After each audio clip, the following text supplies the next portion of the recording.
Hello dears, வணக்கம். Welcome back to my channel voice of Vinothini. அதிகமாக gap எடுத்துக்கிட்டதுக்கான காரணம் once Bangalore வந்ததுக்கப்புறம் வாய்ஸ் ஓவர் பண்ணலான்ட்டு தாங்க. நான் ஊரில் இருக்கிறப்ப வாய்ஸ் ஓவர் கொடுத்த பேக்ரவுண்ட் நாய்ஸை தவிர்க்கவே முடியல, அதனால தான். ஆனால் பெங்களூர் வந்ததுக்கப்புறமாக எனக்கே ட்விஸ்ட் கொடுக்குற மாதிரி மைக்கு மக்கட் பண்ண ஆரம்பிச்சிருச்சு. நான் ஃபோனில் இன்பில்ட்டாக இருக்கிற வாய்ஸ் ரெக்கார்டரில் வாய்ஸை ரெக்கார்ட் பண்ணி தான் போஸ்ட் பண்ணுறேன்.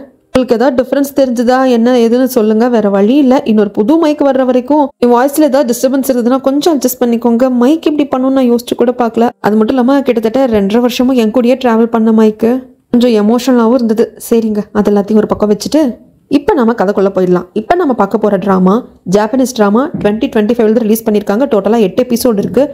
முடிஞ்சால் ஒரே வீடியோவா ஒன் ஷாட்டில் முடிச்சிடலாம். அப்படி இல்லைனா 2 வீடியோவாக நான் மேக் பண்ணுறேன். எந்த ஒன்லைனரும் கிடையாது. உங்களை நான் பிளாங்காக தான் இந்த கதைக்குள்ளே கூட்டிகிட்டு போக போகிறேன். ஆனால் அந்த கதையை பார்த்து முடிக்கிறப்போ இந்த கதை ஒருத்தருக்கு ஒவ்வொரு மாதிரி கன்வே ஆகும். அது எப்படி உங்களுக்கு கன்வே ஆச்சு அப்படிங்கிறத நீங்கள் கமெண்ட்டில் சொல்ல போகிறீங்க. ஸோ நோ ஒன்லைனர், டேரெக்டாக கதைக்குள்ளே போயிடலாம். ஆனால் சப்ஸ்கிரைப் பண்ணணும், மறக்காமல் லைக் பண்ணிட்டு பார்க்கணும். அது மட்டும் இல்லாமல் என்னோட வாய்ஸ் ஓவர் நரேஷன் எல்லாம் பிடிச்சிருந்தது அப்படின்னா உங்கள் ஃப்ரெண்ட் அண்ட் ஃபேமிலி கூட நீங்கள் ஷேர் பண்ணிக்கணும். இந்த ப்ரொசீஜரை முடிச்சிட்டிங்க அப்படின்னா வீடியோக்குள்ளே போயிடலாம். எபிசோடு ஸ்டார்டிங்லேயே ஜப்பானில் இருக்கிற இடத்த தான் காட்டுறாங்க. நல்லா நெருப்பு பிடிச்சி எரிஞ்சிருக்கு. அங்கே இருக்கிற பில்டிங் எல்லாம் ஏதோ நிலநடுக்கம் வந்தப்போ இப்படி கீழே விழுந்த மாதிரி இருக்குது. அப்போ ஏதோ தீ விபத்து ஏற்பட்ட மாதிரியும் இருக்குது. அந்த இடத்துல ஒரு குட்டி பையனும் பொண்ணும் மட்டும் நின்று விரக்தியாக பார்த்துட்டு இருக்காங்க. அப்படி இருக்கிறப்போ அந்த பையன் ஒரு வீட்டில் நெருப்பு பிடிக்கிறப்போ அவன் இருக்கிற மாதிரி இவன் யோசிச்சு பார்க்குறானா, இல்லை அந்த தீ விபத்துலேருந்து இவன் தப்பிச்சு வந்தானா அப்படிங்கிறது எதுவும் நம்மளுக்கு தெரியலைங்க. இங்கிருந்து தான் கதை ஸ்டார்ட் ஆகுது. இந்த குட்டி பசங்க எல்லாத்தையும் இப்படியே விட்டுட்டு இப்போ கதைக்குள்ளே போயிடலாம். நம்ம கதையோட கதாநாயகன் கதாநாயகி 2 பேரும் காட்டுறாங்க. அவங்க 2 பேருக்கும் கல்யாணம் ஆயிடுச்சு. இன்னும் 1 வருஷம் கூட நிறைவடையலை. நம்மளோட ஃபர்ஸ்ட் ஆனிவர்சரி எங்கே போய் செலிப்ரேட் பண்ணலாம், ஒரு ட்ரிப் போகலாம் அப்படின்னு சொல்லிட்டு நம்ம ஹீரோயின் கிட்ட கேட்கறதுக்கு எனக்கெல்லாம் ஒன்றும் தெரியாதுங்க, நான் யோசிக்கணுமே அப்படிங்கிறாங்க. என்னம்மா எப்போ கேட்டாலும் யோசிக்கணும்னு சொல்கிற, எங்கே போகணும்னு கூட உனக்கு தெரியல, சரி பார்த்துக்கலாம் அப்படிங்கிறப்போ டிவி ஆன் ஆயிருக்கு. டிவியில் ஒரு நியூஸ் ஓடுது. ஒரு லேடி ரிப்போர்ட்டர் இறந்து போயிருக்காங்க அப்படின்ட்டும். இது சாதாரண ஆக்சிடென்டால ஏற்பட்ட இறப்பு கிடையாது, இது ஒரு மர்டராக இருக்கலாம், அவங்க டெட் பாடியை இங்கே தான் கண்டுபிடிச்சிருக்கோம் அப்படிங்கிற நியூஸ் எல்லாம் போயிட்டு இருக்கு. இதை பார்க்குற ஹீரோயின் ஒரு மாதிரி அதிர்ச்சியாக பார்க்குறாங்க. என்ன ஏதுன்னு கேட்கறதுக்கு இவங்க ஒரு பேக்கரியில் ஒர்க் பண்ணுவாங்க நம்ம ஹீரோயின். அங்கே இந்த லேடி ரிப்போர்ட்டர் ஒரு வாட்டி இன்டர்வியூ எடுக்கிறதுக்காக வந்திருக்காங்க. அது கொஞ்சம் ஃபேமஸான பேக்கரி. அந்த ஏரியாவில் அந்த இடத்துல கிடைக்கிற மாதிரி வேற எந்த பேக்கரிலும் கேக் கிடைக்காது. ஸோ அந்த யூனிக்கான டேஸ்ட் அப்படி இருக்கிறதுனால அதை பற்றி ஒரு ஆர்டிக்கல் எழுதாமே அப்படிங்கிறதுக்காக இறந்து போன லேடி ரிப்போர்ட்டர் பார்க்க வந்திருப்பாங்க. அதனால ஹீரோயினுக்கு தெரியும். அவங்க அதிர்ச்சியாக பார்க்க இதெல்லாத்தையும் சொல்லிட்டு ஹஸ்பண்ட் கிட்ட சொல்கிறதுக்கு, சரி இதுக்கு என்ன பண்ண முடியும், நீ எதுவும் இது பண்ணாத, நீ கொஞ்சம் பார்த்து பத்திரமா இரு, ஏதோ சைக்கோ கொலகாரனோட வேலை அப்படி இப்படி எல்லாம் நியூஸில் பேசிக்கிறாங்க அப்படின்னு சொல்கிறாங்க. ஆனால் என்னமோ தெரியல, ஹீரோயினுக்கு மனசு கஷ்டமாக இருக்குது. அதுக்கப்புறம் ஒரு ஒர்க்குக்கு கிளம்பிட்டாரு. ஹீரோக்கு அடிக்கடி ட்ரிப்புக்கு போகிற மாதிரியே தாங்க ஒர்க் இருக்கும். 1 வாரம் 10 நாள் அப்படின்னு மாசத்துல 3/4 நாள் ட்ரிப்லேயே தான் இருப்பார். அதெல்லாம் தெரிஞ்சுதான் இவங்க கல்யாணம் பண்ணிக்கிட்டாங்க. இப்போ ஹஸ்பண்டுக்கு பை சொல்லிட்டு டஸ்ட் எல்லாம் கொஞ்சம் இருந்திருக்கும், அதை வெளியே வைக்கிறப்போ யாரோ ஒருத்தன், சம்மந்தமே இல்லாத ஒருத்தன் நின்று ஹீரோயினை வெறிக்க பார்க்குறான். ஒருவேளை இவன் தான் அவன், அதாவது அந்த சைக்கோ கில்லராக இருப்பானோ அப்படின்னு நம்மளுக்கு தோணுது. அதுக்கப்புறம் ஹீரோயின் குளிச்சு ரெடி ஆகிட்டு அவங்க ஒர்க்குக்கு வந்துடுறாங்க. வந்ததுமே பரபரன்னு இருக்கு ஒர்க்கு. பார்க்குறதுக்கு சின்ன பேக்கரியாக இருக்கு, ஆனால் பயங்கர ஃபேமஸ். எப்பவும் கூட்டம் இருந்துக்கிட்டே இருக்கும். டைம் கிடைக்கிறப்போ ஷிஃப்ட் பேஸில் தான் சாப்பிடவே செய்யணும். அப்படி தான் கொஞ்சம் பார்த்துக்கோங்க அப்படின்னு சொல்லிட்டு ஹீரோயின் சாப்பிட்றதுக்கு வந்திருப்பாங்க. அப்போ இவங்க கூட ஒர்க் பண்ணுற இன்னொரு லேடியும் அவங்க ஷிஃப்ட் வந்து மற்றவங்களை பார்த்துக்க சொல்லிட்டு சாப்பிட்றதுக்கு வந்திருப்பாங்க. என்னாச்சு, எப்படி இருக்க, ஃபோனை பார்த்துக்கிட்டே இருக்க, யாரும் ஹஸ்பண்டா ட்ரிப்புக்கு போயிருக்காரு அப்படின்னு கேட்கறதுக்கு, ஆமாக்கா அந்த மாதிரி ட்ரிப்புக்கு போயிருக்காரு, அவர் சாப்பிட்ட ஹோட்டல்லேருந்து ஃபோட்டோ எடுத்து அனுப்பிச்சிருக்காரு, எப்போ இதாக இருந்தாலும் சொல்லிக்கிட்டே இருப்பாரு, இங்கே இருக்கோ ஏது இருக்கும் அப்படின்னு சொல்கிறப்போ, பார்த்துமா இந்த காலத்தில் ஆம்பளைங்க கரெக்டாக இருந்தாலும் பொம்பளைங்க சரியாக இருக்கிறது கிடையாது, அதுவும் அடுத்தவ புருஷனுக்கு ஆசைப்படுறவங்களுக்கு தான் இங்கே நிறையா பேர் இருக்காளுங்க. ஒரு வாட்டி நான் பார்த்தேன் அப்படின்ட்டு இந்த பேக்கரியில் இன்னொரு பொண்ணு வேலை செஞ்சுட்டு இருந்திருப்பாங்க. இப்போ அந்த பொண்ணு ஏதோ லீவில் இருக்கா. அந்த பொண்ணோட பேரை சொல்லி, ஒரு வாட்டி ஹஸ்பண்ட் வந்திருந்தாரு இல்லையா எங்கள் கேக்கெல்லாம் வாங்குறதுக்கு, அப்போ நீயும் ஹஸ்பண்டும் சிரிச்சு பேசுறத ஒரு மாதிரி பொறாமையில பார்த்தா. இதெல்லாம் ஒரு சைக்கோ குணம். பொதுவாக ஹாப்பியாக இருக்கிற கப்பிள்ஸை பிரிக்கிறதே சில பொண்ணுங்களுக்கு பிடிக்கும், அதனால பார்த்து இருந்துக்கும் அப்படின்னு சொல்கிறப்போ என்னாச்சுன்னு தெரியல, ஹீரோயினுக்கு இது ரொம்ப கஷ்டமாக இருக்குது. அக்கா போதும், இதுக்கு மேலே பேசாதீங்க, எனக்கு ஒரு மாதிரி இருக்குது அப்படிங்கிறதுக்கு, ஐயோ சாரிம்மா நான் ஏதோ கொஞ்சம் ஓவராக பேசிட்டு நான் மன்னிச்சிரு, நீ பொறுமையாக சாப்பிட்டு, எனக்கு வந்து டைம் ஆயிடுச்சு, நான் சாப்பிட்டு முடிச்சுட்டே கிளம்புறேன்னு சொல்லிட்டு கிளம்பிடுறாங்க. அதுக்கப்புறமா ஹீரோயினை சாப்பிட்டு முடிச்சுட்டு உள்ளே வர்றப்போ காலையில் ஹீரோயினையும் ஹீரோவையும் ஒருத்தன் குறுகுறுன்னு பார்த்தான் இல்லைங்களா, அவன் இந்த இடத்துல பேக்கரிக்கு வெளியே நின்று பார்த்துட்டு இருக்கான். ஹீரோயின் பார்த்ததும் அந்த ஐ கான்டாக்ட் அவன் மேலே விழுந்ததும் சடார்னு அங்கேருந்து போயிடுறான். என்னடா இது ஒன்றுமே புரியல அப்படிங்கிற மாதிரி ஹீரோயின் பார்த்துக்கிட்டே இருக்கிறப்போ செஃப் வந்துட்டு வராங்க. இந்த மாதிரி நான் புதுசாக ஸ்வீட்டும் சில கேக்கும் பேக் பண்ணியிருக்கேமா, வந்து டேஸ்ட் பாரு அப்படின்னு சொல்லிட்டு கூப்பிடுறாங்க. இப்படி ஹீரோயினோட ஒர்க் ஒரு பக்கம் போயிட்டுருக்கு. இந்த பக்கம் அதான் அந்த லேடி ரிப்போர்ட்டர் வந்து இறந்து போயிட்டாங்க இல்லைங்களா, அது மர்டர், அது யார் என்ன பண்ணியிருப்பாங்க அப்படின்னு விசாரணை நடக்குது. இங்கே 2 டிடெக்டிவ் இருப்பாங்க, ஒருத்தர் சீனியர் ஜூனியர். நான் சீனியர் ஜூனியர்னே சொல்கிறேன். கண்ணாடி போட்டவர் தான் சீனியர். கரடி போட்டவர் ஜூனியரை கூப்பிட்டு இறந்து போன இந்த லேடி ரிப்போர்ட்டர் கிட்ட இந்த சில ஃபோட்டோஸ் எல்லாம் இருந்தது, பாரு ஒரே கேக்காவும் பேஸ்ட்ரிஸாகவும் இருக்குது, இது எந்த ஷாப் என்ன எதுன்னு பாரு அப்படின்னு சொல்கிறாங்க. இந்த பக்கம் அந்த செஃப் கூப்பிட்டா இல்லைங்களா நம்ம ஹீரோயினை, புதுசான ஒரு ரெசிபி அதாவது ஒரு கேக்கோ என்னமோ கண்டுபிடிச்சிருக்கேன், நான் வந்து தயாரிச்சிருக்கேன், நீ சாப்பிட்டு பாருன்னு சொல்லிட்டு அவன் கொடுக்குற விதமும் சரி, ஹீரோயின் சாப்பிட்றப்போ அவன் ஹீரோயினை பார்க்குற விதமும் சரி சரியில்லை. அதனால் டக்குன்னு போகணுங்கிறதுக்காக ஹீரோயின் சாப்பிட்டு பார்த்துட்டு ரொம்ப நல்லா இருக்கு, அப்படியே வாயில் கடைஞ்சு போகிறப்போ அவ்வளோ ஒரு நல்ல ஃபீலாக இருக்குது. அப்படிங்கிறப்போ அப்படி சொல்லக்கூடாது, இன்னும் ஏதாவது சொல்லுன்ட்டு இவன் கேட்குறான். இல்லை அதை தவிர்த்து எனக்கு வேறு எதுவும் தெரியலங்கிறப்போ, இதை பாரு நீ இந்த மாதிரி டேஸ்ட் பண்ணுற அப்படின்னா அந்த டேஸ்ட்டில் நீ கரைஞ்சு மறந்து என்ன சொல்கிறதுன்னு தெரியாமல் இருக்கணும், இந்த டேஸ்ட் பண்ண அப்படின்ட்டு கொஞ்சம் கிட்ட வேலை பார்க்குறப்போ முன்னாடி கவுண்டரில் இருந்துட்டு சவுண்ட் வந்துடுது, என்னமா பண்ணிட்டு இருக்க சீக்கிரமா அப்படின்னு சொல்லிட்டு, அப்பாடா இதுதான் சாக்குன்னு சொல்லிட்டு ஹீரோயின் அங்கிருந்து போயிடுறாங்க. அதுக்கப்புறம் ஒர்க் எல்லாம் முடியுது. ஹீரோயின் வீட்டுக்கு வந்துட்டு குளிச்சுட்டு இருக்கிறப்போ அவங்களோட கையில் ரிங் இருக்க வேண்டிய இடத்துல ரிங் இல்லை, அதுக்கு பதிலாக அந்த தடையும் இருக்கு. கல்யாண ரிங்கை கழட்டி வச்சுட்டு குளிக்கிறாங்களா, சரி அப்படியே இருந்தாலும் அதையே ஒரு மாதிரி வியர்டாக பார்க்குறாங்க அப்படிங்கிறது நம்மளுக்கு தெரியல. அதுக்கப்புறம் ஹீரோ இந்த மாதிரி ட்ரிப்புக்கு எங்கே போனாலும் எந்த ஹோட்டலில் தங்கியிருக்கேன், என்ன ஃபுட் சாப்பிட்டா அப்படிங்கிறது எல்லாத்தையும் ஃபோட்டோ எடுத்து அனுப்புவார். அப்பப்போ அப்டேட் பண்ணிகிட்டே இருப்பார். எப்போவுமே வராத சந்தேகம் ஹீரோயினுக்கு இப்போ திடீர்னு வந்துடுது. அதனால் அவர் அனுப்பிச்ச ஃபுட்டு எந்த ஹோட்டலில் கிடைக்கக்கூடியது அப்படின்னு சொல்லிட்டு அதை சர்ச் பண்ணி பார்க்குறவங்களுக்கு ஒரு சந்தேகம் வந்துடுது. ஆக்சுவலாக சாப்பிட்றதுக்காக டேபிளுக்கு கொண்டு வந்து வச்சப்போ ஹீரோ அந்த ஃபுட்டை ஃபோட்டோ எடுத்து அனுப்பலை. சில ரெஸ்டாரண்ட்டில் இதெல்லாம் எங்கள் சிக்னேச்சர் டிஷ் அப்படின்னு சொல்லிட்டு டிஸ்பிளேவாகவே ஆப்லலாம் இருக்கும் இல்லைங்களா, நம்ம கூகுளில் சர்ச் பண்ணாலும் இந்த சிக்னேச்சர் டிஷ் வரும் இல்லையா, அதை இவர் எடுத்து ஷேர் பண்ணியிருக்காரு அப்படிங்கிறதும் தெரிய வருது. அது மட்டும் இல்லாமல் இவர் சொல்கிற ரெஸ்டாரண்ட் இருக்கிறது வேற ஒரு இடம், வேற ஒரு ஊர், பட் இவர் ட்ரிப்புக்கு போனதாக சொல்லப்படுறது வேற ஒரு ஊர் அப்படிங்கிறதும் தெரிய வருது. ஏன் திடீர்னு இவங்களுக்கு இந்த சந்தேகம் வந்தது அப்படிங்கிறதும் இதுக்கான ரீசனும் நம்மளுக்கு பின்னாடி கதை போக போக தெரியும். அவங்களே அவங்களுக்குள்ள பேசிக்கிறாங்க, இப்போ எதுக்கு நான் திடீர்னு சந்தேகப்பட்டு இவர் இதில் செக் பண்ணிட்டு இருக்கேன் அப்படிங்கிறப்போ யாரோ கதவை திறக்கிற மாதிரி இருக்கு, பயந்து வருது. கடைசியில் பார்த்தா வந்திருக்கிறது ஹீரோ தான். என்னங்க நாளைக்கு தான் வருவேன்னு சொன்னீங்க, ஏம்மா நான் சீக்கிரம் வந்தது உனக்கு பிடிக்கலங்கிறதுக்கு இல்லை, நான் அப்படி கேட்கல, உங்கள் ஒர்க்கு அப்படின்னு சொல்லி இழுக்கிறதுக்குள்ளே சீக்கிரம் முடிச்சிடுச்சு, அதனால தான் காலையில் ஃப்ளைட்டை பிடிச்சி வந்துட்டேன் அப்படின்னு சொல்கிறாங்க. அதுக்கப்புறம் ஹீரோயின் எதுவுமே கேட்டுக்கிறது இல்லை, என்னங்க இந்த ஃபுட்டு நீங்கள் அனுப்பிச்ச ஃபோட்டோ அப்படின்னு அந்த சமாச்சாரம் எதையுமே கேட்டுக்காம தூங்க போயிடுறாங்க. ஆனால் இவங்களுக்கு தூக்கம் வரல. ஹீரோ நல்லா தூங்கிட்டு இருக்காரு, இவர்கிட்ட கேட்கலாமா வேண்டாமான்னு ஒன்றும் புரியலை. அண்ட் தென் ஹீரோயினுக்கு வந்து கொஞ்சம் டிப்ரெஷன்லாம் இருக்கும், அதுக்காக டேப்லெட்ஸ் எல்லாம் கூட எடுத்துக்கிட்டு இருப்பாங்க. தூக்கம் வராதனால டேப்லெட்ஸ் போடலாம் அப்படின்னு போயிடுறாங்களாம். ஆனால் ஹீரோ தூங்கலை, இவன் ஏதோ சரியில்லையே அப்படிங்கிற மாதிரி இவருக்குள்ளே தோணிக்கிட்டே இருக்கு. அடுத்த நாள் எகேன் ஒர்க்கு கிளம்பணுமா, அதுக்காக போகிறப்போ ஹீரோயின் மனசை வந்து தைரியப்படுத்திக்கிட்டு கேட்டுடுறாங்க, என்னங்க நீங்கள் ஒரு ரெஸ்டாரண்ட்டில் ஒரு ஃபுட்டு சாப்பிட்டேன் நல்லா இருந்ததுன்னு சொல்லிட்டு எனக்கு ஒரு ஃபோட்டோ அனுப்பிச்சிங்க இல்லையா, அது எந்த ஹோட்டல் அப்படின்னு கேட்குறதுக்கு இவர் ஒய்ஃப் கிட்ட என்ன போய் சொல்லிட்டு எந்த ஊருக்கு போனாரோ அங்கே இருக்கிற ஒரு ஹோட்டலோட பேரை சொல்கிறாங்க. சரி இது எதுக்குமா கேட்குறீங்கிறதுக்கு, இல்லை அடுத்த வாட்டி என்னையும் கூப்பிட்டு போகிறீங்களா, அந்த ஃபுட்டு நீங்கள் வந்து ஃபோட்டோ எடுத்து அனுப்பிச்சிங்க இல்லையா, எனக்கு ஒரு டெம்ட் ஆகிடுச்சுங்கிறப்போ ஓகே ஷியோர் அப்படின்னு சொல்லிட்டு இவர் பாட்டுக்கு போயிடுறாரு. ஆனால் ஹீரோயினுக்கு என்ன இவர் இப்பவும் போய் சொல்கிறாரு, அந்த ரெஸ்டாரண்ட் இருக்கிறது வேற ஒரு இடமாச்சு அப்படின்ட்டு இவங்களுக்கு என்ன பண்ணுறதுன்னு தெரியல. இவங்க ரொம்ப பதட்டம் அடைகிறாங்க. ஆனால் ஹீரோவுக்கு வெளியே வந்தவர் என்னமோ இவளுக்கு தெரிஞ்சிருக்கு, இவன் ஏன் இப்படி எல்லாம் கேள்வி கேட்குறா அப்படிங்கிற சமயத்தில் ஆப்போசிட்டில் தான் டெலிவரி பர்சன் சைக்கிளில் வந்துட்டு பெல் அடிப்பாரா, இவர் ஒதுங்கினவர் அந்த பர்சன் பொறுப்பை உதச்சி விட்டுருவாரு. டேய் இவன் ஹீரோவா வில்லனா அப்படிங்கிற மாதிரியே நம்மளுக்கு ஒரு செகண்ட் இந்த இடத்துல இருக்கும். அதுக்கப்புறமாக ஹீரோயின் ஒரு சைக்காட்டிஸ்ட்டை பார்க்க வந்திருக்காங்க. அவங்க ஹிப்னோடைஸ் பண்ணிட்டு இருக்கிற சமயத்தில் ஹீரோயினை வந்து யாரோ ஒருத்தங்க கழுத்தை நிறுத்திக்கிற மாதிரியெல்லாம் வருது. உடனே அவங்க ஹிப்னோடைஸ்லேருந்து வெளியே வந்துடுறாங்க. இவங்க வேற யாரும் இல்லை, இந்த சைக்காலஜி டாக்டரும் வந்துட்டு நம்ம ஹீரோயினோட ஃப்ரெண்டு தான். அப்போ தான் தெரிய வருது ஹீரோயினுக்கு ஏற்கனவே கல்யாணம் ஆயிருந்திருக்கு. ஹீரோயினுக்கு ஏதோ ஒரு பிரச்சனை அப்படிங்கிறதுனால அவங்களுக்கு குழந்தை பிறக்காமல் இருந்திருக்கு. டாக்டர் கிட்டெல்லாம் கூட வந்து போய் செக் பண்ணியிருப்பாங்க. டாக்டர் என்ன சொல்லியிருப்பாங்கன்னா, ப்ராப்ளம் இருக்குது, பட் அது இயற்கையாகவே சார்ட் அவுட் ஆகிடும், நீங்கள் நம்பிக்கையை கைவிடாமல் இருங்க, கண்டிப்பாக உங்களுக்கு குழந்தை பிறக்கும்னு சொல்லியிருப்பாங்க. ஆனால் ஹீரோயினோட முன்னாள் கணவன் என்ன பண்ணியிருப்பான்னா, இன்னும் சில பொண்ணுகள் கூட அஃபேர் வச்சுருந்துருப்பான். அதுவும் ஹீரோயினை வேண்டாம் டைவர்ஸ் கூட பண்ணாமல். இது ஒரு நாள் ஹீரோயினுக்கு தெரிய வந்துடும். ஏன்னா நைட்டு ஃபோன் ரிங் ஆகும், மெசேஜ் எல்லாம் வந்துட்டுருக்கும். அதை எடுத்து ஹீரோயின் பார்த்துட்டு என்னங்க ஏதுங்கன்னு கேட்கறதுக்கு என் ஃபோனை கொடு அப்படின்னு சொல்லிட்டு முன்னாள் புருஷன் வந்துட்டு சண்டை போட்டுருந்துருப்பான். ஆக்சுவலாக அரசல் பரிசலாக ஏற்கனவே ஹீரோயினுக்கு அது தெரிஞ்சிருக்கு.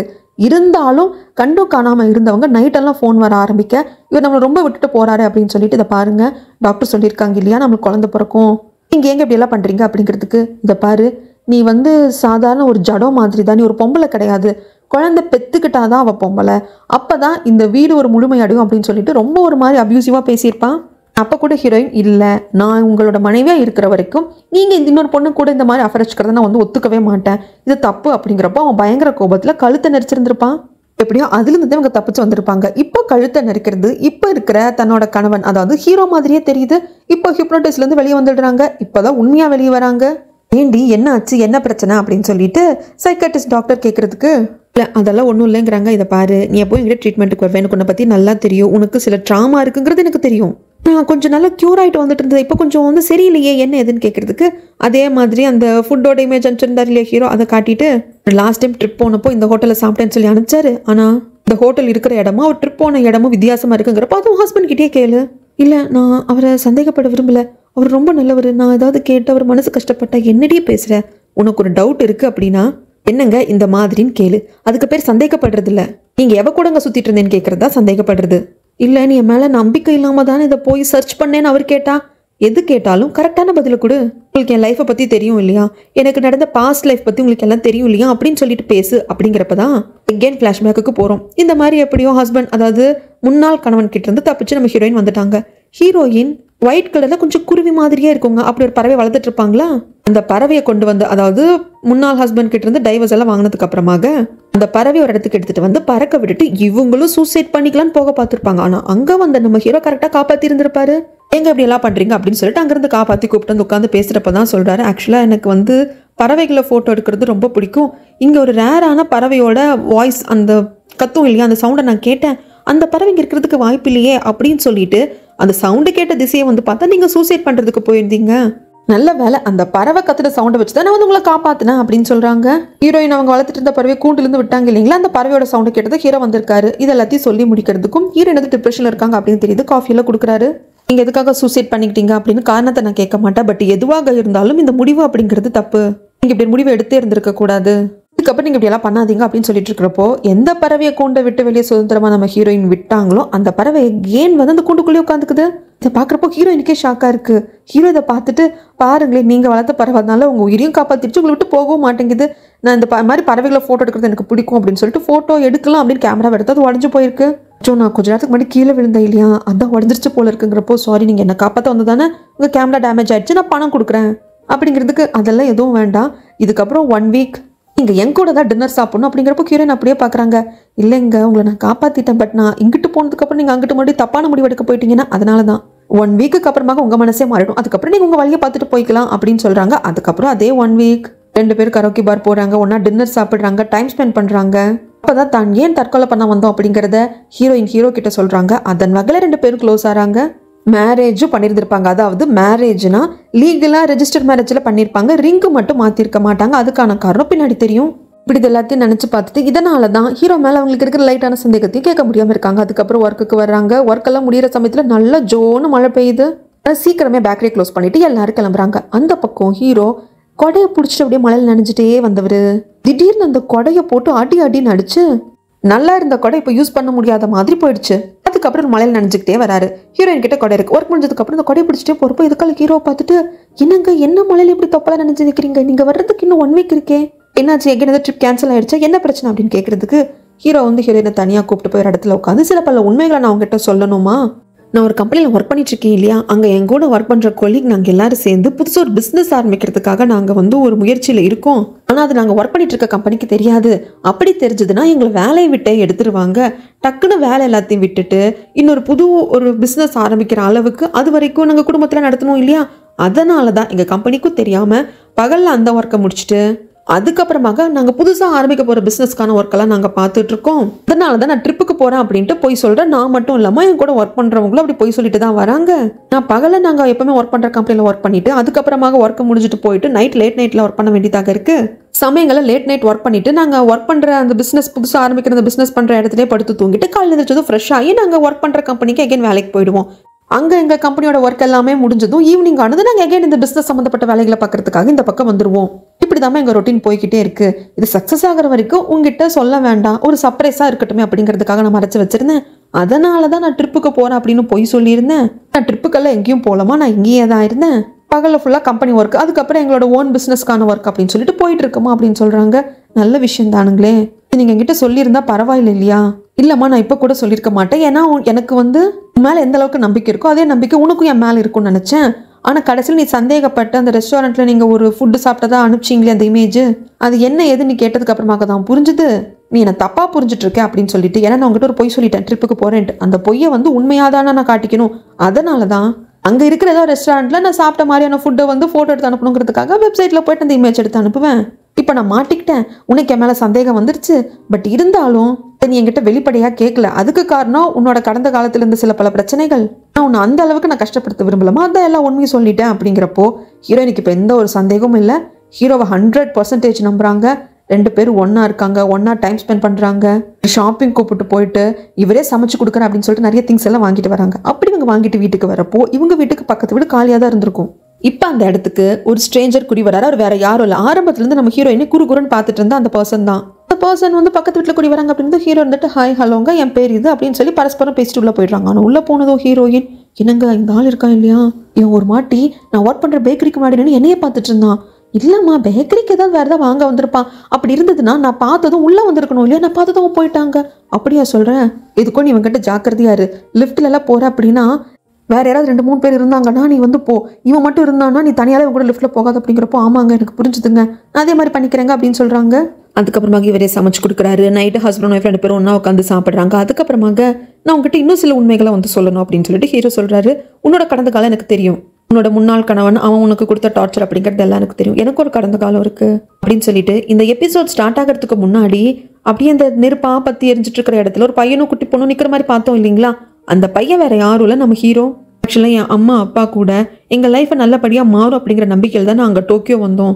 ஆனால் வந்ததுமே இங்கே ஒரு எர்த்குவேக் வந்தது. அதில் நான் என் அம்மா அப்பா 2 பேரையும் இழந்துட்டேன். எர்த்குவேக் வந்து பில்டிங் எல்லாம் இடிஞ்சு விழுற சமயத்தில் நெருப்பு பிடிக்க ஆரம்பிச்சிருச்சு. எங்கள் அப்பா மாட்டிக்கிட்டாரு, எங்கள் அம்மா இறந்து போயிட்டாங்க. ஏன் அப்பா இங்கே இருக்காதடா, ஓடிப்போ ஓடிப்போ அப்படின்னு சொன்னாரு. கண்ணு முன்னுக்கு என் அப்பா மாட்டிக்கிட்டு தவிச்சார். ஆனால் என்னால் காப்பாற்ற முடியாம அங்கிருந்து தப்பிச்சு வர வேண்டியதா போயிடுச்சு. அப்போ ஏற்பட்ட காயம்தான் இது அப்படின்னு சொல்லிட்டு கையில் காட்டுறாங்க. நெருப்பால் ஏற்பட்ட காயம் ஆறிப்ப தழும்பா இருக்கு.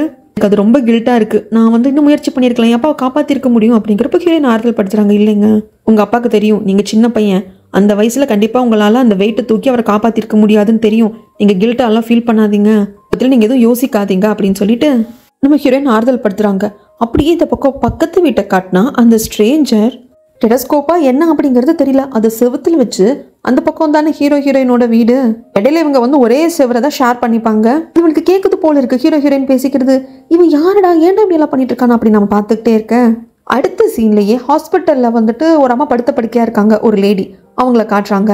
அங்க சீன் அப்படியே கட் பண்ணதும் நம்ம ஹீரோயினுக்கு டாட்டா சொல்லிட்டு ஒர்க்குக்கு கிளம்புறாரு. ஆனா ஒர்க்குக்கு கிளம்புனவர் ஒர்க்குக்கு போகாம ஒரு பெரிய பாருக்கு வராரு. அந்த இடத்துல ஒரு பொண்ணு உட்காந்துட்டு இருக்கா.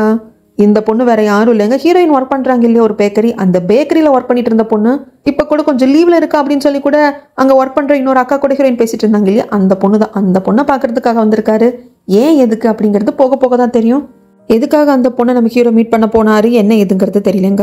இங்க சீன் அப்படியே கட் பண்ண அடுத்த நாள் பேக்கரிக்கு ஒர்க் பண்றதுக்காக நம்ம ஹீரோயின் வந்துட்டாங்க. அந்த செஃப் தான் நம்ம ஹீரோயின் கிட்ட ரொம்ப வலிவானே, அம்மா இப்ப புதுசா இன்னொரு ஸ்வீட் கண்டுபிடிச்சிருக்கேன் வா அப்படின்னு சொல்லி கூப்பிட்டுட்டு நீயே தான் மேக் பண்ண போற, இது பாரு இது இப்படி மேல அப்படியே ஊத்து பார்ப்போம் அப்படின்னு சொல்லிட்டு ஹீரோயின் கிட்ட கொஞ்சம் நெருங்கலாம். அப்படிங்கிறப்போ அந்த இடத்துல தடாலடியா 2 பேர் வராங்க. வேற யாரும் இல்லை, டிடெக்டிவ் சீனியரும் ஜூனியரும் தான் வந்தவர். இந்த மாதிரி லேடி ரிப்போர்ட்டர் இறந்து போனாங்க இல்லையா, அவங்கள பத்தி விசாரிக்கணும் அப்படின்னு சொல்லிட்டு ஹீரோயினும் அங்க இருக்கணும்னு சொல்றாங்க. செஃப் கேட்குறாங்க எதுக்கு ஹீரோயின் இருக்கணும் அப்படின்னு சொல்லிட்டு, ஏன்னா நீங்கள் 2 பேர் தான் அன்றைக்கி அவங்களுக்கு இன்டர்வியூ கொடுத்துருக்கீங்க அப்படிங்கிறப்போ சரின்னு ஹீரோயின் வராங்க. அவங்க இங்கே எதுக்காக இன்டர்வியூ எடுக்க வந்தாங்க அப்படின்னு கேட்குறதுக்கு, என்ன சார் இது என் பேக்கரி இந்த இடத்துல ஃபேமஸ், அதனால ஒரு ஆர்டிக்கல் எழுதணும் அப்படிங்கிறதுக்காக வந்தாங்க. இங்கே நாங்கள் பெஸ்ட்டாக ப்ரிப்பேர் பண்ணுற பேஸ்ட்ரீஸு அதுக்கப்புறம் கேக்ஸு ஸ்வீட்ஸ் எல்லாம் கொடுத்தோம் அப்படின்னு சொல்கிறப்போ அந்த மாதிரி விஷயம்லாம் நம்மளுக்கு குட்டி குட்டியாக காட்டுவாங்க.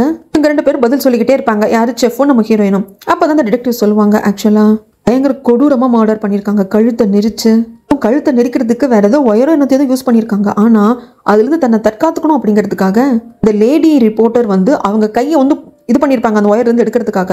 அப்போ இவங்க நகைப்பட்ட கழுத்தெல்லாம் காயம் ஏற்பட்டிருக்கு அப்படின்னு ரொம்ப வந்து இன்டென்ஸாக நிறைய விஷயங்கள் சொல்கிற சமயத்தில் ஹீரோயினுக்கு ஒரு மாதிரி ஆயிடுது. ஏற்கனவே இவங்களோட எக்ஸஸ் பண்ணி இவங்க கழுத்தில் நினச்சிருப்பாங்க இல்லையா, அந்த ட்ராமாலாம் ஞாபகத்துக்கு வர்றப்போ சார் ப்ளீஸ் எக்ஸ்கியூஸ் மீ அப்படின்னு சொல்லிட்டு வந்துட்டு ஒரு மாதிரி படப்படுத்து போய் நிற்கிறாங்க. அதுக்கப்புறம் செஃப் கேட்குறாங்க, ஏன் சார் இது எல்லாத்தையும் சொல்லிட்டு இருக்கீங்க, நீங்கள் வாங்க விசாரிங்க வேண்டான்னு சொல்லலை, ஆனால் அதுக்காக இவ்வளோ டீப்பாக சொல்லணுமா அப்படின்னு சொல்லிட்டு கேட்குறதுக்கு, இதை பாருங்க நாங்கள் எங்கள் கடமை தான் செய்கிறோம், விசாரிக்கணும் மறுபடியும் வருவோம்னு சொல்லிட்டு வந்துடுறாங்க.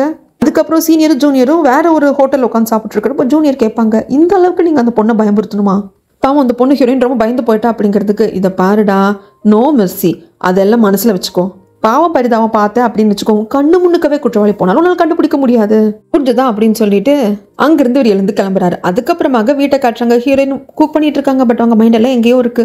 ஹீரோ வந்துடுறாரு, என்னமா ஏது அப்படின்னு சொல்லிட்டு கேட்கறதுக்கு இவங்க பேசுறது எல்லாத்தையும் அவன் அந்த பக்கம் இன்னும் ஒட்டு கேட்டுக்கிட்டே இருக்கான். அப்படியே நாட்கள் போகுது. ஹீரோ ஒரு பாட்டுக்கு வேலைக்கு போறாரு. ஹீரோயின் வீட்டு வேலையெல்லாம் முடிக்கிறது. இது எல்லாத்தையும் குறுகுறுன்னு பார்த்துட்டே இருக்கான். ஒரு சமயத்தில் ஹீரோயின் அவங்களோட கார்பேஜ் எல்லாத்தையும் கொண்டு வந்து வெளியே வைக்கிறாங்களா, அதை பார்த்துட்டே இருந்தவன் ஹீரோயின் போனதும் அதை எடுத்துட்டு வந்து அதில் ஏதாவது கிடைக்குதான்னு பார்க்குறப்போ ஒரு பேப்பர் கிடைக்குது. இதை அந்த இடத்துல அப்படியே ஒட்டி வச்சுக்கிறான். பாருங்களேன், ஹீரோயினை பற்றி அந்த அளவுக்கு அவன் வந்து ஃபீல்டு ஒர்க் பண்ணியிருக்கான் அப்படின்னு தெரிய வருது. இப்படி அந்த பேப்பர் அங்கே பாயிண்ட் பண்ணி வச்சதுக்கு அப்புறமாக ஒரு பெரிய ஃபோட்டோ இருக்கும், ஒரு லேடியோட ஃபோட்டோ. அது அப்படியே பாவமாக பரிதாபமாக தடவி பார்ப்பான். அந்த பொண்ணு வேற யாருமே இல்லை, இறந்து போன லேடி ரிப்போர்ட்டர் தான். ஏதோ ஒரு கில்ட்டோட அந்த பொண்ணோட ஃபோட்டோவை அவன் பார்ப்பான். ஸோ ஏதோ ஒரு கதை இருக்குங்க, அது பொறுத்திருந்து பார்ப்போம். அதுக்கப்புறமாக ஹீரோயின் வந்து பேக்கரிக்கு வந்துடுறாங்க. அந்த சமயத்தில் சொல்கிறாங்க, போலீஸ் எல்லாம் வந்து விசாரிச்சாங்க இல்லையா, என்ன ஏதுன்னு சொல்லிட்டு அந்த அக்கா கிட்ட கேட்கறதுக்கு விசாரிச்சாங்க, போனாங்க. ஏன்னா எங்கள் ஆர்டிக்கல் எழுதுறதுக்கு அந்த லேடி ரிப்போர்ட்டர் வந்திருந்தாங்க இல்லையா, உங்களுக்கு இன்டர்வியூ எடுத்தாங்க இல்லையா, அவ்வளோதான். மற்றபடி இதில் ஒரு பிரச்சனை இல்லை. அப்புறம் டிஸ்பிளேல வைக்கிறதுக்கு சில கேக்கோட வெரைட்டி எல்லாம் இல்லை, உள்ளே போய் எடுத்துட்டு வா, அவர் பேக் பண்ணிட்டாரா என்னன்னு தெரியல, அப்போ என்ன ஏதுன்னு கேளுங்கிறப்போ சரி செஃப் கிட்ட கேட்கலாம் அப்படின்னு சொல்லிட்டு தான் நம்ம ஹீரோயின் வருவாங்க. அப்போ காரசாரமா ஃபோனில் யாரோ கிட்ட, இப்போ என்ன உனக்கு காசு தானே வேணும் அப்படின்னு சொல்லிட்டு பேசிட்டு இருக்காரு. இது அவங்களுக்கு புரிஞ்சதும் ஹீரோயின் சரி உங்களை டிஸ்டர்ப் பண்ண வேண்டாமே அப்படின்னு சொல்லிட்டு அவங்க பாட்டுக்கு அங்கே இருக்கிற கேக்கெல்லாம் எடுத்துட்டு போயிடுறாங்க. இந்த செஃப் யார்கிட்ட பேசிட்டு இருந்தாங்கன்னா, இதே பேக்கரியில் ஒரு பொண்ணு ஒர்க் பண்ணிட்டு இருந்தா, ஹீரோயினை கூட ஒரு வாட்டி பொறாமையில பார்த்தா அப்படின்னு அந்த அக்கா சொன்னாங்க இல்லையா, அந்த பொண்ணு கிட்ட பேசி முடிச்சதும் அந்த பொண்ணு காலை கட் பண்ணிடுறா. கட் பண்ணதுக்கு அப்புறமாக ஒரு இடத்துல ஹிடன் கேமரா மாதிரி வச்சிருப்பா. அதை எடுத்து கொண்டு வந்து ஃபோனில் ஃபிக்ஸ் பண்ணி பார்க்குறா. இவ யாரோ கூட ஒன்றா இருந்திருக்கா, அதை இவளே ரெக்கார்ட் பண்ணுறா. அப்படி ஒன்றா இருந்த பர்சன் வேற யாரும் இல்லைங்க, நம்ம ஹீரோ மசத்தோ தான். அவன் குளிச்சுட்டு இருக்கிறப்போ இந்த பொண்ணு இதெல்லாத்தையும் பார்த்துட்டு, நானும் நீயும் ஒன்றா இருக்கிறது வா, நான் செட் பண்ண ஆங்கெல்லாம் கரெக்டாக வந்திருக்கு, அழகாக சந்தோஷமாக இருக்கிற தம்பதிகளை பார்த்தாலும் எனக்கு பிடிக்காது, அதை நான் பிரிக்கணும்னு நினைப்பேன் அப்படின்னு இவன் வந்து என்னமோ மாதிரி பேசுகிறா. இது எதுவுமே மசத்தோக்கு தெரியல. அந்த ஆள் பாட்டுக்கு குளிச்சுக்கிட்டே இருக்காரு. ஆக்சுவலாக கடைசியாக பாரில் இந்த பொண்ணை பார்க்குறதுக்கு மசத்தோ வந்தான் இல்லைங்களா, அதுக்கப்புறமாக இந்த பொண்ணு கூட ஒன்றா இருந்திருக்கான். ஏன்லாம் இப்படி பண்ணுறான் அப்படிங்கிறது நம்மளுக்கு தெரியல. அதுக்கப்புறமாக பேக்கரியை தான் காட்டுறாங்க. எல்லாரும் ஒர்க்கெல்லாம் முடிச்சுட்டு போனதுக்கப்புறமாக ஹீரோயினும் பேக்கரி க்ளோஸ் அப்படிங்கிற சைன் போர்டை வச்சுட்டு போகலாம். அப்படிங்கிறப்போ ஆக்சுவலாக நான் வந்து உனக்கு நிறைய சொல்லிக் கொடுக்கணும்னு நினைக்கிறேம்மா, என்னோட நல்ல பேக்கிங் ஸ்கில் இதெல்லாம் உனக்கு சொல்லிக் கொடுக்கணும்னு நினைக்கிறேன், அதுக்கு உனக்கு வந்து தகுதி இருக்குது, உனக்கு கற்றுக்கிற அந்த மனப்பான்மை இருக்குது அப்படின்னு இந்த செஃப் கொஞ்சம் விட்டு போடுறான். ஹீரோயினுக்கு புரியுது இந்த ஆள் விட்டு தான் போடுறான்னு சொல்லிட்டு. ஆனால் இப்போ பேக்கரியில் யாருமே இல்லை, எப்படி இங்கிருந்து போகிறது? சார் நான் வந்து நாளைக்கு வரேன், என் ஹஸ்பண்ட் கிட்ட கேட்கணும், ஏன்னா நான் வந்து ஒர்க்கெல்லாம் முடிச்சதுக்கு அப்புறமாக லேட் நைட் இருந்து நான் பேக்கிங் கற்றுக்கிறேன் அப்படின்னா நான் என் ஹஸ்பண்ட் கிட்ட கேட்கணும் இல்லையா, வீட்டு வேலையும் இருக்குது அப்படின்லாம் பேசிகிட்டு இருக்கப்போ நல்ல வேலை அங்கே நம்ம ஹீரோ மசத்தோ வந்துட்டான். என்னம்மா பண்ணுறேன் இன்னும் கிளம்பியான்னு கேட்குறதுக்கு, இல்லைங்க இப்போ தான் நாங்கள் க்ளோஸ் பண்ணோம் கிளம்ப போகிறோம் அப்படிங்கிறாங்க. இப்படி அங்கே மசத்தோ வந்தது செஃப்புக்கு பிடிக்கல. நம்ம ஹீரோயின் அறிமுகப்படுத்துறாங்க, இவர் தான் என் ஹஸ்பண்ட் அப்படின்ட்டு. பார்த்துருக்கேன் ஏற்கனவே வந்திருக்கீங்களா, சரி நீ கிளம்புமா அப்படின்ட்டு அவர் மாதிரி என்னமோ மிஸ் ஆயிடுச்சே அப்படிங்கிற மாதிரி இந்த செஃப் அங்கேருந்து போயிடுறான். அதுக்கப்புறம் மசத்தோவும் நம்ம ஹீரோயினும் 2 பேர் அங்கேருந்து வராங்க. அப்போ கேட்குறாங்க, அந்த செஃப் இது உங்ககிட்ட பேசிட்டு இருந்தானே என்னன்னு ஹீரோயினை பார்த்து கேட்கறதுக்கு, இல்லைங்க எனக்கு பேக்கிங் எல்லாம் கொஞ்சம் சொல்லி கொடுக்குறேன்னு சொன்னாரு, நான் வந்து ஹஸ்பண்ட் கிட்ட கேட்கணும், நான் பேக்கிங் கற்றுக்கிற மாதிரி இருந்தால் ஒர்க்கெல்லாம் முடிச்சுட்டு லேட் நைட் ஆகும் இல்லைங்களா, ஸோ அதனால உங்ககிட்ட பெர்மிஷன் கேட்கணும்னு சொல்லிட்டு இருந்தேன் அப்படின்னு நம்ம ஹீரோயின் சொல்கிறதுக்கு, நீ பேக்கிங் எல்லாம் கற்றுக்க வேண்டாம், அண்ட் தென் அந்த செஃப்பையும் எனக்கு பிடிக்கலைங்கிறப்போ கொஞ்சம் அப்படிதாங்க எல்லாருக்கிட்டையும் அப்படி தான் இருப்பார், நீங்கள் எதுக்கும் கவலைப்படாதீங்க, ஆனால் எனக்கு என்ன மனசு ஒரு மாதிரி இருக்குங்கிறப்போ எதுக்கும் நீ கவலைப்படாத, வீட்டுக்கு போனதும் நம்ம 2 பேரும் மெடிடேஷன் பண்ணுறோம் என்ன ஓகேவா அப்படின்னு சொல்லிட்டு இவங்க 2 பேரும் வீட்டுக்கு வராங்க. இந்த பக்கம் இந்த பேக்கரிக்கு மேலே ஒரு வீடு இருக்கும், அங்கே தான் அந்த செஃப் வந்து தங்கியிருப்பான். அந்த இடத்துக்கு ஒரு பொண்ணு வரா, அந்த பொண்ணை உள்ளே விட்டுட்டு இவன் கதவை சாத்திக்கிறான். இங்கே சீனை அப்படியே கட் பண்ணா வீட்டுக்கு வந்த ஹீரோயினும் மசத்தோவும் சாப்பிட்டதுக்கு அப்புறமாக உட்காந்து மெடிடேஷன் பண்ண ஆரம்பிக்கிறாங்க. இதை சொல்லி கொடுத்ததே தான் ஒய்ஃபான ஹீரோயினுக்கு மசத்தோ தான். அப்படி மெடிடேஷன் பண்ணுறப்போ உன்னை சுற்றி எதுவும் இல்லை, ஃபுல்லாக கடலும் மணலும் தான் இருக்குது, நான் தான் உன் கூட இருக்கேன், உன் முன்னாடி நான் மட்டும்தான் அப்படின்னு கிட்டத்தட்ட இந்த மசத்தோ பண்ணுறதுல எப்படி இருக்கும்னா ஹீரோயினோட மைண்டை ரூல் பண்ணுறதுக்கும் கண்ட்ரோல் பண்ணுறதுக்கும் பண்ணுற மாதிரியே இருக்கும். ஆனால் இதெல்லாம் நம்ம ஹீரோயினுக்கு புரிஞ்சுதா இல்லையான்னு தெரியல. இது ஒரு பக்கம் நடந்துட்டு இருக்கிறப்போ இந்த பக்கம் எகைன் பேக்கரி தான் காட்டுறாங்க. மேலே போனா இல்லையா அந்த பொண்ணு செஃபோட வீட்டுக்குள்ளே அவள் திரும்பி வரா. அவள் கரெக்டாக வர்றதுக்கும் இந்த பேக்கரியில் ஒர்க் பண்ணிட்டு இருந்த பொண்ணு கொஞ்ச நாள் லீவில் இருந்தாலே அவள் ரிட்டர்ன் வர்றதுக்கும் கரெக்டாக இருக்குது. என்ன சார் செக்ஸ் ஒர்க்கரா அப்படின்னு சொல்லிட்டு கேட்குறாங்க. ஆக்சுவலாக ஆமாம், இந்த மாதிரி எனக்கு ஒரு கால் கேர்ள் வேணும் அப்படின்னு சொல்லிட்டு இந்த செஃப் கேட்டிருப்பாங்க. அந்த பொண்ணு தான் அப்பால வந்திருப்பா, இப்போ போகிறா. சரி இந்த பொண்ணு என்ன பிளாக்மெயில் பண்ணுறா நம்ம செஃப் அப்படின்னு பார்த்தா, ஒரு வாட்டி இவ பேக்கரியிலலாம் ஒர்க் பண்ணிட்டு க்ளோஸ் பண்ணிட்டு இவ போயிட்டா, எல்லாரும் போயிட்டாங்க பேக்கரியிலேருந்து. அதுக்கப்புறம் ஏதோ இவ திங்ஸ் என்னமோ எடுக்கணும் அப்படிங்கிறதுக்காக வந்தப்போ இந்த ஆள் செஃப் இருக்கான் இல்லைங்களா, ஒரு கால் கேர்ளை கூப்பிட்டு இருந்திருப்பான். அந்த கால் கேர்ள் கூட ஒன்றா இருந்திருப்பான். அதுவும் அந்த பொண்ணுக்கு இந்த பேக்கரியில் ஒர்க் பண்ணுறவங்களோட யூனிஃபார்மையை போட்டு விட்டுட்டு என்ன சார்னு கூப்பிடாத செஃப்னு கூப்பிடு அப்படின்னு சொல்லிட்டு நம்ம ஹீரோயினோட பேரை சொல்லி அந்த பொண்ணு கூட ஒன்றா இருந்திருப்பான். இதை இந்த புள்ள பார்த்துட்டு வீடியோ எடுத்து வச்சிருந்துருக்கா. இதை நான் வந்து ஸ்ப்ரெட் பண்ணிடுவேன், ஹீரோயின் கிட்ட கொடுத்துடுவேன், ஹீரோயினோட ஹஸ்பண்ட் கிட்ட கொடுத்துடுவேன், நெட்டில் போட்டு விட்டுருவேன் பயமுறுத்தி தான் செஃப் கிட்ட பணம் வேணும் அப்படின்னு சொல்லிட்டு கேட்டு, இதுக்கு முன்னாடி கூட காரசாரமாக செஃப் பேசியிருப்பாரு இல்லையா, என்ன பணம் தான் வேணுமா என்னன்ட்டு. ஸோ அதுக்கு பின்னாடி இருக்கிற காரணம் இதுதான். இப்போ வந்து இந்த பொண்ணு பணத்தையும் வாங்கிட்டா. செஃப் சொல்றாங்க, ஒரு கால்கேல வீட்டுக்கு கூப்பிடுறது தப்பா? நான் தனியா இருக்கேன், எனக்கு கல்யாணம் ஆகல, நான் கால்கேல கூப்பிட்ட என்ன தப்பு? சார், கால்கேல கூப்பிடுறது தப்பு கிடையாது, ஆனா உங்க மனசுல இருக்கிற எண்ணம் தான் தப்பு. ஹீரோயினை அடைய முடியலங்கிற ஆசையில தானே தனியா பண்ணிட்டு இருக்கீங்க அப்படிங்கிறப்ப ஆக்சுவலா அதுதான் உண்மை. இந்த செஃப்க்கு ஹீரோயினை பிடிச்சிருக்கு, என்னதான் விட்டு போட்டாலும் ஹீரோயின் மடங்குற மாதிரி கிடையாது. சரி, நீ சும்மா என்னையே சொல்லிட்டு இருக்கியே, நீ அவங்க 2 பேரும் பிரிக்கணும்னு தானே பாக்குற? ஆமா, செம்ம ஹேண்ட்ஸமா இருக்கான் தெரியுமா ஹீரோயினோட ஹஸ்பண்டு, நல்லா இருக்கான். ஆனா அப்படிப்பட்டவன் எப்படி இவளுக்கு புருஷனா கிடைச்சான்? இவளுக்கு ஏற்கனவே கல்யாணமே டைவர்ஸ் ஆயிருந்திருக்கு. அது இல்லாம சைக்காட்ரிஸ்ட் கிட்ட எல்லாம் போயிட்டு வர ஒரு நோயாளியா இருக்கா. அவங்க சந்தோஷம் எனக்கு பிடிக்கல. அப்படி யாராவது சந்தோஷமா பார்த்தா அவங்கள பிரிச்சு விட்டணும்னு எனக்கு தோணும். அப்படிதான் எனக்கு தோணுது அப்படின்னு சொல்ல, இதெல்லாம் செஃப் கேட்டுட்டு, அம்மாடி நான் சைக்கோ கிடையாது, நீ தான் சைக்கோ, என்னமோ பண்ணி தொலை, இத்தோட அவ்வளோதான், அதை எல்லாத்தையும் டெலீட் பண்ண, அந்த வீடியோல டெலீட் பண்ண அப்படிங்கிறதுக்கு அது எப்படி, இன்னொரு வாட்டி காசு கொடுங்க அதுக்கப்புறம் டெலீட் பண்றேன் அப்படின்னு சொல்லிட்டு இவங்க பேசிட்டு இருக்க. இந்த பக்கம் நம்ம ஹீரோயின் வந்து சரி குக் பண்ணி வைக்கலாமே அப்படின்னு சொல்லிட்டு காய்கறி எல்லாம் ஃப்ரிட்ஜ்ல இருந்து எடுத்துட்டு இருப்பாங்க. ஹீரோ கிட்ட இருந்து மெசேஜ் வரும், இந்த மாதிரி இன்னைக்கு நைட் நான் வரமாட்டேன், நிறைய ஒர்க் இருக்கு, நான் காலையில் தான் வருவேன்னு சொல்லிட்டு. சரி, நம்ம ஒருத்திக்கு எதுக்கு தேவையில்லாம சமைச்சுக்கிட்டு ஹோட்டல்ல போய் சாப்பிடுவோம், வெளியே வந்து சாப்பிட்டுட்டு இருப்பாங்க. அப்போ தெரிஞ்சு வந்தானா இல்ல எதர்ச்சியா வந்தானா அப்படிங்கிறது தெரியல. இந்த ஸ்ட்ரேஞ்சர் வந்து ஹீரோயினுக்கு பக்கத்துல இருக்கிற டேபிள்லயே உட்காருவான். ஸ்ட்ரேஞ்சரை பார்த்ததும் ஹீரோயின் டக்குன்னு ஃபோர்க்கு கீழே போட்டுடுவாங்க. ஆனா ஸ்ட்ரேஞ்சர் பதட்டமே அடையாம அந்த ஃபோர்க்கை எடுத்து அங்க வெயிட்டரை கூப்பிட்டு வேற ஃபோர்க் கிடைக்குமா அப்படின்னு புதுசாலாம் வாங்கி ஹீரோயினுக்கு கொடுப்பான். ஹீரோயினும் அவ்வளவுதான், சாப்பிட்டு முடிச்சோன்னே கிளம்பிடலாம் அப்படின்னு சொல்லிட்டு டக்குன்னு சாப்பிட்டுட்டு இருக்கிறப்போ பக்கத்துல அந்த சேர்ல உட்காந்தவன் ஏதோ பேச ஆரம்பிக்கிறான். இந்த மாதிரி, நான் உங்க வீட்டு பக்கத்துல தான் இருக்க நெய்பர், உங்க ஹஸ்பண்ட் இல்லையா அப்படின்னு கேட்கறதுக்கு, இல்லை இந்த மாதிரி ட்ரிப்புக்கு போயிருக்காரு என்னமோ சொல்றா, ஒர்க்கு என்னமோ சம்திங் சொல்ல வரப்ப டக்குன்னு நிலநடுக்கம் வர ஆரம்பிக்குது அந்த இடமே. அதுல ஹீரோயினுக்கு எதுவும் ஆயிடக்கூடாது அப்படிங்கிறதுக்காக அந்த ஸ்ட்ரேஞ்சர் ஹீரோயினை பாதுகாப்பா வச்சுட்டு இவன் வந்து அப்படியே அந்த நிலநடுக்கத்துல கீழே விழுந்துடுவான். அப்போ ஒரு கண்ணாடி பாட்டில் உடஞ்சிருமா, அதுல இவன் தலைப்பட்டு தலையெல்லாம் ஒரே ரத்தமாயிடும். அதை ஃபர்ஸ்ட் யாருமே நோட்டீஸ் பண்ணிருக்க மாட்டாங்க, ஏன்னா நிலநடுக்கம் ஏற்பட்டு இருக்கிறப்ப என்ன நோட்டீஸ் பண்ண முடியும். அதுக்கப்புறம் எல்லாம் காம் டவுன் ஆயிடுது. ஹீரோயின் பாக்குறாங்க, அதுக்கப்புறம் தான் ஐயோ அப்படின்னு சொல்லிட்டு நோட்டீஸ் பண்ணிட்டு ஹாஸ்பிட்டல் கூப்பிட்டு போயிட்டு டாக்ஸி பிடிச்சி இவங்களே வந்து அப்பார்ட்மெண்ட் கூப்பிட்டு வந்துட்டு இருப்பாங்க, ஏன்னா பக்கத்து வீடு தான் இல்லையா. ஸ்ட்ரேஞ்சர் மேல ஃபர்ஸ்ட் இருந்த பயம் இப்போ ஹீரோயினுக்கு இல்லை, பரிதாபமாக தான் இருக்கு. அது மட்டும் இல்லாமல் ஸ்ட்ரேஞ்சர் தப்பா எந்த விதமாகவும் ஹீரோயின் கிட்ட நடந்துக்கல. அப்படி அப்பார்ட்மெண்ட்டுக்கு வந்துட்டாங்க. கைத்தாங்கெல்லாம் கூப்பிட்டு வந்துட்டு இருக்கிற சமயத்துல அங்க தான் ட்விஸ்ட், நம்ம ஹீரோ ஏற்கனவே வீட்டுக்கு வந்துட்டாரு. வெளியே என்ன சவுண்டுன்னு கேட்க வந்து பார்த்தவருக்கு இதை பார்த்ததும் இப்போ என்ன நடக்குது அப்படின்னு சொல்லிட்டு கேட்கறதுக்கு, இல்லைங்க நான் சொல்றேன், நீங்க நினைக்கிற மாதிரி இல்லைன்னு ஹீரோயின் ஏதோ சொல்ல வராங்க. அந்த ஸ்ட்ரேஞ்சரும் இல்லை நான் சொல்றேங்கிறதுக்கு, உங்ககிட்ட இருந்து எனக்கு எதுவும் தெரிஞ்சுக்க வேண்டாங்க, நான் என் பொண்டாட்டிக்கிட்டே கேட்டுக்கிறேன் அப்படின்னு சொல்லிட்டு ஹீரோயினை வீட்டுக்குள்ள கூப்பிட்டு போயிட்டு என்ன ஏதுன்னு கேட்கறதுக்கு, இதை பாருங்க மெசத்தோ, நீங்க நினைக்கிற மாதிரி கிடையாது, நான் சொல்றதை புரிஞ்சுக்கோங்க. நீங்க நைட் வரமாட்டேன்னு சொன்னதுனால நான் சரி நம்மளுக்குன்னு என்ன சமைக்கிறதுன்னு ஹோட்டலில் போய் சாப்பிடலான்னு போனா அப்போ இதெல்லாம் நடந்துடுச்சு.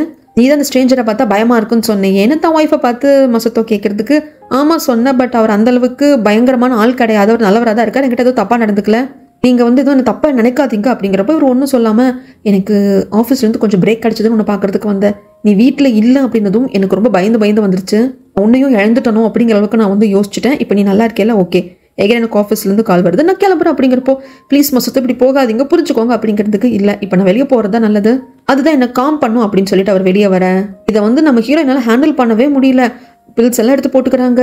ஐயோ அவர் என்ன தப்பா நினைக்கிறாரு, நான் வந்து அவன் கூட ஏதோ அஃபேர்ல இருக்கிற மாதிரி நினைக்கிறாரு, ஐயோ அது அப்படி இல்லையே, அது உண்மை இல்லையே, என்ன பண்ணுறதுன்னு தெரியலன்னு இவங்க ஃபீல் பண்ண வெளியே வந்த மசத்தோ வேற ஒரு பொண்ணு கூட ஒன்னா இருக்கான். அவங்க பொண்ணு தான், பட் கொஞ்சம் ஏஜ்டு பர்சனா இருக்காங்க.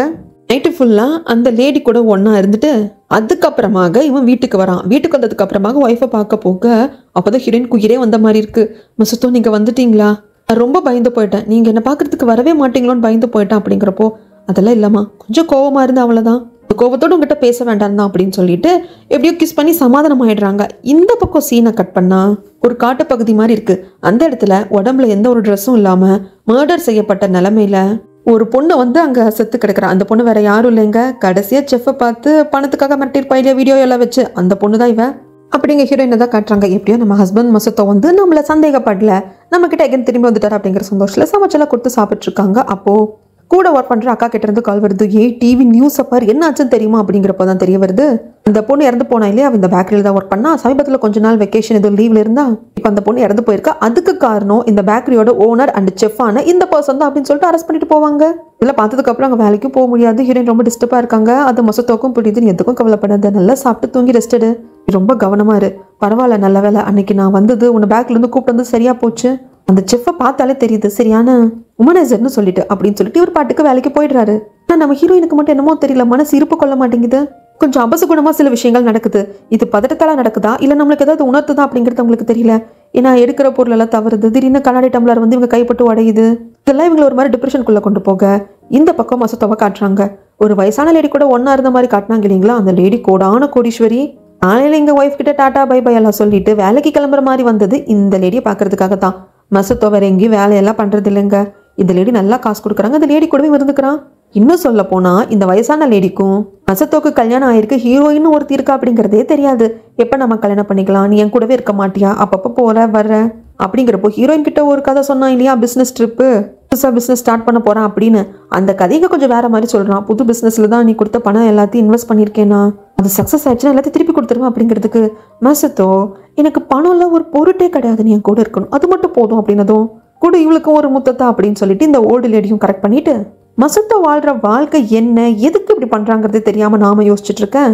இந்த பக்கம் செஃப்பை பிடிச்சி உட்கார வச்சு விசாரிச்சுட்டு இருக்காங்க. செஃப்பை விசாரிக்கிறதுக்கான மெயினான காரணம் அந்த பொண்ணு இறந்து போகிறதுக்கு முன்னாடி நாள் நைட்டு கடைசியா செஃப்பை தான் பார்த்துட்டு போயிருக்கா, அதுக்கான எவிடன்ஸ்ல உங்களுக்கு கிடைச்சிருக்கும். ஆனா செஃப் சொல்றாங்க, ஆமா அந்த பொண்ணு என்ன பார்க்க வந்தாதான், இல்லைன்னு சொல்லவே இல்லையே, ஆனா நான் அவளை மர்டர் பண்ணல அப்படின்னு சொல்லிட்டு ரொம்ப தைரியமா இருக்காரு. ஏன்னா இவர் அந்த பொண்ணை மர்டர் பண்ணல, ஆனா அங்கதான் வச்சாங்க பாரு ஆப்பு அப்படிங்கிற மாதிரி.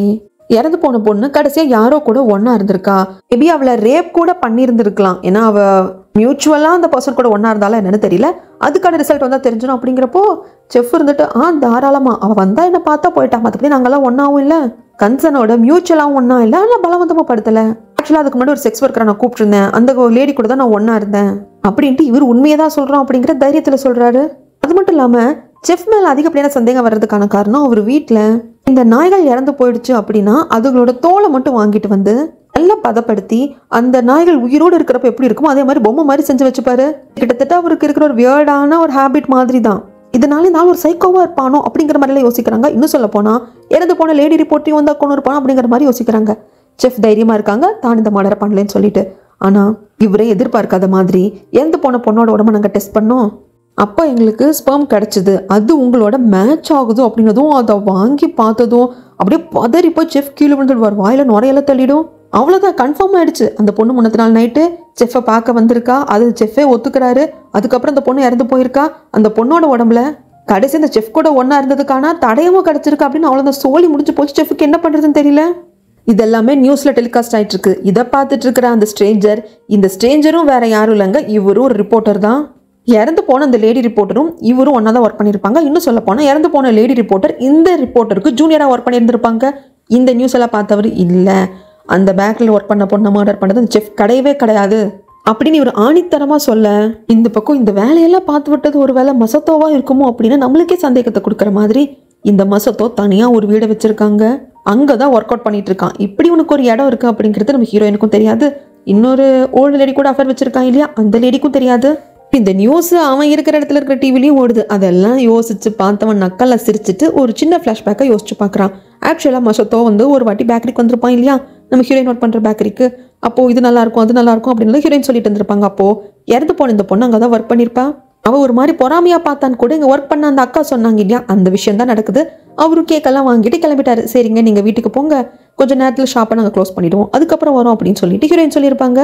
மசத்தோ ஓகேன்னு சொல்லிட்டு வருவார். அவரு வர்றதுக்கும் பின்னுக்கவே இந்த பொண்ணும் வந்திருப்பா. வந்தவ ஃப்ரீ கூப்பன்ஸ் சிலது வாங்காமல் போறீங்களே அப்படிங்கிறப்போ அப்படியாம்மா தேங்க்ஸ் அப்படின்னு சொல்லி வாங்குற சமயத்தில் நீங்கள் எப்படி இந்த ஹீரோயினை கட்டிக்கிட்டீங்க, உங்களுக்கு வர்த்தே கிடையாது, உங்களை பார்க்குறப்போ உங்கள் பக்கத்தில் நான் தான் இருக்கணும்னு தோணுது அப்படின்னதோ அப்படியே மசத்தோக்கு ஒரு மாதிரி ஆயிருக்கும். இவ யாரு, எதுக்கு தேவையில்லாம இப்படி பேசுகிறவ, நம்ம லிஸ்ட்லேயே இல்லையே அப்படிங்கிற மாதிரி தான் மசத்தோக்கு தோணியிருக்கும். ஆனால் ஒரு மாதிரி பிளாக்மெயில் பண்ணுற மாதிரி பேசியிருப்பா. உங்களை பற்றின சீக்கிரட் எனக்கு தெரியும், முடிஞ்சா கால் பண்ணுங்க அப்படின்ட்டு போகிறப்போ என்ன ஓலர்றான்னு தெரியாமல் அந்த கூப்பனுக்கு பின்னாடி பார்த்தா ஃபோன் நம்பர் இருக்குது. அதுக்கப்புறம் கால் பண்ண போய் தான் ஒரு வாட்டி பாரில் இந்த பொண்ணை போய் மீட் பண்ண மாதிரி பார்த்தோம் இல்லைங்களா, அந்த சம்பவம் நடந்திருக்கும். அந்த சம்பவம் நடந்தப்போ தான் இந்த பொண்ணு தான் என்ன ஆதாரத்தை வச்சு பிளாக்மெயில் பண்ணுறோங்கிறதே காட்டியிருப்பான். இந்த மாதத்தை இப்போ ஒரு ஓல்டு லேடி கூட அஃபேர் வச்சுட்டு இருக்கான் இல்லைங்களா, ஒரு வாட்டி ஒரு பெரிய ஹோட்டலுக்கு அந்த லேடியோட வந்திருப்பான். அதே இந்த பொண்ணு எதிர்ச்சியாக பார்த்துருப்பான். இந்த பொண்ணுக்கு நல்லா தெரியும் ஹீரோயினோட ஹஸ்பண்ட் வந்தா மசத்தம் அப்படிங்கிறது. இவன் ஒரு லேடி கூட போகிறா, அவர் கை கோச்சிட்டு போகிறா அப்படின்னு சொல்லிட்டு ஃபோட்டோ எடுத்து வச்சிருந்துருப்பான். இதை காட்டி பிளாக்மெயில் பண்ணதுக்கு மசத்தோ அசர்ற மாதிரி கிடையாது. அவரு சொல்றாரு, ஏய் நான் ஒரு கிளைண்ட் மீட்டிங்காக வந்தேன், அவங்க எங்கள் கிளைண்ட் அப்படிங்கிறப்போ ஓ கிளைண்ட் தான் இப்படி கையை கொத்துட்டு போவாங்களா, சரி அப்படி கிளைண்ட்டுன்னா சொல்றீங்க, நான் வேணா இது உங்கள் ஒய்ஃப் கிட்ட காட்டட்டுமா அப்படின்னு சொல்லி கேட்குறப்போ மசத்தோக்கு என்ன சொல்றதுன்னு தெரியாம நிற்க முழிக்க, உனக்கு என்ன வேணும்னு கேட்க, எனக்கு நீங்கள் தான் வேணும்னு சொல்ல, அன்னைக்கு வேற ஒரு ஹோட்டலில் இவங்க 2 பேர் ஒன்றா இருந்திருப்பாங்க. அப்போதான் இந்த பொண்ணு சொல்லியிருப்பா, நீ ஏன் டைப், உனக்கும் ஹீரோயினுக்கு எப்படி செட் ஆகும், அவெல்லாம் உனக்கு வர்த்தே கிடையாது, நான் தான் உனக்கு எல்லாமா இருப்பேன் அப்படின்னு சொல்லிட்டு இவ உண்மையாக தான் பேசுகிறாளா என்னங்கிறது நம்மளுக்கு தெரியல. ஆனால் இவங்க 2 பேர் ஒன்றா இருந்தது கூட அன்றைக்கி வீடியோ எடுத்து வச்சுருந்துருப்பா, அதெல்லாம் நம்ம பார்த்தோம். அதுக்கப்புறமாக இந்த இடத்துல உட்காந்துட்டு தானே செஃப் கூட கால் பண்ணி பிளாக்மெயிலாம் பண்ணியிருப்பா. அதெல்லாம் நடந்ததுக்கப்புறம் மசத்தோ முடிவு பண்ணிட்டான், இவன் என்னைக்கு இருந்தாலும் காலை சுற்றின பாம்பு தான், நம்மளை கடிக்காம விட மாட்டா அப்படின்னு சொல்லிட்டு இவ போக்கில் போயே தான் இவளை அடிக்கணும் அப்படிங்கிற முடிவுக்கு வந்தவன், இதை பாருமா நான் யார்கிட்டையும் காட்டாத ஒரு மறுபக்கம் இருக்குது, அது நான் உங்ககிட்ட மட்டும் காட்ட போகிறேன் அப்படின்னு சொல்லிட்டு இப்போ ஒர்க் அவுட் பண்ணிட்டு இருக்கான் இல்லையா. இந்த வீட்டுக்கு அந்த பொண்ணை கூப்பிட்டு வந்திருப்பான். அந்த பொண்ணுக்கு நான் ரொம்ப பிடிச்சி போயிடும். நீங்கள் ஏன் டைப்புங்க, பயங்கர ரக்கடாக இருக்கீங்க, எனக்கு இந்த மாதிரி இருக்கிற பாய்ஸ் தான் பிடிக்கும், அந்த ஹீரோயினுக்கு உங்களுக்கு செட்டே ஆகலை, உங்களுக்கு இப்படி ஒரு மறுபக்கம் இருக்கா, எனக்கு இது தெரியவே இல்லையே, எனக்கு இது ரொம்ப பிடிச்சிருக்கு, இந்த இடத்துக்கு வர ஃபஸ்ட்டு பொண்ணு நான் தானா, லாஸ்ட் பொண்ணு நான் தாங்க அப்படின்னு சொல்லிட்டு பாட்டுக்கு வந்திருப்பான். ஆனால் அவளுக்கு அப்போ தெரியல இவன் நம்மளை கொல்ல போகிறான்னு சொல்லிட்டு. இந்த பொண்ணு ஜாலியா, ஓ இதெல்லாம் என்ன மீன், இந்த மீனை நீங்கள் வளர்க்குறீங்களா அப்படின்னு சொல்லிட்டு அவள் பார்த்துக்கிட்டே இருக்கிறப்போ இவளுக்கு குடிக்கிறதுக்கு என்னமோ குடிப்பா, இவளும் குடிப்பா. அப்போ தான் நம்மளுக்கு இன்னொரு விஷயம் காட்டுவாங்க, இவளை மர்டர் பண்ணும் அப்படிங்கிற பிளான் பண்ணதுக்கு முன்னாடி ஒரு விஷயத்த மசத்தோ பண்ணியிருப்பான். அது என்ன விஷயம் அப்படின்னா, அந்த செஃப் வந்துட்டு கால்களை கூப்பிடுவாங்க அப்படிங்கிறது மசத்தோக்கு நல்லா தெரியும். அதனால் இவன் என்ன பண்ணியிருப்பான், கடைசியாக அந்த செஃப் கால்களை கூப்பிட்டப்போ அதுக்கு அடுத்த நாள் அவன் வச்ச கார்பேஜில் இருந்து ஒரு காண்டமை எடுப்பான். அதில் இந்த ஆள் யூஸ் பண்ணிட்டு தானே போட்டிருப்பான் செஃப். ஸோ அந்த காண்டமில் இருக்கிற சேமன்ஸ் எடுத்து இதை இன்ஜெக்ட் பண்ணி வச்சுக்கிறான். இப்போ இந்த பொண்ணுக்கு மசத்தோ வந்தது குடிக்கிறதுக்கு கொடுத்தான் இல்லைங்களா, அந்த பொண்ணு கிட்டத்தட்ட ஒரு அரை மயக்கத்துக்கு போயிட்டா. அந்த பொண்ணு அரை மயக்கத்தில் இருக்கிறப்போ அந்த பொண்ணோட பிறப்புறுப்பில் இது இன்ஜெக்ட் பண்ணிட்டு, என்னை ரொம்ப வந்து தொந்தரவு பண்ணிட்டேன், நான் நீ ஒன்றா இருக்கிறதுல வீடியோ எடுத்து வச்சுக்கிறேன், என்னமோ நோய்ங்கிற, நான் தாண்டி எல்லாரையும் பண்ணுவேன், நீ எப்படி என்னையே பண்ண போச்சு அப்படிங்கிறப்ப அந்த பொண்ணு சொல்கிறா, ஆக்சுவலாக நான் மற்றவங்களை பண்ணது அப்படிங்கிறது வேற, எனக்கு ஒன்று உண்மையிலேயே பிடிச்சிருந்தது, என்னை காதலிக்கிற ஒரு பர்சன் கிடைக்கணும் வேணும்னு நினச்சேன் அப்படிங்கிறப்போ அது தாண்டி கடைசி வரைக்கும் நடக்காது அப்படின்னு சொல்லிட்டு கழுத்தில் ஏதோ ஒயரை போட்டு கழுத்து நெரிச்சு கொண்டுட்டான். இப்போது ஃபஸ்ட்டு இறந்த அந்த லேடி ரிப்போர்ட்டர் இருக்காங்க இல்லைங்களா, அவங்களை வந்து யாரும் ரேப் பண்ண மாதிரி அதுக்கான சிம்டம்ஸ் எல்லாம் கிடையாது. பட் கழுத்தில் இதே மாதிரி ஒயர் போட்டு நடிச்சிருந்துருப்பாங்க. அதை தடுக்கிறதுக்காக இவங்க கையை வச்சப்போ இவங்க நகமே கழுத்தில் காயத்தை ஏற்படுத்தியிருக்கும். கிட்டத்தட்ட இந்த பொண்ணுக்கு அதுதான் நடக்குது. இப்போ போலீஸில் என்ன நடக்கும், அந்த லேடி ரிப்போர்ட்டரை யார் இதே மெத்தடில் கொண்டானோ அவன் தான் இந்த பொண்ணை கொண்டிருக்கான் அப்படின்னு சொல்லிட்டு அவனை செஸ் பண்ணிட்டு போவாங்க அப்படிங்கிற மாதிரி பிளான் பண்ணி எல்லாமே செஃப் தான், அந்த லேடி ரிப்போர்ட்டரை கொன்னதே செஃப் தான் அப்படிங்கிற அளவுக்கு பக்காவாக எல்லாத்தையும் பண்ணி இந்த மாசத்தை முடிச்சுட்டான். இப்படி இது எல்லாத்தையும் யோசிச்சு முடிச்சு ஒர்க் அவுட் பண்ணிட்டு அப்பாடான்னு கீழே படுக்கிறப்ப அந்த ஓல்டு லேடி கிட்ட இருந்து கால் வருது, மசத்தோ நீ எப்போ வருவேன், உன்னை பார்க்கணும் போல இருக்கு அப்படிங்கிறதுக்கு, டார்லிங் நான் சீக்கிரம் வந்துடுவான் அப்படின்னு சொல்லிட்டு இவன் பாட்டுக்கு இவன் நார்மல் லைஃபை ரெகுலராக எப்படி வாழ்வானோ அதே மாதிரி மசத்தோ வாழ ஆரம்பிக்கிறான். இந்த பக்கம் ஹீரோயின் தன்னோட சைக்காட்டிஸ்ட் ஃப்ரெண்டை பார்க்க போயிருக்காங்க. 2 பேரும் அந்த சைக்காட்டிஸ்ட்ல அந்த ஹிப்னோடைஸ் பண்ணுறது அந்த ஒர்க்கெல்லாம் ஹீரோயினுக்கு பண்ணி ட்ரீட்மெண்ட்லாம் முடிச்சதுக்கு அப்புறமாக வெளியே சாப்பிடலான்னு வந்திருக்காங்க. அப்போ நம்ம ஹீரோயின் த ஹஸ்பண்டான மசத்தோவை பற்றி பேசுறது அப்படிங்கிறது இவங்களுக்கு கொஞ்சம் வியர்டாக இருக்குது. அதுக்கப்புறமாக இவங்க வந்து டைப் பண்ணுவாங்க இல்லைங்களா ஒரு பேஷண்ட்டோட டீட்டெயில்ஸ் எல்லாம், அதை டைப் பண்ணுறப்ப இவங்களுக்கே கன்ஃபியூஸாக இருக்குது. இவன் வந்து ஹஸ்பண்டை ரொம்ப டிபெண்ட் பண்ணியிருக்கா, அவன் மட்டும்தான் உலகம் அப்படின்னு ஹீரோயின் நினைக்கிறா, இவளுக்கு பிடிச்சது பிடிக்காதது கூட அவன் நிர்ணயிச்சா ஓகேவா இருக்கும்னு இவன் நம்புறா அப்படின்னு சொல்லிட்டு அதை பற்றியெல்லாம் டைப் பண்ணிகிட்டே இருக்காங்க.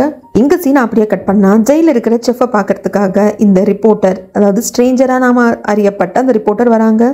நீங்கள் யாருங்க, எதுக்கு வந்தீங்க, எனக்கு ஒன்றும் தெரியாது அப்படிங்கிறதுக்கு, இதை பாருங்கள் செஃப், இப்போ இறந்த பொண்ணும் சரி இதுக்கு முன்னாடி இறந்த லேடி ரிப்போர்ட்டரையும் 2 பேரும் நீங்கள் மர்டர் பண்ணலைங்கிறது எனக்கு தெரியும். ஆனால் இப்போ இறந்து போனா இல்லையா உங்கள் பேக்கரியில் வேலை செஞ்ச பொண்ணு, அந்த பொண்ணுக்கு உங்களுக்கு ஏதோ ஒரு தொடர்பு இருக்குது, எங்கிட்ட மறைக்காம உண்மையை சொல்லுங்கள் அப்படிங்கிறப்போ, அப்பாடா எல்லாரும் ஆதாரத்தை வச்சு நம்மளை சந்தேகப்பட்டானுங்க, இந்த ஆள் தான் கொஞ்சம் நம்புற மாதிரி இருக்கான் அப்படின்ட்டு சில உண்மைகளை சொல்கிறாங்க. ஆக்சுவலாக இப்போ இறந்து போனா இல்லைங்களா அந்த பேக்கரியில் வேலை செஞ்ச பொண்ணு, மசத்தோவை எல்லாத்தையும் இந்த பிளாக்மெயில் பண்ண பொண்ணு, அந்த பொண்ணுக்கும் இந்த செஃப்புக்குமே ஒரு காலத்தில் ஒரு ரிலேஷன்ஷிப் இருந்திருக்கு. ரொம்ப க்ளோஸான ரிலேஷன்ஷிப் எல்லாம் இல்லை. அந்த பொண்ணுக்கு இந்த செஃப்பை பிடிச்சிருக்கு, அந்த பொண்ணு எப்போ ரொம்ப தனிமையில் இருப்பா, பேசுறது அந்த பொண்ணு காதலாக இருந்திருக்கு, அதுதானே தவிர்த்து அதை தாண்டி ஒன்னாலாம் அவங்க வந்து ஸ்டே பண்ணது கிடையாது. அந்த சமயத்தில் அந்த பொண்ணுக்கு கல்யாணம் ஃபிக்ஸ் ஆயிருக்கும். நான் கல்யாண மாப்பிள்ளைனாலும் உன்னை கல்யாணம் பண்ணிக்க முடியாது அப்படின்னு எழுதி வச்சுட்டு போயிருந்திருப்பான். இதெல்லாம் தெரிய வந்து கல்யாணம் நின்றுச்சு.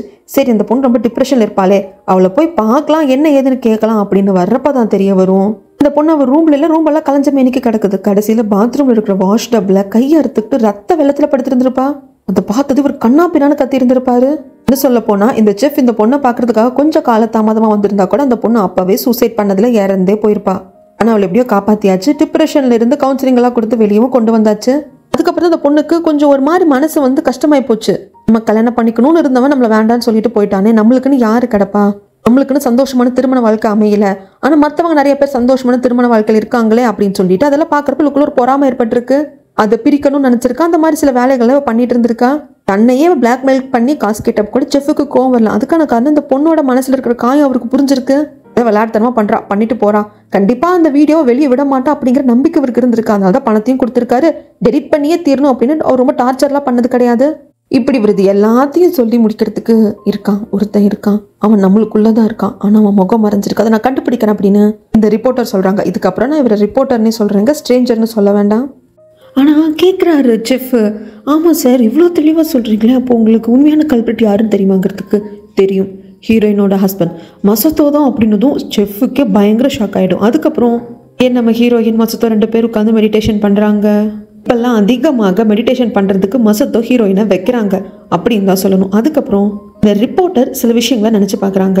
அந்த லேடி ரிப்போர்ட்டர் இறந்து போகிறதுக்கு முன்னாடி ரெஸ்டாரண்ட்டில் 2 பேர் உட்காந்து பேசிகிட்டு இருந்திருப்பாங்க. இந்த ரிப்போர்ட்டர் சீனியர், லேடி ரிப்போர்ட்டர் இந்த ரிப்போர்ட்டருக்கு ஜூனியர். நல்ல ஆர்டிகல்ஸ் எல்லாம் எழுதிட்டு இருக்கு அப்படின்னு எல்லாம் சொல்லிட்டு இருக்கிற சமயத்தில் என் மைண்டுக்குள்ளே ஒரு விஷயம் ஸ்ட்ரக் ஆயிருக்கு. அதை விட்டு என்னால் வெளியே வரவே முடியல. ஏதோ ஒன்று அதில் மிஸ்ட்ரி இருக்கிற மாதிரி இருக்குது அப்படின்னு சொல்லிட்டு இந்த லேடி ரிப்போர்ட்டர் சொல்கிறதுக்கு ரிப்போர்ட்டர் என்னம்மா ஏது சொல்லு அப்படின்னு கேட்குறப்போ, எனக்கு ஒரு ஆண்டி இருக்காங்க, அவங்களுக்கு ஏற்கனவே 2 வாட்டி டைவர்ஸ் ஆகிருந்திருக்கு.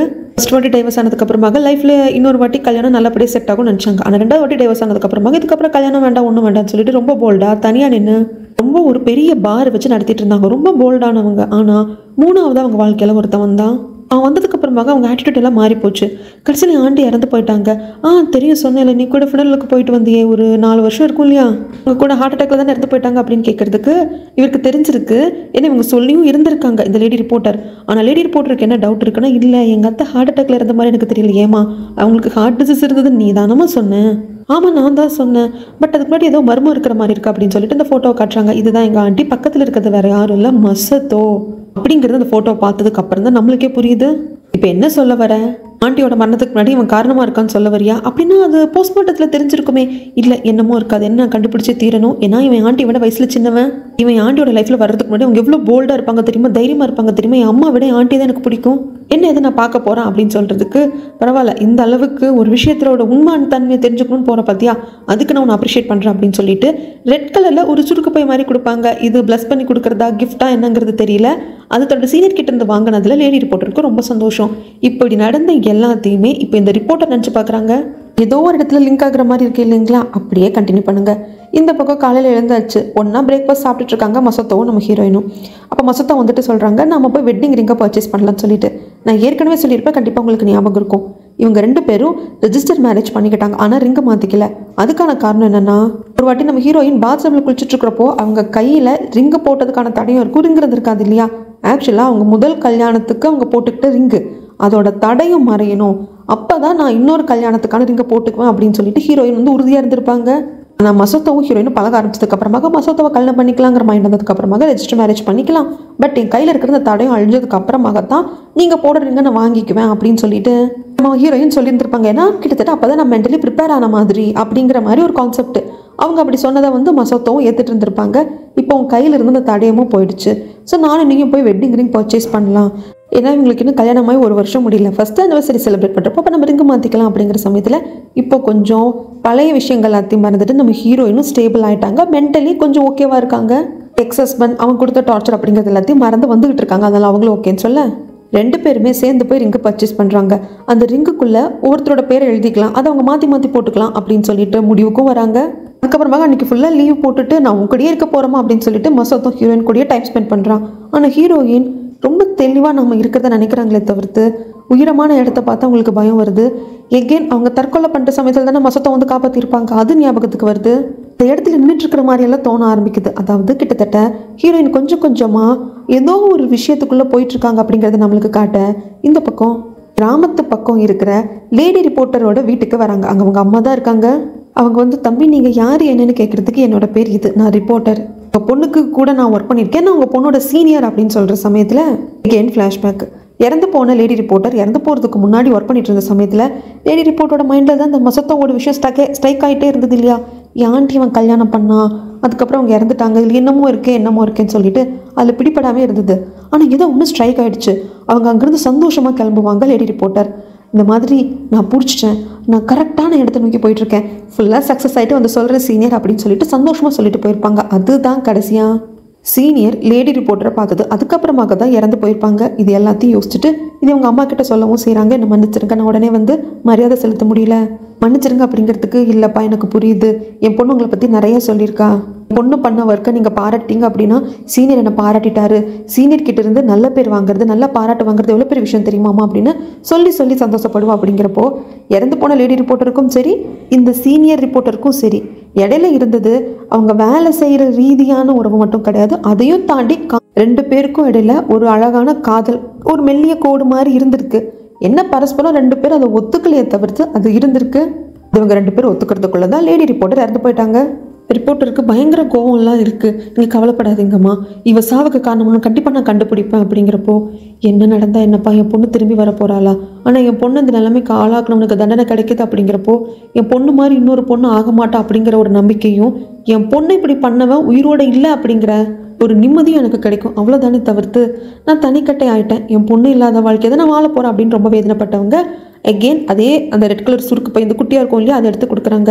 என் பொண்ணு சொன்னான், நல்லது விஷ் பண்ணி நீ என் பொண்ணுக்கு இது கிஃப்டாக கொடுத்தியாமா, அதை கூட என்கிட்ட சொல்லி ரொம்ப ரொம்ப சந்தோஷப்பட்டாப்பா, இப்போ நான் அதை உனக்கே கொடுக்குறேன்ப்பா, என் பொண்ணு ஞாபகமாக நீ வச்சுக்கோ அப்படின்னதும் கலங்க அதை வாங்கிட்டு வந்துடுவார்.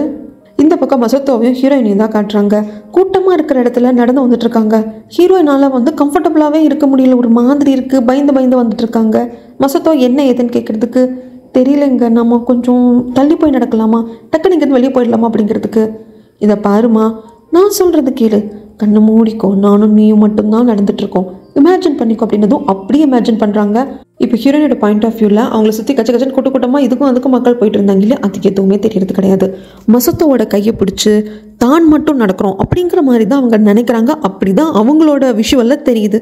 இப்படி நடந்துட்டுருக்க அதுக்கப்புறம் எகெயின் இன்னொரு சிட்டிங்க்கு வராங்க சைக்காட்ரிஸ்ட் ஃப்ரெண்டை பார்க்கறதுக்காக. ஹிப்னோடைஸ் பண்ணுறப்போ ஹீரோயினை ஹிப்னோடைஸ் பண்ணுறது ரொம்ப கஷ்டமாக இருக்குது. ஹீரோயினை யாரும் பயங்கரம் மேனிப்புலேட் பண்ணியிருக்காங்க அப்படிங்கிறது அந்த சைக்காட்ரிஸ்ட் ஃப்ரெண்டுக்கு நல்லாவே தெரிஞ்சு போச்சு. அவங்க என்ன பண்ணுறாங்க, ஃபஸ்ட்டு அந்த ட்ரீட்மெண்ட்டுக்கான சிட்டிங்கெல்லாம் முடிஞ்சதுக்கப்புறமாக, இதை பாரு, இதுக்கப்புறம் நீ ஹஸ்பண்ட் கூட சேர்ந்து மெடிடேஷன் பண்ணாத அப்படின்னு சொல்கிறதுக்கு, ஏன் அப்படி சொல்கிற, அது ரொம்ப நல்லாயிருக்கு, எனக்கு பிடிச்சிருக்கு. அப்படிங்கிறப்போ இல்லை, அது என்னை ரொம்ப டிஸ்டர்ப் பண்ணுது, உன்னை என்னால் ஹிப்னோடைஸ் பண்ண முடியல, நீ ரொம்ப அது என்னை பிளாக் பண்ணுது, உன்னோட லைஃப்பில் என்ன நடக்குதுன்னு தெரிஞ்சுக்க விடாமல் அதை என்னை தடுக்குது. இன்னும் சொல்ல போனால் நீ என்கிட்ட ட்ரீட்மெண்ட்டுக்கு வர, உனக்கு நான் ப்ராப்பராக ட்ரீட்மெண்ட் கொடுக்க முடியாமல் அதை தடுக்குது அப்படிங்கிறதுக்கு நம்ம ஹீரோயின் என்னமோ சொல்லி சமாளிக்கிறாங்க. பட் அவங்க இதை பாரு, உன் ஹஸ்பண்டுக்கு ப்ராப்பராக மெடிடேஷனும் தெரியாது, ஹிப்னோடைஸும் தெரியாது. அப்படி இருக்கிறப்போ நீ அவர் கூட உட்காந்து ரொம்ப டீப்பாக மெடிடேஷன் பண்ணுறது அப்படிங்கிறது தப்பாக தெரியுது, டேஞ்சராக தெரியுது. இல்லடி அப்படின்னு நம்ம ஹீரோயின் என்ன சொல்ல ஆரம்பிக்கிறதுக்குள்ள, ப்ளீஸ் நான் ஹஸ்பண்டை பார்க்கணும், அடுத்த வாட்டி வரப்போ கூப்பிட்டுவா அப்படின்னு மட்டும் சொல்லி முடிச்சுடுறாங்க.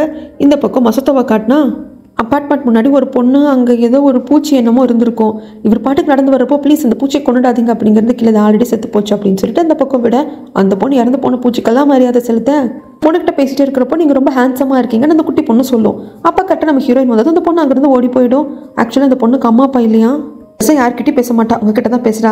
சரி அதெல்லாம் இருக்கட்டும், உன்னோட ட்ரீட்மெண்ட்லாம் முடிஞ்சிருச்சா, உங்கள் அந்த சைக்காட்ரிஸ்டோட ஃப்ரெண்ட் என்ன சொல்கிறா அப்படின்னு கேட்குறதுக்கு, அடுத்த வாட்டி வரப்போ உங்களை கூப்பிட்டு வர சொல்கிறா, நீங்கள் எதுக்கும் கவலைப்படாதீங்க, உங்களுக்கு வர வேண்டாம் அப்படின்னா நீங்கள் தாராளமாக மறுத்துடலாம், உங்களுக்கு ஒர்க் இருக்குன்னு சொல்லி நான் சமாளிச்சுக்கிறேன் அப்படிங்கிறதுக்கு மசத்தோ இருந்துட்டு இல்லை அதில் ஒன்றும் பிரச்சனை இல்லை, நான் வரேன் அப்படின்னு சொல்லிடுறாங்க. இந்த பக்கம் ரிப்போர்ட்டர் தான் காட்டுறாங்க. அந்த மசத்தோவை எப்படி பிடிக்கிறது, அவங்ககிட்ட ஏதோ ஒரு தப்பு இருக்குது நம்மளுக்கு புரியுது, ஆனால் முடியலையா அப்படிங்கிற சமயத்தில் தான் எதர்ச்சியாக அந்த ரெட் கலர் சுருக்கு பை இவங்க லேடி ரிப்போர்ட்டர் கிட்ட கொடுத்தது, லேடி ரிப்போர்ட்டர் இருந்ததுக்கப்புறமாக அவங்க அம்மா கொடுத்தது, இப்போ அதுக்குள்ளே ஒரு மெமரி கார்டு இருக்கிறத நோட்டீஸ் பண்ணுறாரு. இதை இங்கே காட்ட இந்த பக்கம் வீட்டில் மசத்தோ எகெயின் ஹீரோயின் கூட உட்காந்து மெடிடேஷன் பண்ணுறாங்க. அந்த சமயத்தில் ஒரு சில ஃப்ளாஷ்பேக்காக நினச்சி பார்க்குறாரு, அதை நம்மளுக்கும் காட்டுறாங்க. மசத்தோ சின்ன பையனாக இருந்தப்போ ஒரு இடத்துல பன்னோ என்னமோ சாப்பிட்றதுக்கு திருடிட்டு குடுகுடுன்னு ஓடி தங்கச்சிக்கு கொடுப்பான், சீக்கிரமாக சாப்பிட்டுக்கோன்னு சொல்லிட்டு. அந்த சமயத்தில் 2 பேர் வருவாங்க. வர்ற லேடி மசத்தோ அந்த குட்டி பொண்ணு, இவங்க 2 பேரோட அம்மா. ஆனால் கூட இருக்கிறது அவங்க அப்பா கிடையாது, அவங்க அம்மா இப்போ காதலிச்சுட்டு இப்போ பாய் ஃப்ரெண்டாக வச்சுட்டு இருக்கிற நபர். கொஞ்ச நாளாக இவர் தான் கூட எல்லாம் இருந்துட்டு இருக்காரு. அது மட்டும் இல்லாமல் நீங்கள் சாப்பிட்ருக்கீங்களா அப்படின்னு சொல்லி கண்டுபிடிச்சது, ஓ திருடிட்டு தங்கச்சிக்கு கொடுத்துருக்கியா, திருடுறதா இருந்தால் காசு திருடுறா, சோத்தை திருடி இருக்கா அப்படின்னு சொல்லிட்டு மசத்தோவை போட்டு கண்ணா பின்னா நடிக்க, மசத்தோ கொஞ்சம் எதுவும் பேச செய்வான்.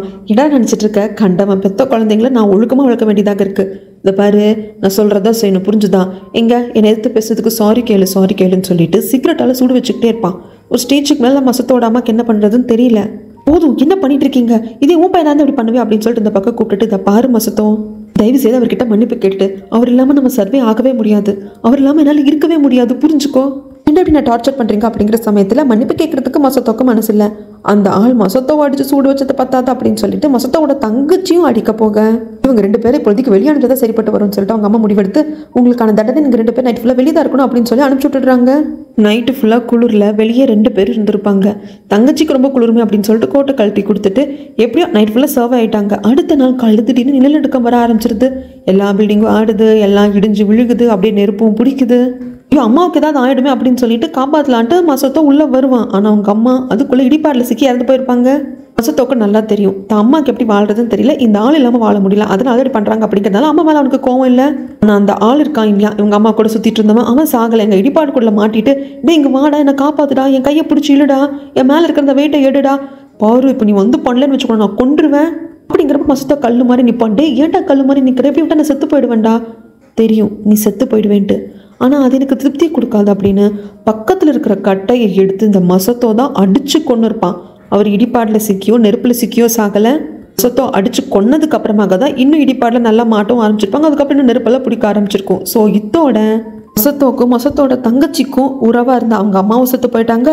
தொல்லையாக இருந்த அந்த ஆளையும் அவன் கொன்னுட்டு இந்த இடிபாட்டில் அவன் செத்த மாதிரி பண்ணியாச்சு. ஆனால் நம்ம ஹீரோயின் கிட்ட ஒரு கதை சொன்னான் இல்லைங்களா, அதில் எந்த அளவுக்கு அவன் திரிச்சிருக்கான் உருட்டியிருக்கான் அப்படிங்கிறது இப்போ நம்மளுக்கு புரியும். இப்படி இந்த மெடிடேஷன் பண்ணுற ரீதியில் இது எல்லாத்தையுமே இந்த மசத்தோ நினச்சி பார்த்துருக்கான். நம்ம ஹீரோயினுக்கு எதுவுமே தெரியாது. மசத்தோ திடீர்னு ஃபேஸ் ஒரு மாதிரி மாறிடுச்சு. நான் என்னோட சின்ன வயசை யோசித்து பார்த்தேன். என்னோட அம்மா அப்பா அந்த நிலநடுக்கத்தில் ஏற்பட்ட இடிபாட்டில் சிக்கி இறந்தாங்க இல்லையா, அதெல்லாத்தையும் யோசித்து பார்த்தேன். அதான் என் முகம் மாறிடுச்சு அப்படின்னு இப்போவும் ஏதோ பேசிகிட்டே இருக்கிறான். நம்ம ஹீரோயின் கிட்ட ஹீரோயினும் அதை நம்புறான். அதுக்கப்புறம் அந்த மெமரி கார்டு இருந்தது இல்லைங்களா, அந்த சுருக்கு பைக்குள்ளே அதில் இருக்கிற டீட்டெயில்ஸ் எல்லாத்தையும் பார்த்ததுக்கப்புறமாக கோர்வையாக ரிப்போர்ட்டருக்கு நிறைய விஷயங்கள் புரிஞ்சு போச்சு. ஸோ இந்த மெமரி கார்டு இல்லைன்னா இந்த மாதிரி ஏதோ டீட்டெயில்ஸ் வந்து லேடி ரிப்போர்ட்டர்கிட்ட இருக்குது அப்படிங்கிறது மசத்தோக்கு தெரிஞ்சிருக்கு. அதை காப்பாற்றணும், தன்னை பற்றின வெளியே எந்த நியூஸும் வந்துடக்கூடாதுங்கிறதுக்காக தான் லேடி ரிப்போர்ட்டரே கொன்று இருக்கான் அப்படிங்கிறதும் தெரிய வருது.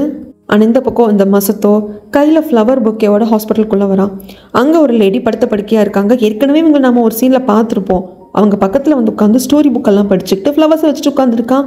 படுத்த படிக்கையாக இருக்கிறது வேறு யாரும் இல்லை, மசத்தோவோட சொந்த தங்கச்சி. இதுக்கப்புறம் வர்றது அங்கே கொஞ்சம் ஃப்ளாஷ்பேக், இங்கே கொஞ்சம் ஃப்ளாஷ்பேக்குன்னு வருங்க. அதனால ஸ்கிப் பண்ணாமல் பாருங்கள். மசத்தோட தங்கச்சி அவங்க வீட்டில் அவங்க 2 பேர் தான் உயிர் பழைச்சிருப்பாங்க. அந்த எர்க்வேக் நடந்து முடிஞ்சு அங்கே இடிபாடில் மாட்டி நெருப்பு பிடிச்சி எல்லாம் இறந்ததுக்கப்புறம் இவங்க ஆர்ஃபனேஜில் தான் வளர்ந்துருப்பாங்க. இப்போது அது முடிஞ்சு 15 வருஷம் ஆச்சு. ஆனால் அந்த எர்த்குவேக் நடந்ததுலேருந்து இன்றைக்கி கரெக்டாக 15 வருஷம் ஆச்சுன்னா அப்படின்னு சொல்லிட்டோம். ஆர்ஃபனேஜில் நம்ம வளர்ந்தது அப்படி இப்படின்னு சொல்லிட்டு தான் அண்ணனுக்கு அவள் லெட்டர் எழுதிட்டு இருக்கா.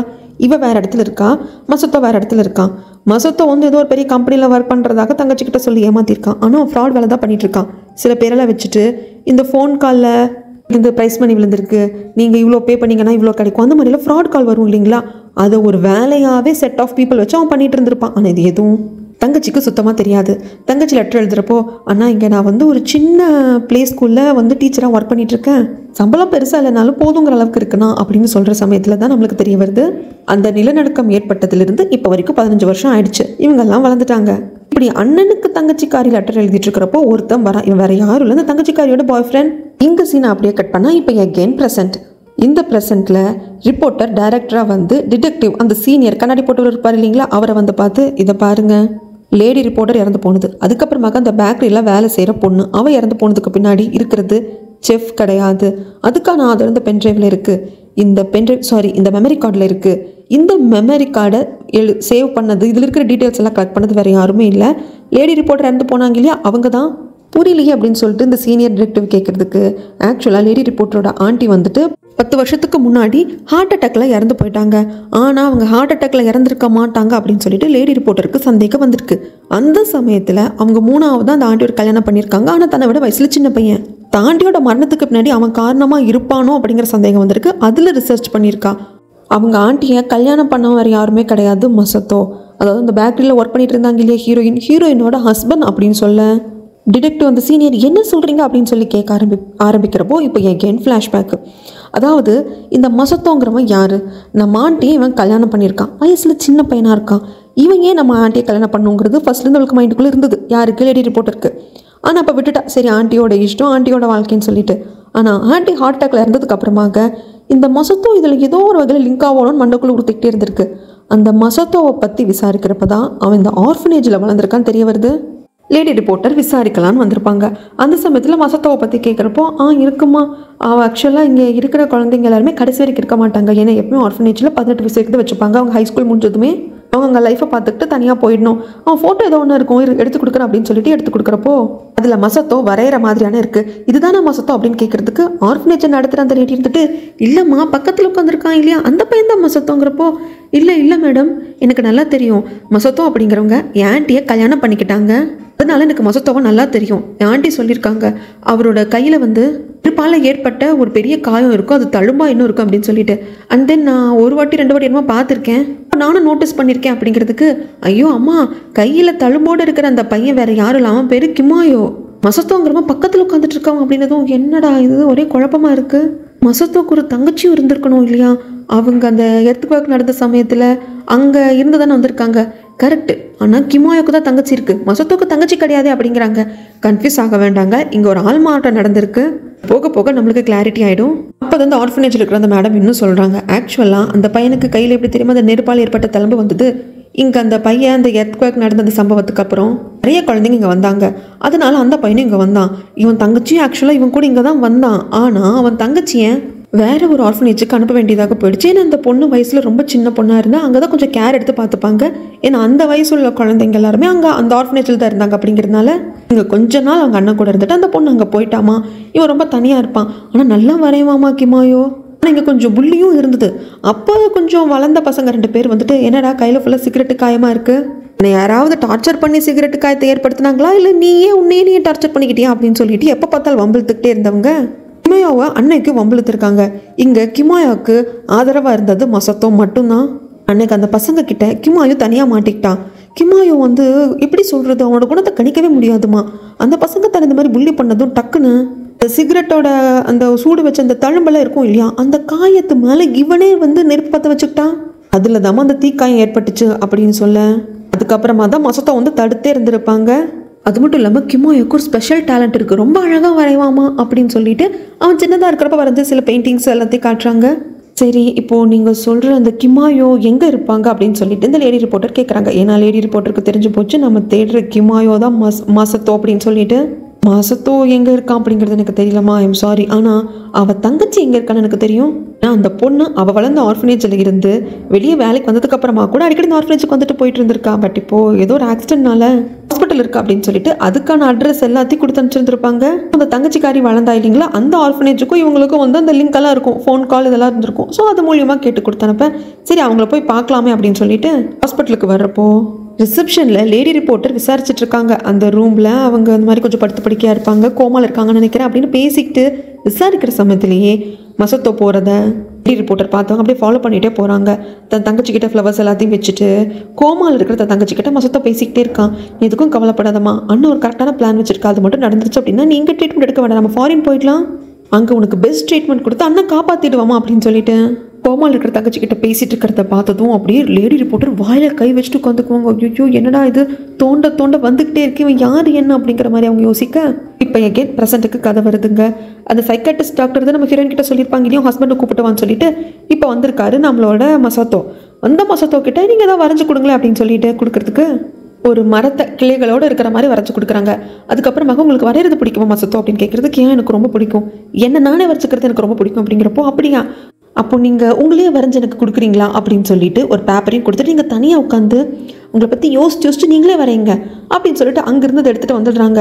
வெளியே இருக்கிற ஹீரோயின் கேட்குறாங்க, நீ என் ஹஸ்பண்ட் கிட்ட பேசினியா, என்ன சொன்னார் என்ன அப்படின்னு கேட்குறதுக்கு, பொறுமையாக இரு அப்படின்னு சொல்லிட்டு மசத்தோ வரைஞ்சி கொடுத்தாங்க இல்லைங்களா அந்த மரம் மாதிரி இருக்கிற ட்ராயிங், அதை வச்சு பார்த்துக்கிட்டே இருக்காங்க. இங்கே சீன் அப்படியே கட் பண்ணால் இந்த பக்கம் அந்த மெமரி கார்டை கொடுத்துட்டு இந்த மசத்தோங்கிறவன் இதை பற்றி விசாரித்தது எல்லாத்தையுமே ரிப்போர்ட்டர் சொல்லியிருப்பாங்க இல்லையா. இப்போது டிடெக்டிவ் சீனியர் ஜூனியர் 2 பேரும் இருக்காங்க. பென்ட்ரைவ் இருக்கிற டீட்டெயில்ஸில் வச்சு பார்க்குறப்ப தெரிஞ்சு போச்சு மசத்தோ அப்படிங்கிறவங்க உண்மையான மசத்தோ கிடையாது, கிமாயோ அப்படின்னு சொல்லிட்டு. ஆனால் இவங்களுக்கு கிடைக்கிற விஷயம் என்னன்னா 13 வருஷத்துக்கு முன்னாடி கிமாயோ அப்படிங்கிறவன் இறந்து போயிட்டான் அப்படின்னு சொல்லிட்டு சில விஷயங்களை சொல்கிறாங்க. அப்போ நம்மளுக்கு ஃப்ளாஷ்பேக்கை காட்டுறாங்க. அந்த கிமாயோ அப்படிங்கிறவன் வேறு யாரும் இல்லைங்க, இவன் மசத்தோவாக இருக்கிறான் இல்லையா, அவன் தான் கிமாயோ. ஸோ நான் மசத்தோ அப்படின்னே கண்டினியூ பண்ணுறேன்.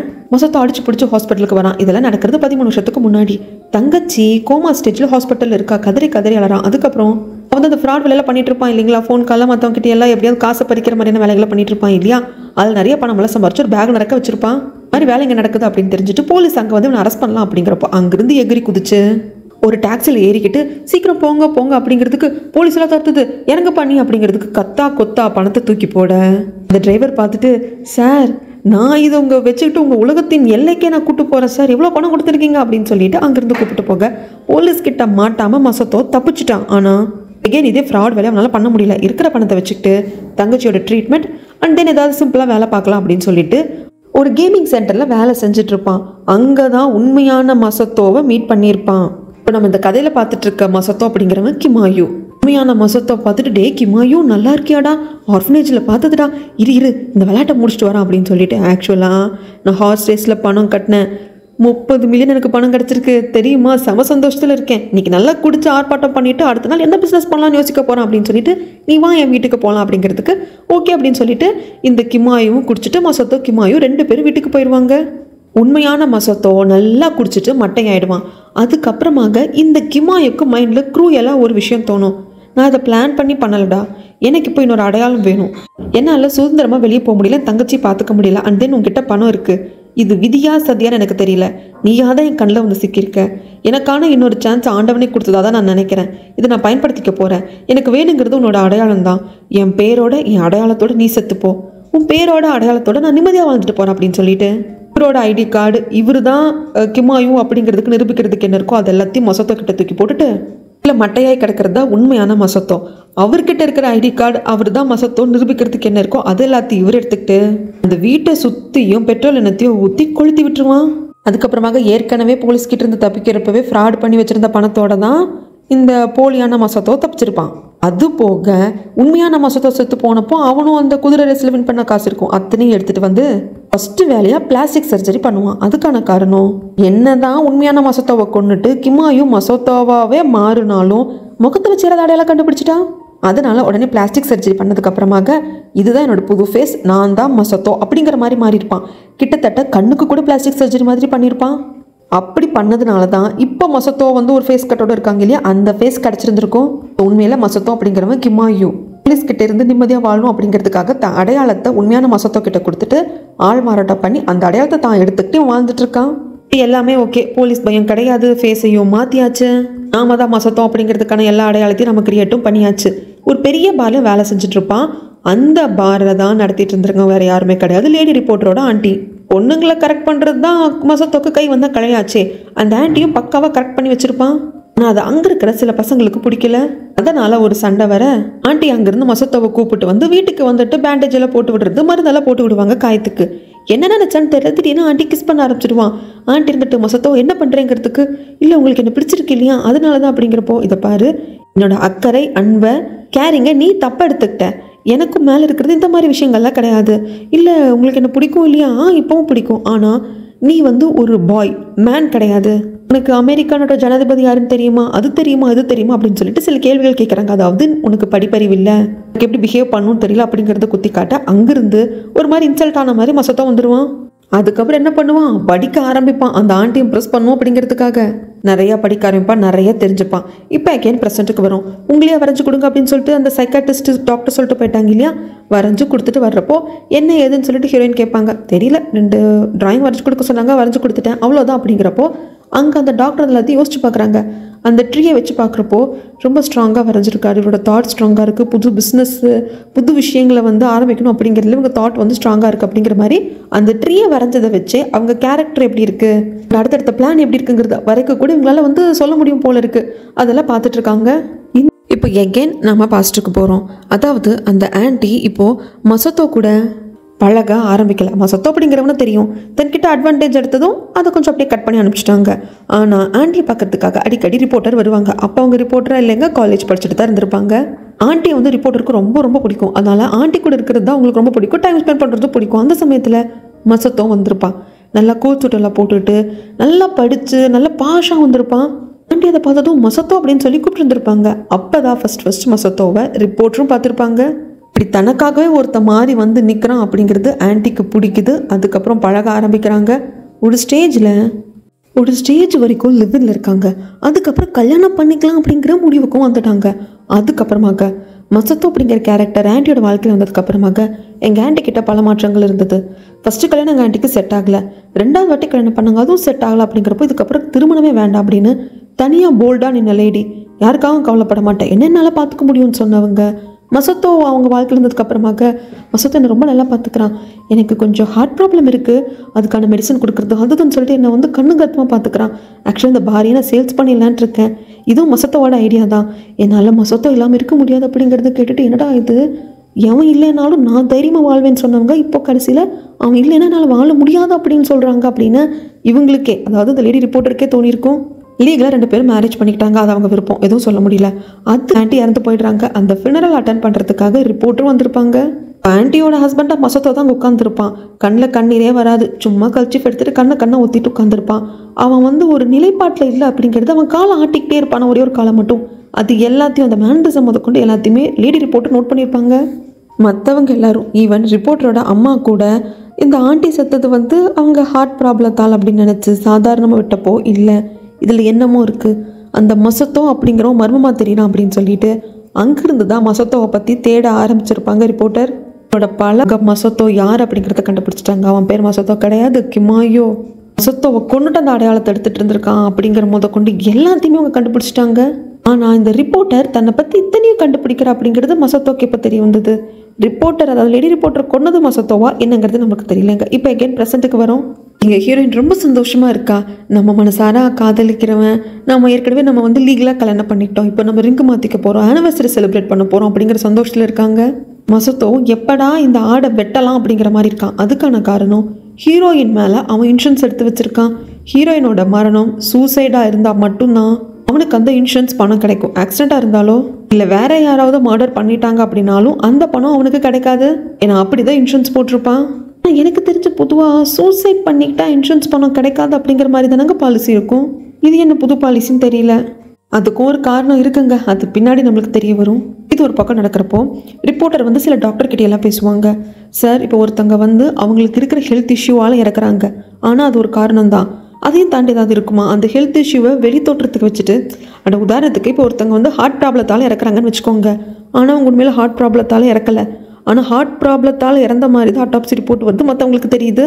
அதை தவிர்த்து வேறு ஏதாவது விஷயம் இருக்கா? அவங்க ஹார்ட் ப்ராப்ளத்தால் இறக்குற மாதிரி ஒரு பர்சன் பண்ணுறதுக்குங்கிறப்போ இருக்குங்க. நிறையா ஃபிஷ்ஷெல்லாம் கூட இருக்குது, விஷத்தன்மை உள்ள ஃபிஷ்ஷு, தாவர வகைகள்லாம் இருக்குது. அதை வந்து கிட்டத்தட்ட ஒரு ஸ்லோ பாய்சன் மாதிரி ஒர்க் அவுட் ஆகும். அது வந்து ஆட்டாப்சி ரிப்போர்ட்டில் கூட தெரிய வராது. பிளட் டெஸ்ட்டு பயங்கர டீப்பாக பண்ணணும், அப்போ தான் அது தெரிய வர்றதுக்கு வாய்ப்பு இருக்குது. அப்படி பண்ணாத பட்சத்தில் அவங்க இயற்கையான மரணம் அல்லது ஹார்ட் அட்டாக், திடீர்னு வந்து அதிர்ச்சியில் மரணம் அப்படிங்கிற மாதிரி தாங்க போகும் அப்படின்னு சொல்லுவாங்க. அப்படி சொல்கிறப்போ இந்த சீக்ரெட்டாக ஒரு இடத்த வச்சுருப்பான் இல்லைங்களா மசத்தோ, அந்த இடத்த நம்மளுக்கு காட்டுறாங்க. அந்த இடத்துல நிறைய மீன்கள்லாம் வளர்ப்பான், அதுவும் ஒவ்வொரு மீனையும் ஒவ்வொரு தொட்டிலையும் அதையும் காட்டுறாங்க. அங்கே சில செடிகள் இருக்குது. ஸோ அந்த ஆண்டி இறந்து போனதுக்கு வந்து என்னமோ பண்ணியிருக்கான். அந்த ஆண்டிக்கு ஹார்ட் ப்ராப்ளம் இருந்தது உண்மை தான், ஆனால் அதை வச்சு விளையாண்டுருக்கான், நம்மளுக்கு புரியுது. அதனால் இந்த மாதிரி ஆண்டி அவங்க இறந்து போயிருக்காங்க இல்லையா, அவங்க ஹார்ட் ப்ராப்ளத்தால் இறந்து போயிருந்தாலும் ஆட்டாப்சி பண்ணியிருந்திருக்காங்க. அந்த சமயத்தில் கண்டிப்பாக பிளட் சாம்பிள் எடுத்திருப்பாங்க, அது இருக்கா அப்படின்னு சொல்லிட்டு சீனியர் டிடெக்டிவ் கிட்ட கால் பண்ணி கேட்குறதுக்கு அவரும் வந்துட்டு நீங்கள் எதுக்கும் கவலைப்படாதீங்க, இருக்குது, அது என்ன எதுன்னு பார்த்துக்கலாம், ஒன்றும் பிரச்சனை இல்லை அப்படின்னு சொல்கிறாங்க. அதுக்கப்புறம் அந்த செஃப்பை பார்க்க வராங்க. செஃப் அப்படியே வந்துட்டு ஒரு கத்தி எடுத்து போன மாதிரி உட்காந்துருக்காரு. இந்த சீனியர் டிடெக்டிவ் வந்ததும், நான் பல வாட்டி சொல்லிட்டேன், நான் இன்னசென்ட், நான் எந்த தப்பு பண்ணலை அப்படிங்கிறப்போ இந்த சீனியர் டிடெக்டிவ் ஒத்துக்கிறாரு. செஃப்பே புரியாமல் பார்க்குறப்போ, ஆக்சுவலாக நீங்கள் சொன்னதை நாங்கள் நம்பலை, ஏன்னா எல்லாமே உங்களுக்கு எதிராக இருந்தது அப்படின்னு சொல்லிட்டு எல்லா விஷயத்தையும் தெளிவாக சொல்கிறாங்க. ஆக்சுவலாக அந்த கால் கேள் இவர் வீட்டுக்கு கூப்பிட்டுருப்பார் இல்லைங்களா, இந்த கால் கேள் இவர் வீட்டுக்கு வந்துட்டு போகிற சமயத்தில் தான் இந்த பேக்கரியில் ஒர்க் பண்ண பொண்ணு வந்திருப்பா. இந்த கால் கேள் ஒரு இடத்துல ஒர்க் பண்ணிகிட்ருக்கா. ஆக்சுவலாக இந்த கால் கேள் மாதிரி இருக்கிறவங்க எல்லாருமே ஒரு கம்பெனி தான் வச்சுருக்கோம், எந்தெந்த கஸ்டமர் கூப்பிட்றாங்களோ அவங்க வீட்டுக்கு அனுப்பி வைக்கும். கிட்டத்தட்ட ஒரு பிஸ்னஸ் மாதிரி தான் அது பண்ணிகிட்டு இருக்க அந்த கம்பெனி. அந்த கம்பெனிலேருந்து காண்டம்ஸ் இவங்க தான் கொடுத்து விடுவாங்க இந்த மாதிரி கஸ்டமர் வீட்டுக்கு போகிறப்போ. அந்த பொண்ணு தான் காண்டம் கொண்டு வந்திருப்பா. காண்டம் தான் இவங்க வந்து யூஸ் பண்ணியிருந்திருப்பாங்க. அப்படி யூஸ் பண்ணப்போ அதில் இருக்கிற ஸ்பெர்ம்ஸ் கொஞ்சம் மருந்து தன்மை உள்ளதாக இருக்கும். ஏன்னா காண்டம்குள்ளே இருக்கிறப்போ அந்த காண்டமே கொஞ்சம் கெமிக்கல், பிளாஸ்டிக் அந்த மாதிரி எல்லாம் தான் இருக்கும் இல்லையா, சம்திங் லைக் தட். அது வந்து அந்த ஸ்பெர்மில் இருந்திருக்கு. இதை இவங்க ஆரம்பத்தில் ரொம்ப டீப்பாக வந்து செக் பண்ணிட்டு இருக்க மாட்டாங்க. ஓ, இந்த ஸ்பெர்ம் வந்து இந்த செஃப்போட ஒத்து போகுது, இவன் தான் அந்த பொண்ணை ரேப் பண்ணி மர்டர் பண்ணியிருக்கான் அப்படிங்கிற முடிவுக்கு வந்திருப்பாங்க. இப்போ டீப்பாக செக் பண்ணுறப்ப தான் இல்லை, அந்த ஸ்பெர்மில் இந்த மாதிரி சின்ன கெமிக்கல்ஸ் எல்லாம் இருக்குது, இந்த கெமிக்கல்ஸ் இந்த காண்டம்குள்ளே இருக்கிறதுக்கு வாய்ப்பு இருக்குது. இந்த காண்டம் தான் அந்த கால் கேள் வந்தா இல்லையா, அந்த கம்பெனி யூஸ் பண்ணுற காண்டம் அப்படின்னு எல்லாம் தெரிய வர்றப்போ எல்லாத்தையும் கோர்வையாக கண்டுபிடிச்ச டிடெக்டிவ், எனக்கு தெரிஞ்சு அந்த மசத்தோ தான் இதுக்கு பின்னாடி இருக்கான். ரிப்போர்ட்டர் எங்கள் கிட்டே எல்லாத்தையும் சொல்லிட்டாங்க, உங்கள் வீட்டு கார்பேஜிலேருந்து உங்கள் காண்டம் அவன் எடுத்திருப்பான், அதில் இருக்கிற ஸ்பெர்மை எடுத்து தான் அந்த உங்கள் பேக்கரியில் ஒர்க் பண்ணா இல்லையா அந்த பொண்ணை கொன்று அந்த பொண்ணோட வெஜினால வந்துட்டு இன்சர்ட் பண்ணியிருக்கான். அதன் வகையில் அந்த பொண்ணை நீங்கள் ரேப் பண்ணி மர்டர் பண்ணதாக செட் பண்ணியிருக்கான் அப்படின்னு கூர்வே எல்லாத்தையும் சொல்லி முடிக்கிறப்போ செஃப்புக்கு நம்ம தப்பிச்சிட்டோம் நிம்மதி அடையிறதா, ஆனால் நம்மளை மாட்டி விடுறதுக்கு ஒருத்தர் இந்த அளவுக்கு வேலை பண்ணியிருக்கான்னு அப்படின்னு அதிர்ச்சி அடையிறதான்னு தெரியல. ஆனால் இந்த இடத்துல ஒரு விஷயத்த பாராட்டி ஆகணுங்க. நம்ம தப்பு பண்ணிட்டோம், தப்பான ஒருத்தரை அரெஸ்ட் பண்ணி விசாரிச்சிருக்கோம் அப்படின்னதும் சீனியரும் ஜூனியரும் 2 பேர் பவ் பண்ணி மன்னிப்பு கேட்பாங்க பாருங்க. எனக்கு அது ரொம்ப பிடிச்சிருந்தது. இப்போ எகெயின் ஃப்ளாஷ்பேக்குக்கு போகிறோம். ஆக்சுவலாக இந்த மசத்தோ எப்படி லேடி ரிப்போர்ட்டர் வந்து தன்னை ஃபாலோ பண்ணுறான் அப்படிங்கிறத ஒரு இடத்துல கண்டுபிடிச்சிருப்பான் அப்படின்னா, ஹாஸ்பிட்டலில் இவன் தங்கச்சி பார்க்க போனப்போ லேடி ரிப்போர்ட்டர் அதுக்கு முன்னாடி பார்க்க வந்திருப்பாங்க இல்லையா. அப்போது இவன் தான் ஃபஸ்ட்டு தங்கச்சி பார்க்கறதுக்கு அந்த ரூம்குள்ளே போயிருப்பான். வெளியே நின்று இவன் அவன் தங்கச்சி கிட்ட பேசுறது எல்லாத்தையும் இந்த லேடி ரிப்போர்ட்டர் கேட்டுக்கிட்டே இருந்திருப்பாங்க. யாரோ கதவை திறந்து நைஸாக கேட்குறாங்க அப்படிங்கிறத முன்னாடி ஒரு கண்ணாடி இருக்கும், அதன் வழியாக மசத்தோ பார்த்துருப்பான். அதுக்கப்புறமாக தான் இவ யாரு, எதுக்கு நம்ம பின்னாடி வந்து ஃபாலோ பண்ணுறா அப்படிங்கிறது எல்லாத்தையும் டீப்பாக பார்க்க ஓ ஆர்ஃபனேஜ் வரைக்கும் போய் விசாரிச்சிருக்கா அப்படிங்கிறதெல்லாம் தெரிய வந்திருக்கும். இவளை விட்டா நம்மளுக்கு பிரச்சனை, இவன் நம்மளோட ஆணிவேர் வரைக்கும் ஆராயிரா, நம்ம யார் என்னென்னலாம் கண்டுபிடிக்க பார்க்குறா அப்படின்னு சொல்லிட்டு போட்டு தள்ளியிருப்பான். ஆக்சுவலாக மசத்தோக்கு இந்த லேடி ரிப்போர்ட்டர் தன்னை ஃபாலோ பண்ணுறா, தன்னை பற்றின டீட்டெயில்ஸ் கலெக்ட் பண்ணுறா அப்படிங்கிறது தெரிஞ்சு போச்சு. ஏன்னா லேடி ரிப்போர்ட்டரோட ஆன்ட்டியை மசத்தோ கல்யாணம் பண்ணதுக்கு அப்புறமாக அந்த லேடி இறந்து போயிட்டாங்க. அந்த ஆண்டி அவங்க மேலே இருந்த இன்சூரன்ஸ் பணமும் இவங்ககிட்ட தான் வந்திருக்கு, அவங்க ப்ராப்பர்ட்டியும் மசத்தோக்கு தான் வந்திருக்கு. அது மட்டும் இல்லாமல் ஆரம்பத்தில் இருந்தது லேடி ரிப்போர்ட்டருக்கு நம்மளை பெருசாக பிடிக்கல அப்படிங்கிறது மசத்தோக்கு தெரியும், ஆனால் அவன் பெருசாக எடுத்துக்கல. ஆனால் தன்னை பற்றி இவ்வளோ விசாரிக்க மசத்தோக்கு அது தெரிய வந்துடுச்சு. அதனால் மசத்தோவே லேடி ரிப்போர்ட்டரை காண்டாக்ட் பண்ணி இந்த மாதிரி நான் உன்னை பார்க்கணும், இந்த ரெஸ்டாரண்ட்டுக்கு வர முடியுமா அப்படின்னு சொல்லி கேட்டிருந்துருப்பான். ஓகே அப்படின்னு சொல்லிட்டு லேடி ரிப்போர்ட்டர் இந்த ரெஸ்டாரண்ட்டுக்கு வந்து ரொம்ப நேரம் வெயிட் பண்ணிட்டு இருப்பாங்க. மசத்தோ வந்தே இருக்க மாட்டான். கடைசியில் அங்கே ஒர்க் பண்ணுறவங்களே மேடம் நாங்கள் க்ளோஸ் பண்ண போகிறோம், டைம் ஆயிடுச்சு அப்படின்னு சொன்னதுக்கப்புறமாக அவன் ஏன் வரல, அவன் தான் என்ன பார்க்கணுன்னு சொன்னான், ஏன் வரல அப்படிங்கிற குழப்பத்தோடய வீட்டுக்கு வந்திருப்பாங்க. ஆனால் அந்த மசத்தோ ஃபாலோ பண்ணிகிட்டே வந்திருப்பான். இவங்க வீட்டுக்கு வந்ததும் சரியாக தூக்கம் வரல. சரி என்ன பண்ணலாம், இது வரைக்கும் கலெக்ட் பண்ண டீட்டெயில்ஸ் எல்லாத்தையும் சிஸ்டமில் வந்து நம்ம ஏற்றி வைக்கலாம் அப்படின்னு சொல்லி ஏற்றிட்டு இருக்கிறப்போ என்ன நினச்சாங்கன்னு தெரியல, இது ஒரு காப்பி இருக்கட்டும் அப்படின்னு சொல்லிட்டு மெமரி கார்டில் எடுத்து வச்சுக்குவாங்க. அந்த மெமரி கார்டு எடுத்து சுருக்கு பையிலையும் கரெக்டாக போடுறதுக்கும் யாரோ கதவை திறக்க ட்ரை பண்ணுற மாதிரி இருக்கும். இவங்க வெடுன்னு ஓடி வந்து இவங்க கதவை திறக்கிறதுக்கும் அந்த பக்கம் கதவை திறக்க ட்ரை பண்ணிட்டு இருக்க நின்றுட்டு இருக்கிற மசத்தோவும் பார்க்குறதுக்கும் சரியாக இருக்குது. பயங்கர அதிர்ச்சி ஆகிடும் இவங்களுக்கு. வந்தவன் கொஞ்சம் கூட யோசிக்காமல் ஷாக் கொடுக்குற கன்னை வச்சு இந்த லேடி ரிப்போர்ட்டர் ஷாக் கொடுத்து மயக்காடியை செஞ்சுட்டு அவங்க சிஸ்டமில் ஃபோனில் இருக்கக்கூடிய இவனை சம்மந்தப்பட்ட டீட்டெயில்ஸ் எல்லாத்தையும் அவன் டெலீட் பண்ணியிருப்பான். ஆனால் அந்த ஷாக் கொடுத்து தானே விழுந்து கிடந்திருப்பாங்க லேடி ரிப்போர்ட்டர். அவங்களுக்கு கொஞ்சம் நினைவு வந்ததும் அந்த சுருக்கு பையை மட்டும் எடுத்து தன்னோட கையில் வச்சு அழுத்தி இவனுக்கு தெரிஞ்சிடக்கூடாது அப்படின்னு ரொம்ப பிடிச்சிட்டு இருந்திருப்பாங்க. அந்த சுருக்கு பைக்குள்ள மெமரி கார்டு இருக்குது, அதில் ஒரு காப்பி எடுத்திருப்பா அப்படிங்கிற ஐடியா மசத்தோக்கு கிடையவே கிடையாது. இப்படி சிஸ்டமில் இருக்கிறதையும் ஃபோனில் இருக்கிறதையும் டெலீட் பண்ணிட்டோம், அவ்வளோதான், இதுக்கப்புறம் ஒன்றும் இல்லை அப்படின்னு சொல்லிட்டு அங்கே கடந்த ஒயரை எடுத்து லேடி ரிப்போர்ட்டோட கழுத்தை சுற்றி இவன் தான் கொண்டிருப்பான். இப்போ எகெயின் ப்ரெசென்ட்டுக்கு வரும். மசத்தோவும் ஹீரோயினும் எங்கேயோ ஒரு ரெஸ்டாரண்ட் மாதிரி இடத்துல உட்காந்து சாப்பிட்டு வந்துட்டு இருக்கிறப்போ இந்த மசத்தோ இப்போ ரீசெண்டாக ஒரு ஓல்டு லேடி கூட கொஞ்சம் அஃபேரில் இருந்தான் இல்லைங்களா, அந்த லேடி அப்படியே கிராஸ் ஆகி போவாங்க. மசத்தோ பிடிச்சிட்டான், ஓகே இவன் நம்மளை பார்த்துட்டான்னு சொல்லிட்டு அந்த லேடி கால் பண்ணுறதுக்கு இந்த மாதிரி கிளைண்ட் ஏதோ கூப்பிட்ருக்காங்கம்மா, நான் டக்குன்னு உடனே போய் பார்க்கணும், நீ வீட்டுக்கு போ அப்படின்னு சொல்லிட்டு அங்கேயே ஹீரோயினை வந்து நீ வீட்டுக்கு போன்னு சொல்லிட்டு இந்த வயசான இந்த ஓல்டு லேடியை பார்க்கறதுக்காக வருவான். என்னடா என்னை விட்டு போயிடலன்னு பார்த்தியா, ஏ பாய்ஸ் வாங்க இவனை பிடிச்சி கட்டி போடுங்க அப்படின்னு சொல்லிட்டு இருக்கிறப்போ இந்த பக்கம் யாரோ டோரை வந்து நாக் பண்ணுறாங்க. நைட் டைம் ஆச்சு, ஒரு வேளை நம்ம ஹஸ்பண்ட் தான் வந்துட்டார் போல இருக்கு அப்படின்னு சொல்லிட்டு ஹீரோயின் வந்து ஓப்பன் பண்ணால் அங்கே நிற்கிறது ரிப்போர்ட்டர். லைட்டாக நம்ம ஹீரோயினுக்கு ஒரு பயம் வருது, இவரதுக்கு நேரத்தில் வந்துருக்காருன்னு யோசிச்சிட்டே இருக்க இந்த பக்கம் இந்த மசத்தோவை கட்டி போட்டுட்டு இந்த அம்மா லவ் டார்ச்சர் கொடுக்குது. மசத்தோ கொஞ்சம் நாளாக சரியில்லை, பிஸ்னஸ் அதுன்னு போகிறான், நம்மக்கிட்ட பணமும் வாங்குறான், திருப்பி கொடுத்துட்றேன்னு சொல்கிறான், என்னமோ ஒன்றும் இதாக இருக்கே அப்படின்னு சொல்லிட்டு ஃபாலோ பண்ணதுலேயும் கொஞ்சம் கண்டுபிடிச்சதுலேயும் இவன் வந்து ஏற்கனவே கல்யாணமானவன் நம்மளை ஏமாத்திருக்கான் அப்படிங்கிறது எல்லாமே இந்த அம்மாவுக்கு தெரிய வந்துடுச்சு. இந்த அம்மா பயங்கரமான கோடீஸ்வரி, காசை பற்றில இந்த அம்மாவுக்கு பிரச்சனை இல்லை. மசத்தோவை இந்த அம்மாவால் மிஸ் பண்ண முடியல, அந்தளவுக்கு லவ் பண்ணுது அப்படி சொல்ல முடியாது, அப்படி லவ் பண்ணுற அளவுக்கு இவன் மயக்கி வச்சுருக்கான் அப்படின்னு வேணால் சொல்லலாம். இந்த சீனை கட் பண்ணால் இந்த பக்கம் நீங்கள் வெளியே வாங்க, உங்ககிட்ட நான் பேசணும், என்னை பார்த்து நீங்கள் பயப்படுறீங்கன்னு தெரியுது, நான் வீட்டுக்குள்ளே வரல வெளியே வாங்க அப்படின்னு ரிப்போர்ட்டர் கூப்பிட்டு ஹீரோயின் கிட்ட சில பல விஷயங்களை சொல்கிறாங்க.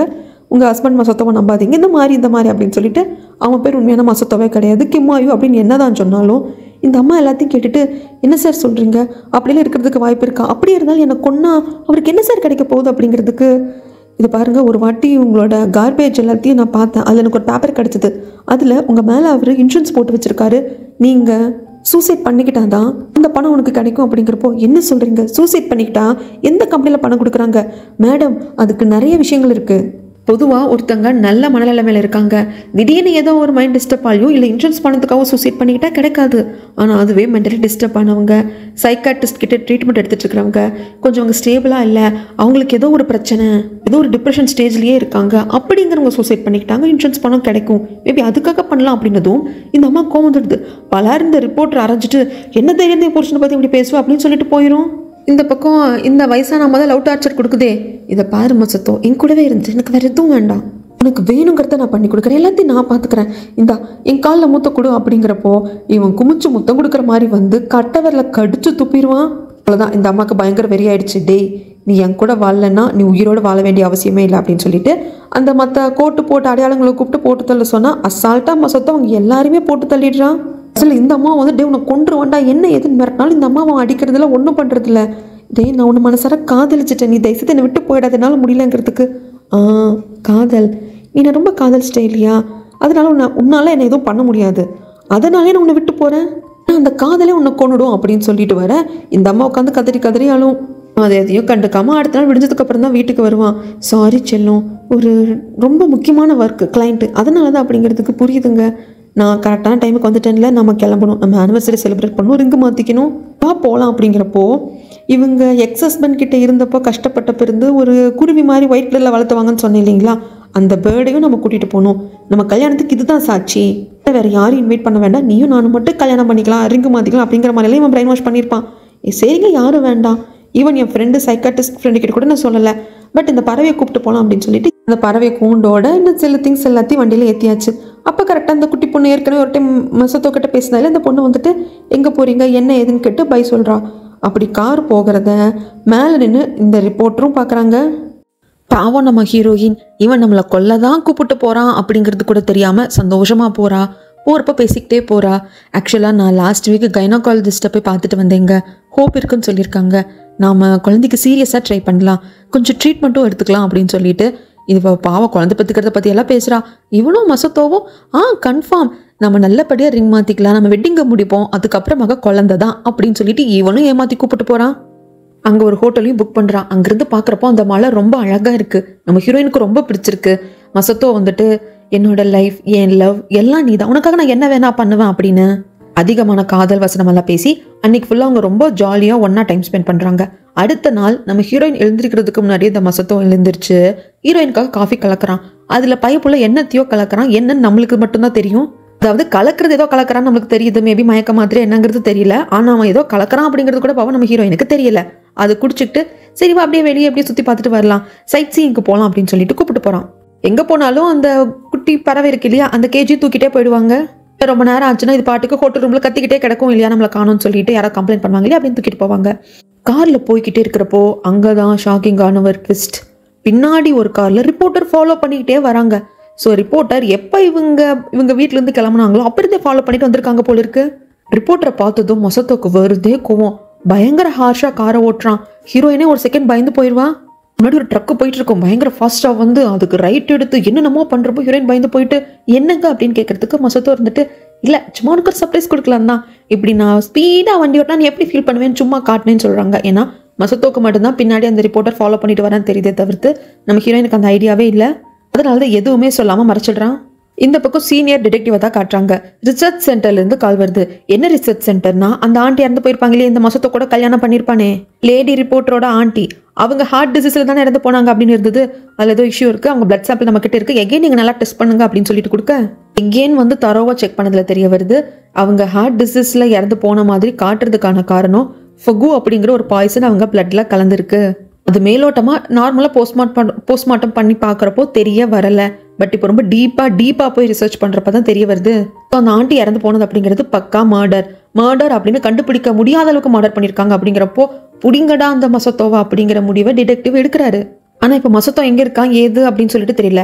அதனால இப்போ இந்த பிளட் சாம்பிள் ரிசல்ட் எல்லாம் வந்துச்சு இல்லைங்களா, இதை வந்து நம்ம இந்த ரிப்போர்ட்டருக்கு சொல்லலாம்னு சொல்லிட்டு கால் பண்ணுறப்போ ஆக்சுவலாக அந்த மசத்தோ ஹீரோயினை தனியாக கூப்பிட்டு வந்திருக்கான். எனக்கு என்னமோ சந்தேகமாக இருக்குது, ஹீரோயினை கொல்றதுக்கான வாய்ப்பு இருக்கு, அதான் நான் ஃபாலோ பண்ணிட்டு வந்தேன், பட் அவன் காரை நான் மிஸ் பண்ணிட்டேன் அப்படிங்கிறாங்க. அப்போ அவரும் சொல்லுவார் இந்த மாதிரி இந்த பிளட் ரிப்போர்ட்லாம் வந்துருச்சு, இந்த ரிசர்ச் சென்டர்லேருந்து தான் கால் பண்ணாங்க, அந்த ஆண்டி இறந்ததுக்கு பின்னாடியே இவன் தான் இருக்கா, ஏதோ பாய்சன் கொடுத்துருக்கான், வந்து ரொம்ப டீப்பாக டெஸ்ட் பண்ணலாம் கண்டுபிடிச்சிருக்காங்க அப்படின்னு எல்லாம் சொல்கிறப்போ இந்த பக்கம் ஒரு டூரிஸ்ட் ஸ்பாட் மாதிரி இருக்குது. அது டூரிஸ்ட் ஸ்பாட்டான்னு கூட தெரியல, காட்டு பகுதி மாதிரி இருக்குது. இவன் கூப்பிட்டு வந்துட்டான். காலையில் ஹீரோயின் எழுந்திருக்கிறதுக்கு முன்னாடி என்னத்தையும் கலக்கணும் இல்லைங்களா, அது அப்பவே அவன் ஹீரோயினுக்கு கொடுக்கல. இங்கே வந்ததுக்கு அப்புறமாக அது கொஞ்சம் தூரம் நல்லா நடந்து டீப்பான ஃபாரஸ்ட்குள்ளே வந்ததுக்கு அப்புறமாக கால் வலிக்குதுன்னு ஹீரோயின் உட்கார்றப்போ அந்த காஃபியோ இல்லை குடிக்கிறதுக்கு கூல்ட்ரிங்கா என்னன்னு தெரியல அதை ஊற்றி கொடுக்குறான். ஹீரோயின் இந்த பக்கம் நடந்து வர்றப்போ கூட கையிலேயே அந்த பறவை இருக்கிற கேஜி தூக்கிட்டு தான் வந்திருப்பாங்க. இது குடிச்சதுக்கு அப்புறமா ஹீரோயினுக்கு என்னமோ ஒரு மாதிரி மயக்கமாக வர்ற மாதிரி இருக்கு. மசத்தோ அந்த மயக்கத்தை வந்து அப்படியே மேட்ச் பண்ணுற மாதிரி, இதை பாரு நல்லா இமேஜின் பண்ணிப்பாரு, நானும் நீயும் கல்யாணம் பண்ணிக்கிறோம் அப்படிங்கிறப்போ ஹீரோயின் அதை இமேஜின் பண்ண ஆரம்பிச்சிடுறாங்க. சர்ச்சில் போய் இவங்க ரிங் மாற்றிக்கிற மாதிரியும் வெளியே எல்லாரும் இவங்களுக்கு மலர் தூவுற மாதிரி இமேஜின் பண்ணிக்கிறாங்க. மலர் தூவப்படுறதை தவிர்த்து அங்கே க்ரௌடே கிடையாது. இப்படி அந்த மசத்தோ சொன்னது எல்லாத்தையும் இமேஜின் பண்ணி அப்படியே அந்த மயக்கத்தில் கண்ணை முழிச்சு பார்த்தா மசத்தோ இவங்க தங்கியிருந்த ஹோட்டலுக்கு கால் பண்ணுறான். என் ஒய்ஃப் வந்தாலான்னு சொல்லிட்டு கேட்குறான். அவங்க இல்லைன்னு தானே சொல்லுவாங்க. இல்லை, நானும் இவ்வளோ காட்டு பக்கத்துக்குள்ள அப்படியே நடந்து வந்துகிட்டே இருந்தோம், திடீர்னு அவளை காணலை, ஒருவேளை வழி தப்பியிருந்தாலும் எப்படி போகணும்னாலும் சொல்லி கொடுத்துருந்தேன், ஒருவேளை அவள் ஹோட்டலுக்கு வந்திருப்பாலும் தான் நான் கால் பண்ணேன். அப்போ அவள் ஹோட்டலுக்கும் வரலன்னா நான் அதை மிஸ் பண்ணிட்டனோ, இருங்க நான் அவளை இங்கே தேடுறேன், என்ன எதுன்னு தெரியல, ஒரே பதட்டமா வருது அப்படின்ட்டு ஒரு விஷயத்த அவன் செட் பண்ணுறான். அதாவது இந்த மசத்தம் ஒய்ஃபை தொலைச்சிட்டு தேடுறான் அப்படிங்கிற மாதிரி ஒரு அலபியை செட் பண்ணுறான். நாளைக்கு போலீஸ் வந்து விசாரிச்சு அந்த ஹோட்டலில் இருக்கிறவங்க சொல்லுவாங்க இல்லையா, அங்கே அவர் கூட எங்களுக்கு கால் பண்ணி ஒய்ஃப் பண்ணிட்டாங்களான்னு கேட்டாங்கன்னு சொல்லிட்டு அந்த சமயத்தில் இது எல்லாத்தையும் கேட்டுட்டு இருக்கா. கொஞ்சம் மயக்க நிலைமையில இருந்தாலும் நம்ம ஹீரோயின் கேட்டுட்டு இருக்கா. அப்படியே பக்கத்தில் பார்த்தா ஒரு பேப்பரில் ஐ எம் சாரின்னு எழுதி வச்சிருக்கு. இது நம்ம ஹீரோயின் அவள் கைப்பட எழுதுனா ஐ எம் சாரி. ஒரு வாட்டி எர்த்குவேக் வந்தப்போ ரிப்போர்ட்டர் கூட நம்ம ஹீரோயின் இருந்திருப்பா. ரிப்போர்ட்டர் அடிபட்டிருக்கும், ஹாஸ்பிட்டலுக்கு கூட்டிட்டு போயிட்டு வந்தப்போ அது அந்த மசத்தை பார்த்துட்டு லைட்டாக சந்தேகப்படுற மாதிரி போயிருப்பான். இன்னைக்கு கூட நைட்டு வீட்டில் ஸ்டே பண்ணாம கோவமா போயிருப்பான் இல்லையா. அடுத்த நாள் வந்தப்போ ஐ எம் சாரி அப்படின்னு எழுதி தன் கைப்பட எழுதி ஹீரோயின் டேபிள் மேலே வச்சிருப்பா. இந்த பைப்புலாம் அப்பவே பிளான் பண்ணிட்டான், அப்பவே இதை பாதுகாப்பாக எடுத்து வச்சிருந்திருக்கான். ஸோ ஹீரோயினை கொண்டுட்டு இந்த ஐ எம் சாரி அப்படிங்கிறது ஹீரோயின் பக்கத்தில் வைக்க போறா. ஏன்னா நாளைக்கு செக் பண்ணாலும் இது ஹீரோயினோட கையெழுத்து தானே. ஹீரோயினுக்கு வந்து டிப்ரெஷன் இருக்கு, ஆல்ரெடி வந்து சைக்காட்ரிஸ்ட் கிட்ட எல்லாம் போய் ட்ரீட்மெண்ட் எடுத்துட்டு இருக்காங்க. ஏதோ ஒரு டிப்ரெஷன் ஸ்டேஜில் அவங்க சூசைட் பண்ணிக்கிட்டாங்க அப்படிங்கிற மாதிரி பக்காவை எல்லா பிளானையும் அவன் பண்ணிட்டான். இப்போ ஹீரோயினுக்கு மொத்த கதையும் புரிஞ்சு போச்சு. என்னங்க பண்ண போறீங்க அப்படிங்கிறதுக்கு. ஆக்சுவலாக நான் ஒன்று சொல்லட்டுமாமா, ஒரு வருஷம் நம்ம ஒன்றா ஜாலியாக சந்தோஷமா இருந்தோம், நிஜமே எனக்கு அது பிடிச்சிருந்தது, போதும் நீ போயிட்டு வா அப்படின்னு ஒரு மாத்திரை மாதிரி எடுத்து ஹீரோயினுக்கு கொடுக்க வரான். இந்த ஹீரோயின் என்ன அவன் ஏதாவது ஹிப்னோடைஸ் பண்ணிட்டான்னு என்னன்னு தெரியல, கிட்டத்தட்ட வாயை திறக்கிற அளவுக்கு வந்துடுறான். ஆனால் எப்படியும் அதுக்குள்ள ரிப்போர்ட்டர் தேடிட்டே வந்தவர் காரையும் கண்டுபிடிச்சிட்டாரு. இந்த பக்கமாக தான் போயிருப்பாங்கன்னு கண்டுபிடிச்சு வந்து ஒரே அடி. அங்கே ஒரு மிகப்பெரிய சண்டையே நடக்கும். பலசாலி அப்படிங்கிறத பார்த்தா ரிப்போர்ட்டரால் கண்டிப்பாக வந்து மசத்தோவை ரொம்ப நேரத்துக்கு சண்டை போட்டு ஜெயிக்கவும் முடியாது. முடிஞ்ச அளவுக்கு ஃபைட் பண்ணுறாரு. ஒரு ஸ்டேஜில் பள்ளமாக பார்த்து தள்ளி விட்டுட அந்த இடத்துல ஒரு கல் இருக்கும், பெரிய கல், அதில் தலை அடிபட்டு ரத்த போல போலன்னு வந்து அப்படியே மயக்கமாயிடுறான் மசத்தோ. ரிப்போர்ட்டர் வந்து ஹீரோயின் கிட்ட அம்மாடி தயவுசெய்து நம்ம உடனே கிளம்பிடலாம், இப்போவாது நான் சொல்கிறது நம்புறியா அப்படிங்கிறதுக்கு ஹீரோயின் வந்து ஏமாற்றத்தில் இருக்கா. அட் த சேம் டைம் ஒரு மாதிரி அந்த மயக்கம் வேற வந்திருக்கு இல்லையா, அந்த குடிச்சதுல ஏதோ ஒரு மாதிரி ஸ்டேஜில் இருக்கா. ஆனால் புரியுது இந்த மசத்தோ வந்து நம்மளை கொல்ல தான் பார்த்துருக்காங்கிறது புரிஞ்சுட்டு அங்கேருந்து கிளம்பி போயிட்டாங்க. கொஞ்சம் நேரத்துக்கு அப்புறம் மசத்தோக்கு மயக்கம் தெளியுது. தலையில் அடிபட்டிருக்கே தவிர்த்து அது ரொம்ப ஆழமாலாம் பண்ணலை. எழுந்து பார்க்குறப்போ இவனோட தங்கச்சி அங்கே நிற்கிற மாதிரி இருக்கு. அம்மாடி தங்கச்சி தங்கச்சி அப்படின்ட்டு ஃபாலோ பண்ணிட்டே வரான். இதெல்லாம் இவனுக்கு ஒரு இல்யூஷன் மாதிரி தான் வந்துட்டு இருக்கு. அப்படி ஃபாலோ பண்ணிட்டு வர்றப்போ தான் அந்த இடத்துல ஒரு கட்டில்ல தங்கச்சி எப்படி இப்போ கோமால இருக்கிறப்போ ஹாஸ்பிட்டலில் படுத்துருக்காங்களோ அதே மாதிரி படுத்துட்டு இருக்கிறப்போ பக்கத்தில் ஒருத்தர் நிற்கிறான். அவன் வேற யாரும் இல்லை, அவன் தான் வந்து உண்மையான கிமாயோ. அதுவும் கற்பனை தான், ஏன்னா கிமாயோவா இருக்கிறவரு மசத்தோ அப்படிங்கிற உண்மையான பர்சனை கொண்டுட்டு அந்த அடையாளத்தை எடுத்துக்கிட்டு பிளாஸ்டிக் சர்ஜரி எல்லாம் பண்றதுக்கு முன்னாடி எப்படி முகாமைப்பு இருக்குமோ அப்படி இருக்கு. அந்த பர்சன் அப்படியே திரும்பி பார்க்குறப்போ மசத்தோக்கு நிறைய விஷயங்கள் வந்து தோண ஆரம்பிக்குது. சில விஷயங்கள் அப்போதான் நம்மளுக்கு தெரிய வருது. தங்கச்சி இந்த மாதிரி ஆக்சிடென்ட்ல மாட்டிக்கிட்டு பேச்சு மூச்சு இல்லாமல் கோமா ஸ்டேஜில் ஹாஸ்பிட்டல் இருக்கா அப்படின்னதும் அடிச்சு பிடிச்சி வந்திருப்பான் இல்லையா மசத்தோ. பார்த்ததுக்கு அப்புறமாக சரி தங்கச்சியை பார்த்துக்கணும், இதுக்காக சம்பாதிக்கணும் அப்படிங்கிற முடிவுக்கு வந்திருப்பான். அந்த சமயத்தில் இந்த மாதிரி நான் உங்க தங்கச்சியோட ஃப்ரெண்டு அப்படின்னு ஒரு பொண்ணு கையில் பொக்கையோட பார்க்க வந்திருப்பான். அந்த பொண்ணு நீ எப்படிமா ஃப்ரெண்டு, எப்படி எனக்கு புரியலையே, ஏது ஒன்றா ஒர்க் பண்ணுறீங்களா என்ன ஏதுன்னு கேட்குறதுக்கு அப்போ தான் அந்த பொண்ணு சில பல உண்மைகளை சொல்லியிருப்பா. அந்த உண்மை மசத்தோக்கே தெரிஞ்சிருக்காது. ஆக்சுவலாக நானும் உங்கள் தங்கச்சி ஃப்ரெண்ட் அப்படிங்கிறத பகிரங்கமாக கூட சொல்லிக்க முடியாது. அதுக்கு காரணம் நாங்கள் 2 பேருமே கால்கெல்லாம் ஒர்க் பண்ணுறோம் அப்படின்னதும் செம ஷாக் ஆகிடும் மசத்தோக்கு.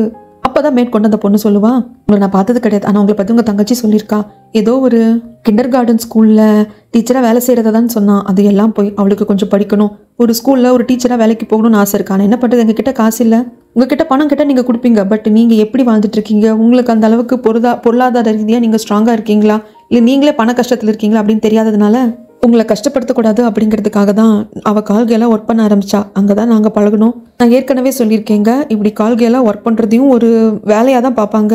அதுக்கு ஒரு கம்பெனி இருக்கும், அந்த கம்பெனியில் டிரைவராக வேலை பார்க்குற ஒருத்தன் எங்கேயாவது கஸ்டமர் கூப்பிட்டாங்க அப்படின்னா இந்த ஹோட்டலுக்கு அவன் தான் கொண்டு போய் எங்களை ட்ராப் பண்ணிட்டு வருவான். அவன் கூட உங்கள் தங்கச்சிக்கு உண்மையான காதல் ஏற்பட்டுச்சு.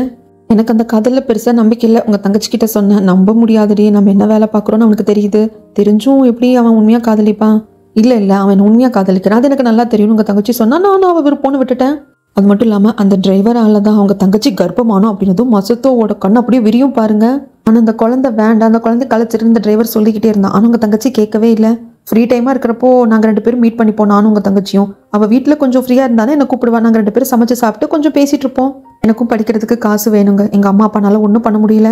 பொம்பளை பிள்ளைங்களா இருக்கிற எங்ககிட்ட வேற என்ன இருக்குது, அதனால தான் நாங்கள் எங்களையே விற்க ஆரம்பித்தோம். நாளைக்கு எந்த இடத்துல நாங்கள் எப்படி இருப்போம்னு எங்களுக்கு தெரியாது.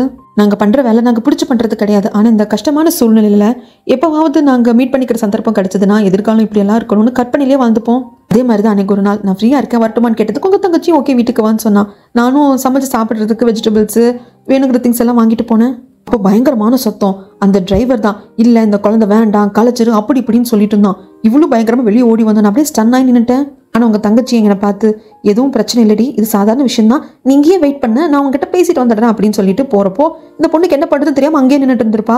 ஆனால் கீழே போகிறப்ப அவன் கேட்பான், இது ஏன் குழந்தை தான் எப்படி சொல்ல முடியும், நீ ஏன் ஒரு கால்கள், நீ எத்தனையோ பேர்கிட்ட போயிருப்ப வந்திருப்ப, இது ஏன் குழந்தை தான் நீ எப்படி சொல்ல முடியும், நான் தான் இந்த குழந்தைக்கு அப்பா நீ எப்படி சொல்கிற அப்படின்னு அவன் ரொம்ப வார்த்தையை அந்த பொண்ணு மேலே வீசியிருப்பான். ஆனால் இந்த பொண்ணு அதாவது மசத்தோட தங்கச்சி இல்லை எனக்கு தெரியும், பொண்ணால் அதை கண்டுபிடிக்க முடியும், ஒரு பொண்ணோட உள்ளுணர்வு புரிஞ்சுக்கோ, இது உன் குழந்தை தான், நம்ம கலைக்கக்கூடாது, நம்ம பெற்று வளர்க்கலாம் அப்படிங்கிற சமயத்தில் எல்லாம் முடியாதுடி அப்படின்னு இவன் கத்திருப்பான். அந்த சமயத்தில் பயங்கரமான ஒரு சத்தம், ஒரு ட்ரக்கும் வந்திருக்கு, வீலுன்னு மசத்தோட தங்கச்சி கத்துற சவுண்டு மட்டும் கேட்டிருக்கு.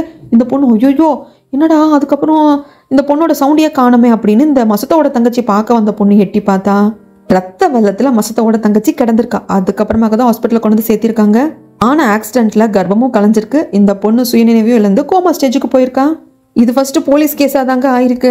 ஏமா நீ அந்த இடத்துல தான் இருந்ததை பாத்தியா கொண்டியான்னு போலீஸ் என்கிட்ட கேட்டாங்க. ஆனால் எனக்கு ஸ்டேட்மெண்ட் கொடுக்குற அளவுக்கு தைரியம் இல்லைங்கண்ணா. நான் ரொம்ப பயந்து போயிட்டேன். இதுலேருந்து எப்படி மீண்டு வர்றதுன்னு எனக்கு தெரியல. நாளைக்கு அவன் என்ன ஏதாவது பண்ணுறதுக்கும் வாய்ப்பு இருக்கு. அதனால என் ஃப்ரெண்டான இவளோட ஃபேமிலி மெம்பர் யாராவது கிட்ட இதை சொல்லணும்னு நினச்சேன். நல்ல வேலை உங்களை பார்த்தேன், இன்னைக்கு பார்க்கவும் முடிஞ்சது. அதான் நான் எல்லா உண்மையும் சொல்கிறேன். நான் ஏதாவது தப்பு பண்ணியிருந்தேன் நான் மன்னிச்சிருங்க. போலீஸ்கிட்ட நான் சொல்லாமல் இருந்தது என் தப்பு தான், அதுக்கும் நான் மன்னிப்பு கேட்டுக்கிறேன் அப்படிங்கிறப்போ நீ சொல்லாதது நல்லது தாமா அப்படின்னு சொல்ல இங்கே சீன் அப்படியே கட் பண்ணால் அந்த டிரைவர் தான் காட்டுறாங்க. இப்போ வேற ஒரு கால் கேர்ள் பொண்ணை எங்கே ஒரு ஹோட்டலில் இறக்கி விடுறப்போ சொல்கிறான், ஏதாவது பிரச்சனை எனக்கு கால் பண்ண நான் பார்த்துக்கிறேன் அப்படின்னு சொல்கிறான். ஓகேட்டு அந்த பொண்ணு போயிடுறான். ஒரு தம் அடிக்கலான சிகரெட்டை பற்ற வைக்கிறதுக்குள்ள அந்த இடத்துல வந்து மசத்தோ இவனை அடிச்சு பிடிச்சி ஒரு இடத்துல உட்கார வச்சு பயங்கரமாக அடிச்சு என்னடா பண்ண என் தங்கச்சி அப்படின்னு சொல்லி விசாரிக்க, ஐயோ நான் ஒன்றும் பண்ணல, அது ஆக்சிடென்ட்னால ஒன்றும் பண்ணல, அவளாதான் போய் விழுந்துட்டா, என் சட்டையை பிடிச்சிட்டு இருந்தா திடீர்னு அவள் போக பார்த்தா ட்ரக் அடிச்சிருச்சு அப்படிங்கிறதுக்கு உண்மையை சொல்லு அப்படின்னு சொல்லி அடிச்சு கேட்கறதுக்கு, ஆக்சுவலாக உங்கள் தங்கச்சி மர்டர் பண்ணுங்கிற எண்ணமெல்லாம் எனக்கு கிடையாது, அங்கே ட்ரக் வரும்னு எனக்கு தெரியாது, அவங்க சட்டையை பிடிச்சி நான் அடிச்சு என்னை போக விடாமல் தடுத்து நிறுத்தி இந்த குழந்தைக்கு அப்பா நீ தான், நம்ம இந்த குழந்தைய பெற்று வளர்க்கணும் அப்படி இப்படின்னு சொல்லிட்டு என்ன கார்னர் பண்ணிக்கிட்டே இருந்தா. நான் ஜஸ்ட் கையை விடுடி என்னை விடுடி அப்படின்னு சொல்லிட்டு தான் நான் அவளை தள்ளி விட்டேன். நான் ஃபோர்ஸாக கூட தள்ளி விடலை, அப்படியே அவள் விழுந்தா கூட ரோட்டில் தான் விழுந்திருப்பா. பட் அந்த இடத்துல ட்ரக்கு வந்ததுனால தான் அந்த ஆக்சிடென்ட் நடந்துருச்சு. இது பியூர் ஆக்சிடென்ட் தான், நான் வேணுக்குன்னு பண்ணலை, இது மர்டர் கிடையாது அப்படிங்கிறாங்க. இது போலீஸ் கேஸ் ஆயிருக்குங்க. போலீஸ்கிட்டையும் என்ன பண்ணியிருக்கான்னா அந்த பொண்ணு பக்கத்துலேயே இல்லை தள்ளி தான் நின்றுட்டு இருக்கேன் அந்த மாதிரி சொல்லியிருப்பான். அது மட்டும் இல்லாமல் இந்த தங்கச்சிக்காரியோட ஃப்ரெண்டும் போலீஸ்க்கு பயந்துட்டு உண்மையை சொல்லாமே மறைச்சிட்டா. அந்த ட்ரக் டிரைவரையும் இவன் கரெக்ட் பண்ணியிருப்பான். நான் தான் அந்த பொண்ணை தள்ளி விட்டு அந்த மாதிரிலாம் சொன்னேன் அப்படின்னா நீ பயங்கர ஸ்பீடாக வந்து அப்படிங்கிற மாதிரி நான் சொல்லிடுவேன்னு சொல்லிட்டு ட்ரக் டிரைவரையும் அவன் கரெக்ட் பண்ணியிருந்திருப்பான். அதனால தான் இந்த கேஸ் பெருசாக போகாமல் போயிருக்கும். ஆனால் இப்போ உண்மை தெரிஞ்சதும் அவ்வளோதான், இவனை கொன்று ஏதோ ஒரு ட்ரைனேஜ் மாதிரியான இடத்துல போட்டு வச்சிருப்பான் இந்த மசத்தோ. இது எல்லாம் இப்போ இந்த மசத்தோக்கு ஞாபகம் வர. ஆக்சுவலாக இப்போ தாங்க கண்ணே முழிக்கிறாங்க. முன்னாடி நடந்ததெல்லாம் கொஞ்சம் இருட்டான டைமில் நடந்த மாதிரி இருந்தது இல்லையா, அது எல்லாமே அடிப்பட்ட சமயத்தில் இவருக்கு ஏற்பட்ட அந்த ஒரு மாதிரியான இல்யூஷனில் இந்த உண்மையெல்லாம் நினச்சி பார்த்துருந்துருக்காரு. இப்போ தான் உண்மையில கண்ணு முழிக்கிறாரு. நல்ல வெளிச்சமாக தான் இருக்குது. எனக்கு தெரிஞ்சு ரிப்போர்ட்டரும் நம்ம ஹீரோயினும் ரொம்ப தூரம் தப்பிச்சு போயிருக்க மாட்டாங்கன்னு நினைக்கிறேன். அப்படி கொஞ்சம் தூரம் தப்பிச்சு வந்தவங்க ஒரு இடத்துல உட்காடுறாங்க. கொஞ்சம் பொதுற மாதிரி இருக்குது. அந்த இடத்துல மறைவாக உட்காந்துக்கிட்டு ரிப்போர்ட்டர்கிட்டே மன்னிப்பு கேட்குறா ஹீரோயின், மன்னிச்சிருங்க, மசத்தை இப்படி பண்ணுவார் நினச்சி கூட பார்க்கல, என்னை முட்டாளாக்கிட்டாரு, நான் ஒரு இழிச்ச வாய் அப்படின்னு நினச்சி தானே இப்படி ஏமாத்திருக்காரு அப்படிங்கிறதுக்கு சரி முதல்ல அப்புறம் ஃபீல் பண்ணிக்கல, ஃபஸ்ட் இங்கிருந்து போகணும் அப்படிங்கிறப்போ மசத்தோட வாய்ஸ் கேட்குது, செல்லக்குட்டி எங்கே இருக்க, மாமா வந்துக்கிட்டே இருக்கேன் அப்படின்னு சொல்லிட்டு. இவன் எப்படி நம்மளை கரெக்டாக பார்த்துட்டு வர்றான், அப்போ உனக்கு பெருசாக மண்டல் அடிப்படலை, எப்படி ஈஸியாக வர்றான் அப்படிங்கிறப்போ ஒருவேளை அதை ட்ராக்கிங் டிவைஸ் செட் பண்ணியிருப்பானா அப்படிங்கிற டவுட் வருது. இப்போ தான் ஹேண்ட்பேக்கை பார்க்குறாங்க. ஏன்னா இந்த ஹேண்ட்பேக்கை மசத்தோ தான் வாங்கி கொடுத்துருப்பான். லிமிடெட் எடிஷன், பயங்கர காஸ்ட்லி. பட் இருந்தாலும் நம்ம வெட்டிங்குக்கு முன்னாடி நான் உனக்கு கிஃப்டாக கொடுக்குறேன்னு வாங்கி கொடுத்துருப்பான். அதுக்குள்ளே ட்ராக்கிங் டிவைஸும் இருக்குது.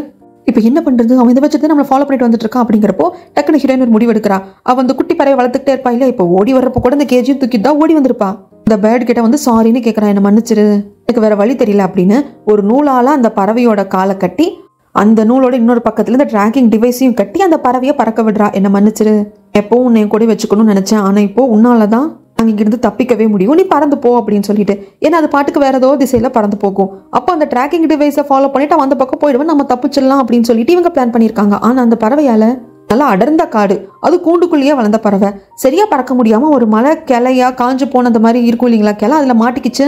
ட்ராக்கிங் டிவைஸை ஃபாலோ பண்ணிட்டே வரப்போ இந்த இடம் தானே காட்டுதுன்னு பார்த்தா, ஓ என் பொண்டாட்டி அந்த அளவுக்கு ஸ்மார்ட்டா உன்னை வச்சு ப்ளே பண்ணியிருக்காளா, ஆனால் மாட்டிக்கிட்டாலே அப்படின்னு சொல்லிட்டு அந்த ட்ராக்கிங் டிவைஸ் இதுக்கு மேலே ஒர்க் ஆகாது, நாமளும் அதால தேடி கண்டுபிடிக்கணும்னு சொல்லிட்டு அந்த பறவையை வந்து பறக்க விட்டுடுறா மொசத்தோ. அதுக்கப்புறம் தேடி வந்துகிட்டே இருக்கிறப்போ இவங்களும் ரொம்ப தூரம் வந்துட்டாங்க. எந்த பக்கம் வெளியே போகிறதுனே தெரியல, ஏன்னா காட்டுக்குள்ள ரொம்ப டீப்பாக வந்துட்டாங்களா. அங்கே ஒரு கேபின் இருக்கு, அங்கே யாராவது இருப்பாங்களா என்ன அப்படின்னு சொல்லிட்டு ஹீரோயினும் யோசிக்கிறாங்க, ரிப்போர்ட்டரும் யோசிக்கிறாங்க. தெரியல, இருந்தால் ஹெல்ப் கேட்கலாம், இல்லைன்னா வேற வழியில். ரொம்ப குளிர ஆரம்பிச்சிருச்சு, நைட் டைமும் ஆக ஆரம்பிச்சிருச்சு. கண்டிப்பாக மசத்தோ நம்ம இந்த அளவுக்கு ஃபாலோ பண்ணிட்டு வந்திருக்க மாட்டா, நம்ம இன்னைக்கு இருந்துட்டு காலையில் கிளம்பலாம். அது மட்டும் இல்லாமல் நான் வந்து டிடெக்டிவ் கிட்ட எல்லாம் கூட சொல்லியிருக்கேன், கண்டிப்பாக அவங்க நம்ம தேடியும் வருவாங்க அப்படின்னு சொல்லிட்டு இவங்க அங்கே போயிருக்கிறப்போ இந்த பக்கம் டிடெக்டிவ் ஆட்கள் எல்லாரும் வச்சு தேடுறாங்க. என்ன நைட் டைம் ஆயிடுச்சு, இவங்க தேடுற இடத்துல எங்கேயுமே இல்லை, பட் இதுக்கப்புறம் தேடுறதும் கஷ்டம் அப்படின்னு அவங்க சொல்லிட்டு இருக்க. கேபின்குள்ள இருக்கிறப்ப ஹீரோயின் கேட்குறாங்க, இந்த அளவுக்கு மொத்தமாக நீங்கள் கண்டுபிடிச்சிங்களான்னு கேட்கறதுக்கு. இல்லை, அதை நான் பண்ணலை, பண்ணது லேடி ரிப்போர்ட்டர். ஃபர்ஸ்ட் டைம் இறந்தா இந்த மொசத்தோ கையால். ஃபர்ஸ்ட் டைம்னு சொல்லக்கூடாது, மொசத்தோ பல பேரை கொண்டு இருக்கான், அதில் லேடி ரிப்போர்ட்டரும் ஒருத்தி. அவள் இறப்புக்கு நியாயம் வாங்கணும் அப்படிங்கிறதுக்காக தான் நான் வந்தேன். உன்னையும் அவன் கொல்ல போறான் அப்படிங்கிறது எனக்கு தெரிஞ்சு போச்சு. அதுக்கு காரணம் உன் பேரில் இன்சூரன்ஸ் அவன் வாங்கி வச்சிருக்கான். எனக்கு தெரியாமல் மொசத்தோ யார் என்ன அப்படிங்கிறது எனக்கு எந்த ஒரு ஐடியாவும் இல்லாததுனால லேடி ரிப்போர்ட்டரை வந்து நான் இறந்து போகிறதுக்கு விட்டுட்டேன். அது எனக்கு தெரியாமல் நடந்துடுச்சு. ஆனால் தெரிஞ்சு இன்னொரு உயிர் போயிடக்கூடாதுங்கிறதுல நான் கவனமாக இருந்தேன். அப்படிங்கிறப்போ யாரோ இந்த கேபினை சுற்றி நடக்கிற மாதிரியே இருக்கு. கடைசியில் பார்த்தா மொசத்தோ தாங்க. அந்த ஜன்னல் கண்ணாடியை உடைச்சிட்டு அவன் முகத்தை காட்டினது ஹீரோயின் கத்துவா பாருங்க. அவ்வளோதான், உள்ள வந்து அடிக்கிறான். அது மட்டும் இல்லாமல் கொஞ்சம் காயப்படுத்திடுறான் நல்லாவே, காலை ஏதோ கட் பண்ணி விட்டுடுறான். அதில் இந்த ரிப்போர்ட்டருக்கு பயங்கர பிளட் லாஸ் ஆகுது, சரியா ஃபைட் பண்ண முடியல. ஆனால் எப்படியோ ஃபைட் பண்ணிட்டு அங்கேருந்து அகைன் ஓடி வராங்க. ஆனால் அந்த ரத்தம் அப்படியே ஒழுகிட்டே போகும் இல்லையா, அது ஈஸியாக ஃபாலோ பண்ணிட்டு வந்துடுறான். ஒரு கொகா மாதிரி இருக்கும், அந்த இடத்துல ஹீரோயினும் ரிப்போர்ட்டரும் போய் உட்காந்துட்டு இருப்பாங்களா. அந்த இடத்துல ஒரு டெட் பாடி இருக்கும், ஃபுல்லாக டீகம்போஸ் ஆகல, கிட்டத்தட்ட ஒரு 60% டீகம்போஸ் ஆயிருக்கு. அது முகத்தில் புழுவு பூரா நல்லா போயிட்டு இருக்கும். யாரும் இங்கே சூசைட் பண்ணாங்களா இல்லை தவறி விழுந்தாங்களா என்ன ஏதுன்னு தெரியல. இதை பார்த்தவங்க இதை வச்சு டிஸ்ட்ராக்ட் பண்ணலான்னு சொல்லிட்டு இதை ஒரு ஆள் மாதிரி செட் பண்ணி நிற்க வைக்கிறாங்க. இவங்க கோட்டை மட்டும் போட்டு விட்டுட்டு அதை பார்த்துட்டு இவன் வர்றப்போ பின்னாடி வந்து ரிப்போர்ட்டர் அட்டாக் பண்ண. ஆனால் அப்போ ரிப்போர்ட்டரால முடியல, ஏன்னா ஏற்கனவே ரொம்ப காயப்பட்டிருக்கு. மொசத்தோவை வந்து எதாவது ஃபைட்டே பண்ண முடியல. அப்போ நம்ம ஹீரோயின் வந்து நின்று, மொசத்தோ ஏன் இதெல்லாம் பண்ணிட்டு இருக்கு அப்படிங்கிறதுக்கு, இதை பாரு இவனை நம்பாத, நான் சொல்றதை நம்பு, எல்லாரும் நம்மளை பிரிக்க பார்க்குறாங்க, வா நம்ம கூட, சாரி என் கூட வா போகலாம் அப்படின்னு சொல்லிட்டு கூப்பிடுறப்போ சடார்னு அங்கே நிலச்சரிவு ஏற்படுது. இந்த நிலச்சரிவு நிலச்சரிவா நடந்ததா இல்லை எர்த்குவேக் ஏற்பட்டு நிலச்சரிவாச்சாங்கிறது நம்மளுக்கு தெரியல. எங்கான நிலச்சரிவு நடக்குது. அப்படி நிலச்சரிவு நடக்கிறப்போ எல்லாரும் அங்கங்கே போய் விழுந்துடுறாங்க. இவங்க மேலே கொஞ்சம் மண்ணெல்லாம் போட்டு மூடிக்குது. ஆனால் எப்படியோ நம்ம ரிப்போர்ட்டரும் சரி ஹீரோயினும் சரி எழுந்துடுறாங்க. மொசத்தோக்கு என்னாச்சுன்னு கேட்கறதுக்கு அவனுக்கு என்னமோ ஆகிட்டு போதுமா, செத்தா செத்து போகிறான், நான் செத்து போயிடுவோமா அப்படின்ட்டு போகிறப்போ அந்த மொசத்தோக்கு சாவே வராது போல இருக்கு. இவங்க போன கொஞ்ச நேரத்தில் அவன் மண்ணுக்குள்ளேருந்து எந்திரிக்கிறான். கையிலே கத்தியை வச்சுக்கிட்டு எங்கடா போனீங்க அப்படின்னு சொல்லிட்டு ஹீரோயினும் ரிப்போர்ட்டரை தேடுறதுக்கு. இந்த பக்கம் நைட் டைம், அது நல்லா நடுராத்திரி ஆயிருக்கும். திக்கு தெரியாத காட்டில் எங்கே போகிறதுன்னு தெரியாமல் இருக்கிற சமயத்தில் அந்த பறவை ஹீரோயின் வளர்த்தாங்க இல்லையா, அது அப்படியே பறந்து வர்றது சவுண்டு இவங்களுக்கு கேட்குது. அது மட்டும் இல்லாமல் எனக்கு என்னமோ இது நம்மளுக்கு வழிகாட்டுறது போல இருக்கு, வாங்க ஃபாலோ பண்ணிட்டே போகலாம், அந்த பறவையை ஃபாலோ பண்ணிட்டு போகலாம் அப்படின்ட்டு ஃபாலோ பண்ணிட்டே வந்தா இவங்க கார் நிறுத்தி வச்ச இடத்துக்கு வந்துடுறாங்க. ஏன்னா பகல் டைமில் இந்த இடத்துல தான் காரை நிறுத்தி வச்சுட்டு மொசத்தோ நம்ம ஹீரோயினை கூப்பிட்டு வா காட்டுக்குள்ள நடந்து போகலான்னு சொல்லியிருப்பாங்க. ஃபாலோ பண்ணிட்டு வந்த ரிப்போர்ட்டர் ஒரு ஸ்டேஜில் காரை மிஸ் பண்ணியிருப்பாங்க. அதுக்கப்புறம் இதே ரூட்டில் வந்தப்போ தான் மொசத்தோவோட கார் இதுதான், அப்போ இவங்க இந்த வழியாக தான் போயிருக்காங்க, இவரு காரை நிறுத்திட்டு வந்திருப்பாரு. இந்த இடத்துல நம்ம காரெல்லாம் நிறுத்திருக்குன்னு போலீஸ்க்கு தெரியாது. ஒரு ஸ்டேஜுக்கு மேலே ரிப்போர்ட்டரை கான்டாக்ட் பண்ண முடியல அப்படின்னதும் வேற வகையில் இந்த காட்டுக்குள்ள அவங்க தேடுறதுக்கு இறங்கிட்டாங்க. ரிப்போர்ட்டர் சொல்றாங்க, நல்ல வேலை அந்த பறவை வந்து வழிகாட்டிருக்கு, வா நாம இங்கிருந்து கிளம்பலாம் அப்படின்னு சொல்ல அந்த பறவை வழிகாட்டிட்டு அது பாட்டுக்கு பறந்து போயிடுச்சு. எப்படியோ தப்புச்சோடா சாமி அப்படின்னு சொல்லிட்டு அந்த கார் எடுத்து வந்துட்டு இருக்கிறப்போ இந்த மொசத்தோ அடங்குறதே எல்லாம் அவனும் பின்னுக்கு இதே இடத்துக்கு வந்து அவன் விட்டுட்டு போன காரை எடுத்துட்டு துரத்த ஆரம்பிச்சிடுறான். நம்மளை விடமாட்டான் போல இருக்கு, கூட்டிட்டு தான் போவான் போல இருக்கு. அப்படிங்கிறப்போ இவர் கொஞ்சம் ஸ்மார்ட்டாக மூவ் பண்ணுறாரு ரிப்போர்ட்டர். வேற வழியே கிடையாது, இவனை ட்ரிக் பண்ணி தான் ஏமாத்தணும் அப்படின்னு சொல்லிட்டு காரை ஃபாஸ்ட்டாக ஓட்டிட்டு வர மொசத்தோவும் பின்னுக்கு ஃபாஸ்ட்டாக ஓட்டிட்டு வரான். டக்குன்னு ரைட் எடுத்துட்டு வர. அந்த இடத்துல ஒரு கேப் கிடைச்சதும் வந்த வேகத்தில் இந்த மொசத்தோ அப்படியே அந்த கார் ஒரு பல்ட்டி அடிச்சு அந்த பக்கம் போய் விழுந்து லைட்டாக நெருப்பிடிக்க ஆரம்பிச்சிரும். டக்குன்னு காரை திருப்பினதுல ரிப்போர்ட்டருக்கும் சரி நம்ம ஹீரோயினுக்கும் லைட்டாக அடிபட்டிருக்கும். பட் பெரிய பிரச்சனை கிடையாது. மொசத்தோ செத்துட்டான் போல இருக்கு அப்படின்ட்டு பார்க்கலான்னு ஹீரோயின் இறங்க ரிப்போர்ட்டர் சொல்றாங்க, வேண்டாம் இறங்காத போகாதன்ட்டு. இந்த ஹீரோயின் கேட்காம இறங்கி போய் பார்க்குறப்போ லைட்டாக நெருப்பிடிச்சதே தவிர்த்து இவனுக்கும் அடிப்பட்டதை தவிர்த்து அப்பவும் மொசத்தோ சாகலை. அவன் காரை விட்டு வெளியே வந்து ஹீரோயினை பார்த்ததும் இவங்கிட்ட இருக்கிற அந்த மோதிர பாக்ஸை எடுத்து இங்கேயே மோதிரம் மாற்றிக்கலாம் அப்படின்னு இவன் ஹீரோயினுக்கு போட்டு விட்டுட்டு இவனோட ரிங்க இவனே கையில் போட்டுக்கிட்டு உடனே ஹீரோயினை கழுத்து நெரிச்சு கொல்ல பார்க்குறான். ஹீரோயின் எதுவும் சொல்றதில்ல, கண்ணை மூடி நின்றுட்டா. கொன்னு தொலைடா, எது முடிஞ்சாவது தொலையட்டும், என்னால் போராட முடியல அப்படிங்கிற மாதிரி நின்றுடுறான். ஆனால் கரெக்டான டைமில் இந்த மொசத்தோ அந்த கார் லைட்டாக தீப்பிடிச்சிருந்தது இல்லைங்களா, வெடிச்சிருச்சு. வெடிச்சு சதுர 2 பேர் அப்படியே கீழே விழுந்துடுறாங்க. மசத்தோ மேலேயே நம்ம ஹீரோயின் விழுந்திருப்பா. அவ்வளோதான், மசத்தோக்கு புரிஞ்சு போச்சு என்ன பண்ணியும் நம்மளால இவளை சாகடிக்க முடியல அப்படின்னா இவளை எதுவும் பண்ணால் விட்டு போகிறதே நல்லது அப்படின்னு சொல்லிட்டு அவளை அப்படியே நம்ம ஹீரோயினை விட்டுட்டு அங்கேருந்து மசத்தோ மட்டும் போயிடுவான். அதுக்கப்புறம் போலீஸ் எல்லாம் வந்து ஆம்புலன்ஸ் எல்லாம் வந்து இவங்க எல்லாரையும் ரெஸ்கியூ பண்ணிட்டு இருக்கிறப்போ அந்த ரிப்போர்ட்டர் சொல்லுவாங்க அவரை வந்து ஸ்ட்ரெச்சரில் வச்சு எடுத்துகிட்டு போயிட்டு இருப்பாங்க. அப்போ கூட சீனியர் டிடெக்டிவ் கிட்ட, சார் அந்த மசத்தோ விட்டுடாதீங்க, அவன் ரொம்ப தூரம் போயிருக்க மாட்டான், அவனுக்கும் அடிபட்டிருக்கு, உடனே தேடி கண்டுபிடிங்க அப்படின்னு சொல்றதுக்கு நாங்கள் பார்த்துக்கணும் அப்படின்னு சொல்கிறாங்க. ஹீரோயினுக்கு வந்து பெரிய அடி எல்லாம் கிடையாது, கொஞ்சம் கொஞ்சம் அடிபட்டிருக்கு, பெருசாக பிளட் லாஸ் இல்லை. ஸோ அவங்களையும் அப்படியே பத்திரமா ரெஸ்கியூ பண்ணி கூட்டிட்டு போயிட்டாங்க. இந்த பக்கம் அந்த மசத்தோவை தான் காட்டுறாங்க. அந்த கேபினெட் பக்கத்துலேயே ஒரு சின்ன கோகா மாதிரி பள்ளம் மாதிரி இருந்தது இல்லைங்களா, அந்த இடத்துல உட்காந்துக்கிட்டு அந்த கேபினெட்லேயே கொஞ்சம் டீசல் எல்லாம் இருந்திருக்கும், அது எல்லாத்தையும் சுற்றியில வச்சுக்கிட்டு, போதும் இதோட என்னோட ஆட்டத்தை நான் முடிச்சுக்கிறேன், இதுக்கு மேலே என்னால் எதுவும் பண்ண முடியாது, ஏற்கனவே கிமாயுவாவா இருந்தேன்னா மசத்தோவா மாறி என் தங்கச்சி பார்த்துக்கணும்னு நினச்சேன், இதுக்கப்புறம் நான் யாரா மாற முடியும் அப்படின்னு லைட்டரை பற்ற வைக்க அந்த இடத்துல கரெக்டாக பிளாஸ்ட் ஆகுது. அதை வந்து ஜூனியர் காட்டுறாரு டிடெக்டிவ் கிட்ட, சீனியர் பாருங்க அங்க அப்படின்னு சொல்லிட்டு. கரெக்டாக அந்த கார்ல ஏதோ ஏறுற நம்ம ஹீரோயினும் அதை பார்க்குறா. ஸோ மசத்தோ இறந்து போயிட்டாங்க அப்படிங்கிற முடிவுக்கு எல்லாரும் வராங்க. ஏன்னா அங்கே மசத்தோ எரிஞ்சு போன நிலைமையில எலும்பு கூடும் எல்லாமே கிடைக்குது. ஆனால் அதை மட்டும் வச்சு முடிவு பண்ண முடியாது, ஏன்னா பயங்கரமாக எரிஞ்சதுனால அதை வச்சு இது மேட்ச் பண்ண முடியல.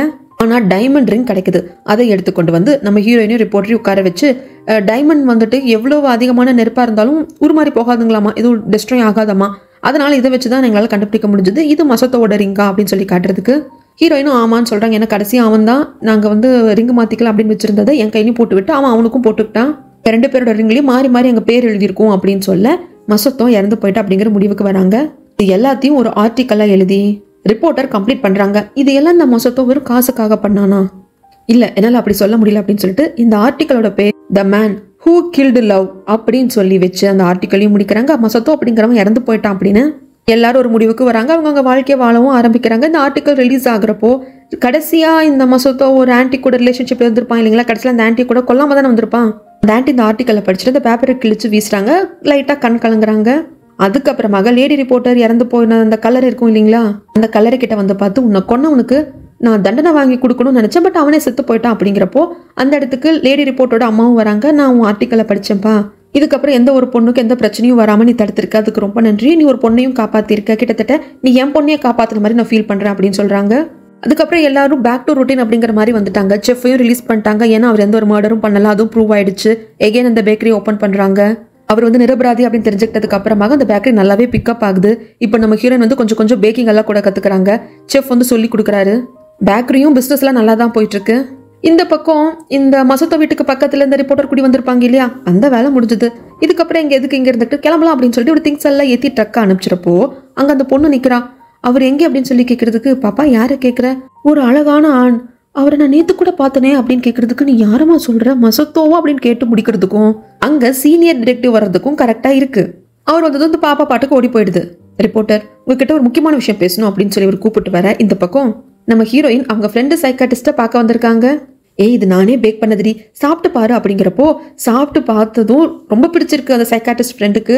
அது மட்டும் இல்லாமல் இப்படி ரொம்ப தேறி இருக்க, என்னால் அது நல்லா உணர முடியுது. இதுக்கப்புறம் உனக்கு கவுன்சிலிங் வேண்டியதே கிடையாது, நீ பர்ஃபெக்டாக ஆல் ரைட்டாக இருக்க, இதை பற்றி யோசிக்காத, நல்லா டைம் எடுத்துக்கோ, இன்னொரு வாழ்க்கை அமைச்சுக்கணும்னாலும் அதுக்கு டைம் எடுத்துக்கோ அப்படின்னு சொல்லி நார்மலாக பேசிட்டு இருக்காங்க. அப்போ நம்ம ஹீரோயினுக்கு கொஞ்சம் வாமிட் வர மாதிரி இருக்கு.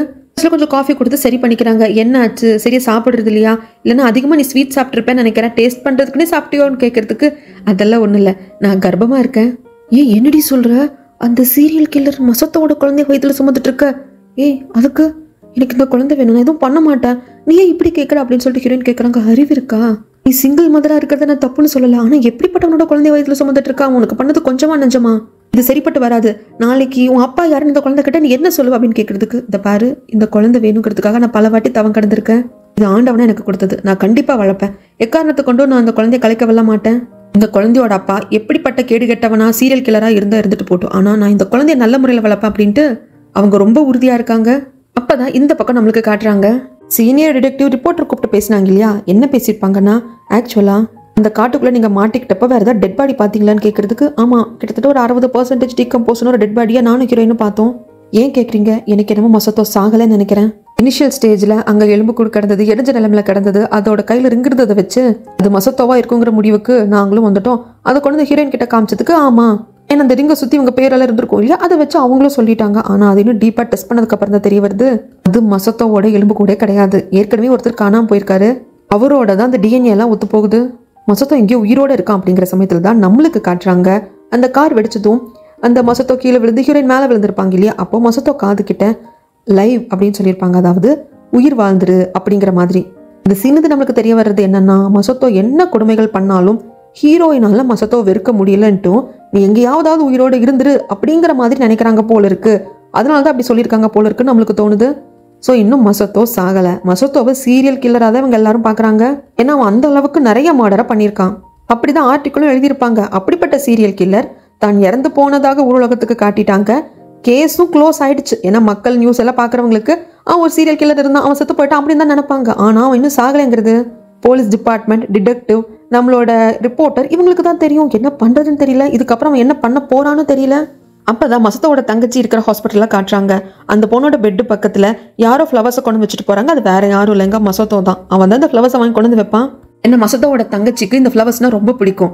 அப்படி வச்சுட்டு போகிறது நம்மளுக்கு காட்ட இந்த பக்கம் நம்ம ஹீரோயினை காட்டுறாங்க. இப்போ நல்லா வயிறு பெருசாக தெரியுது. ஸோ ஒரு 5-6 மாதம் போயிருக்கு அப்படின்னு அர்த்தம். நல்லா நிறைய மாதம் கர்ப்பிணியாக இருக்காங்க. இப்படியே இந்த இடத்துல இந்த கதையை முடிக்கிறாங்க. ஸோ மசத்தோ சாகலை, ஆனால் அவன் எப்படி பட்டவங்கிறது தெரிஞ்சு போச்சு. எகெயின் மசத்தோ வேற ஒருத்தவங்களோட அடையாளத்தை எடுத்துக்கிட்டு பிளாஸ்டிக் சர்ஜரி பண்ணிட்டு இன்னொரு அடையாளத்தோட வாழ போறானா, இல்லை ஏதோ ஒரு டைம்ல போலீஸ் கிட்ட பிடிபட போறானா அப்படிங்கறது எல்லாத்தையும் ஓப்பன் எண்டிங்கா டைரக்டர் நம்ம கிட்டே விட்டுட்டாரு. இது 2025ல இப்போ ரிலீஸ் ஆன டிராமாங்க. ஸோ அதனால இதுக்கு சீசன் 2 ஏதாவது இருந்தது அப்படின்னா கூட வரதுக்கு கொஞ்சம் டைம் எடுக்கும். ஒருவேளை வந்ததுன்னா கண்டிப்பாக அதையும் நான் எக்ஸ்பிளைன் பண்ணுறேன். இந்த ட்ராமாவை பற்றின உங்களோட தாட்ஸ் என்ன அப்படிங்கிறத மறக்காம கமெண்ட் பண்ணுங்க.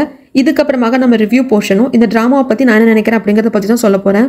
இது நிறைய பேருக்கு பார்க்க பிடிக்காது. அப்படி யாருக்கு வேண்டாம்னு நினைக்கிறீங்களோ அவங்க ப்ளீஸ் இதோட ஸ்கிப் பண்ணிக்கோங்க. அடுத்து இதே மாதிரி ஒரு சூப்பரான ட்ராமாவில் வந்து நான் உங்களை மீட் பண்ணுறேன். Bye dears. இப்போ ஃபர்ஸ்ட் ரிவ்யூ போர்ஷனுங்க. என்னை பொறுத்த வரைக்கும் இந்த ட்ராமாவை வந்து நான் மஸ்ட் வாட்ச்னு சொல்ல மாட்டேன், ஒர்த் வாட்ச்னு வேணால் சொல்லுவேன். ஏன் மஸ்ட் வாட்ச்னு சொல்ல மாட்டேன் அப்படின்னா, சிலருக்கு இந்த ட்ராமாவில் என்ன ஒரே ட்ரையாக இருக்குது, இதெல்லாம் ஒரு படமாக எடுத்து முடிச்சிருக்கலாமே அப்படின்னு தோன்றதுக்கு வாய்ப்பு இருக்குது. அதனால ஒவ்வொருத்தரோட டேஸ்ட்டை பொறுத்தது. ஆனால் ஒர்த் வாட்ச் தான், கண்டிப்பாக நான் ஒர்த் வாட்ச்னு சொல்லுவேன். நான் கடைசி வரைக்கும் ஒரு சின்ன சின்ன ட்விஸ்ட்டு, சின்ன சின்ன ஃப்ளாஷ்பேக்கை வச்சு இப்படியா அப்படின்னு நம்மளை யோசிக்க வச்சுருந்தாங்க. அண்ட் தென் எண்டிங்கை நான் சுத்தமாக எக்ஸ்பெக்ட் பண்ணவே இல்லை. மசத்தோ ஒன்றா கொன்னுருவாங்க, இல்லைன்னா மசத்தோவை வந்து ஹீரோயின் கொன்னுருவா அப்படி முடிப்பாங்க அப்படின்னு சொல்லிட்டு பார்த்தா. பட் அது ரெண்டுமே இல்லாமல் இந்த எண்டிங் வந்து எனக்கு கொஞ்சம் டிசப்பாயிண்டிங்காக தான் இருந்தது.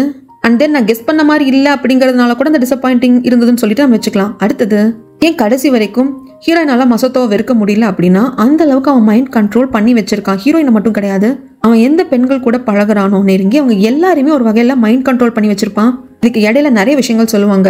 ஸோ இதை நீங்கள் மைண்டில் வச்சுக்கிட்டு இந்த ட்ராமாவை பார்த்தீங்க அப்படின்னா, அதாவது என்னோட வாய்ஸ் ஓவரில் கேட்காம டவுன்லோட் பண்ணி எபிசோட் பை எபிசோடாக பார்க்குறப்போ இந்த மசத்தோக்கு அடுத்தவங்க மைண்டை கண்ட்ரோல் பண்ண முடியும். ஃபுல்லாக இல்லாட்டாலும் கொஞ்சம் கண்ட்ரோல் பண்ண முடியும் அப்படிங்கிறத மைண்டில் வச்சுக்கிட்டு பார்த்தீங்கன்னா நல்லாவே வந்து இருக்கும் இந்த ட்ராமாவை பார்க்குறப்போ. ஏன்னா எனக்கு பார்த்து முடிக்கிறப்போ தான் ஓகே, இந்த மசத்தோக்கு கிட்டத்தட்ட ஒரு ஹிப்னோடைஸ் எல்லாம் தெரிஞ்சிருக்கு, அது வேற மாதிரி அவன் யூஸ் பண்ணியிருக்கான் அப்படிங்கிறது எனக்கு புரிஞ்சுது. அந்த லேடி ரிப்போர்ட்டரோட ஆண்டி அவங்க பயங்கர போல்டான லேடி, சிங்கிள் உமனாக இருந்து எல்லாத்தையும் பார்த்துக்கிட்டாங்க. ஆல்ரெடி 2 வாட்டி டைவர்ஸ் ஆயிருந்தாலும் ஆம்பளத்தனை வேண்டாண்டா, நான் என் லைஃப்பை பார்த்துக்கிறேன் அப்படின்னு சொல்லிட்டு ஒரு பெரிய பார் எல்லாம் வச்சு ரன் பண்ணிட்டு வந்தாங்க. அப்படி போல்டாக இருந்தவங்க திடீர்னு மசத்தோவை பார்த்ததுக்கப்புறம், மசத்தோவை கல்யாணம் பண்ணதுக்கப்புறமாக எனக்கு எல்லாமே அவன் தான், அவன் இல்லாமல் நான் இல்லை அப்படிங்கிற அளவுக்கு அவங்க பேசியிருப்பாங்க. அது கூட லேடி ரிப்போர்ட் என்ன சொல்லியிருப்பாங்க, அவங்க வந்து அவ்வளோ போல்டான லேடி, கடைசியில் மசத்தோ தான் எல்லாம் அப்படிங்கிற மாதிரி மாறிட்டாங்க. ஸோ அந்த அளவுக்கு அவன் கண்ட்ரோல் பண்ணியிருக்கான். நான் இல்லாமல் நீ இல்லை, உன்னால் வாழவே முடியாது அப்படின்னு அவன் அப்படி விஷயத்தை ஏற்படுத்தியிருக்கான். அதை தான் அதுக்கப்புறம் இன்னொரு ஆண்டி கிட்ட கூட ஆஃபர் வச்சிருந்தப்போ அதையே பண்ணியிருப்பான். நம்ம ஹீரோயினையும் லிட்ரலாக அப்படி தான் பண்ணியிருப்பான். ஆனால் மற்றவங்களை பண்ணதை விட ஹீரோயினை வந்து ஃபுல் அண்ட் ஃபுல் ஹிப்னடைஸ் பண்ணி தன் கண்ட்ரோல்லே வச்சிருப்பான். இவன் என்ன சொல்கிறானோ ஹீரோயின் அதை தான் நம்புவா, இவன் என்ன சொல்கிறானோ ஹீரோயின் அதை தான் பார்ப்பான். தன்னை சுற்றி கூட்டமாக இருக்குது, எனக்கு பயமாக இருக்குன்னு ஹீரோயின் சொன்னதும் ஒன்றும் இல்லை, நான் நீ மட்டும் தான் இருக்கணும்னு நினச்சிக்கோ அப்படின்னதும் ஹீரோயின் அப்படியே நினச்சிப்பா, அப்படியே அவன் மைண்டில் ரெஜிஸ்டர் ஆகிடும். ஸோ அந்த அளவுக்கு ஹீரோயினை அவன் வந்து கண்ட்ரோலில் வச்சிருக்கான் அப்படிங்கிறது நம்மளுக்கு புரியும்.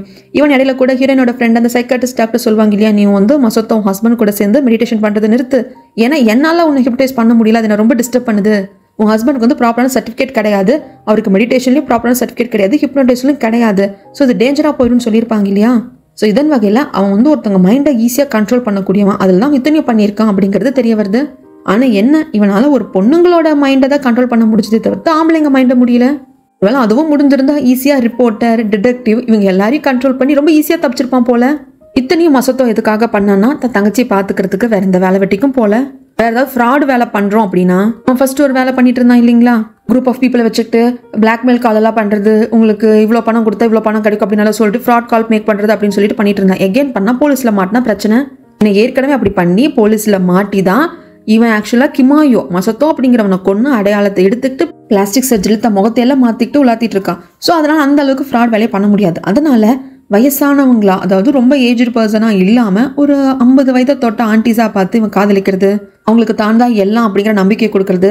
அவங்க பொதுவாக பணக்காரங்களாக இருப்பாங்க, அது சிங்கிளாக இருப்பாங்க, இல்லை டைவர்ஸ் ஆனவங்களா இருப்பாங்க, ஹஸ்பண்ட் இறந்து போனவங்களா இருப்பாங்க.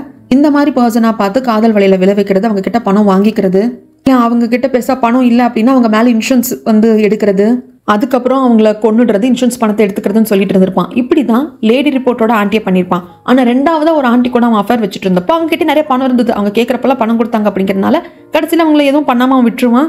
என்னை ரொம்ப காதலிக்கிற அந்த காதலோட இரு அப்படிங்கிற மாதிரி சைக்கோத்தனமாக சொல்லிட்டு வந்துடுவான்.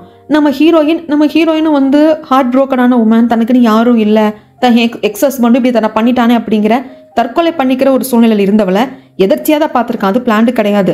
ஹீரோயினை தற்கொலையிலேருந்து காப்பாற்றுறது எல்லாமே பிளான்டு கிடையாது, அதெல்லாம் எதர்ச்சியாக நடந்தது தான். ஆனால் அதுக்கப்புறம் ஹீரோயினை தனக்கானவளாக மாற்றிக்கிட்டு நம்ம என்ன சொன்னாலும் ஒரு பப்பட் மாதிரி இவளை கேட்குற மாதிரி செட் பண்ணிவிட்டு, ஆனால் ஹீரோயின் கிட்ட பணம் காசெல்லாம் கிடையாது, ஆனால் ஹீரோயினை வச்சு நம்மளால் பணத்தை வாங்கிக்க முடியும்னு சொல்லிட்டு இன்சூரன்ஸ் எடுத்து ஹீரோயின் சூசைட் பண்ணிக்கிட்டா அந்த இன்சூரன்ஸ் தனக்கு வர்ற மாதிரி பண்ணி, ஏற்கனவே அவளுக்கு பாஸ்ட் ஹிஸ்ட்ரி இருக்குது, இன்னும் மெடிக்கல் இஷ்யூஸ் இருக்குது, தன்னோட ஹஸ்பண்ட் சரியில்லை, அவன் கொஞ்சம் அடிச்சு டார்ச்சர் பண்ணியிருக்கான், அண்ட் தென் சைக்காட்ரிஸ்ட் ட்ரீட்மெண்ட் எல்லாம் போயிட்டுருக்கா. ஸோ இந்த டிப்ரெஷன் ஸ்டேஜில் அவள் சூசைட் பண்ணிக்கிட்டா அப்படின்னா ஈஸியாக நம்மளுக்கு அந்த இன்சூரன்ஸ் பணம் வந்துட போகுது அப்படின்னு ஹீரோயின் பேரில் இன்சூரன்ஸ் எடுத்திருக்கான். அதுக்கப்புறம் ஹீரோயினை கொஞ்சம் கொஞ்சமாக பிரெயின் வாஷ் பண்ணுறது அவனுக்கு நல்லா தெரியும். ஹீரோயின் தன் ஃப்ரெண்டான சைக்காட்ரிஸ்ட் கிட்டேயே கவுன்சிலிங் போயிட்டுருக்கான்னு சொல்லிட்டு அதை தடுத்து நிறுத்தினா இவன் மேலே சந்தேகம் வந்துடும் இல்லையா, அதனால் அதை தடுத்து நிறுத்தாமல் இவனும் மெடிடேஷன் அப்படிங்கிற பேரில் ஹீரோயின் பிரெயினை போட்டு கண்ட்ரோல் பண்ணியிருந்திருக்கான். ஸோ இந்த கதையோட ஹீரோ அப்படின்னு அறியப்பட்டு அதுக்கப்புறமா வில்லனாக மாற்றப்பட்டு கடைசியில் சீரியல் கில்லராக முடிஞ்ச மசத்தோ கிடையாது, கிமாயோ தன்னோட அடையாளத்தை மாற்றிக்கிறதுக்காக தன் ஃப்ரெண்டான மசத்தோவை கொண்டுட்டு அந்த அடையாளத்தை எடுத்துக்கிட்டவன்.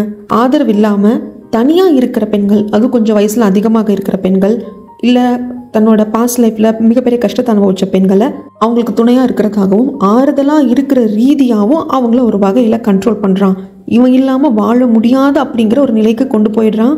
அதனால் தனியாக டைவர்ஸோ இல்லை கல்யாணம் ஆகாமையோ எப்படி தனியாக ஸ்ட்ராங்காக வாழ்ந்த லேடிஸாக இருந்தாலும் இவன் அவங்க வாழ்க்கைக்குள்ள வந்ததுக்கு அப்புறமாக அவங்களுக்குள்ள அந்த ஸ்ட்ராங்னஸ் போயிடுது, போல்ட்னஸ் போயிடுது. எவன் இருந்தால் இல்லைன்னா என்ன, என் லைஃப்பை நான் வாழ்ந்துப்பேன் அப்படிங்கிற தைரியம் போயிடுது. அதை இவன் பண்ணுறான் அப்படிங்கிறது தான் கதை. அப்படிப்பட்டவனை லேடி ரிப்போர்ட்டர் தோல் உரிச்சு காட்டினாங்களா? ஆமாம் காட்டினாங்க, கண்டுபிடிச்சாங்க, எல்லாம் ஓகே. கடைசியில் அவங்களையும் கொண்டுட்டு அந்த உண்மை வெளியே வர முடியாமல் பண்ணிட்டான். அடுத்தது நம்ம ஹீரோயின் அவன் பிடியில் இருந்தான்.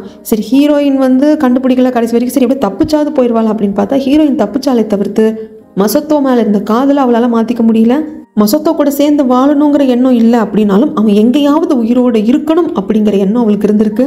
அதனால இத்தனையும் நடந்ததுக்கு அப்புறமாக கூட கீழே கிடக்கிற மசத்தோட காதுகிட்ட உயிர் வாழு, அதாவது லைஃப் அப்படின்னு சொல்லிட்டு போயிருப்பா.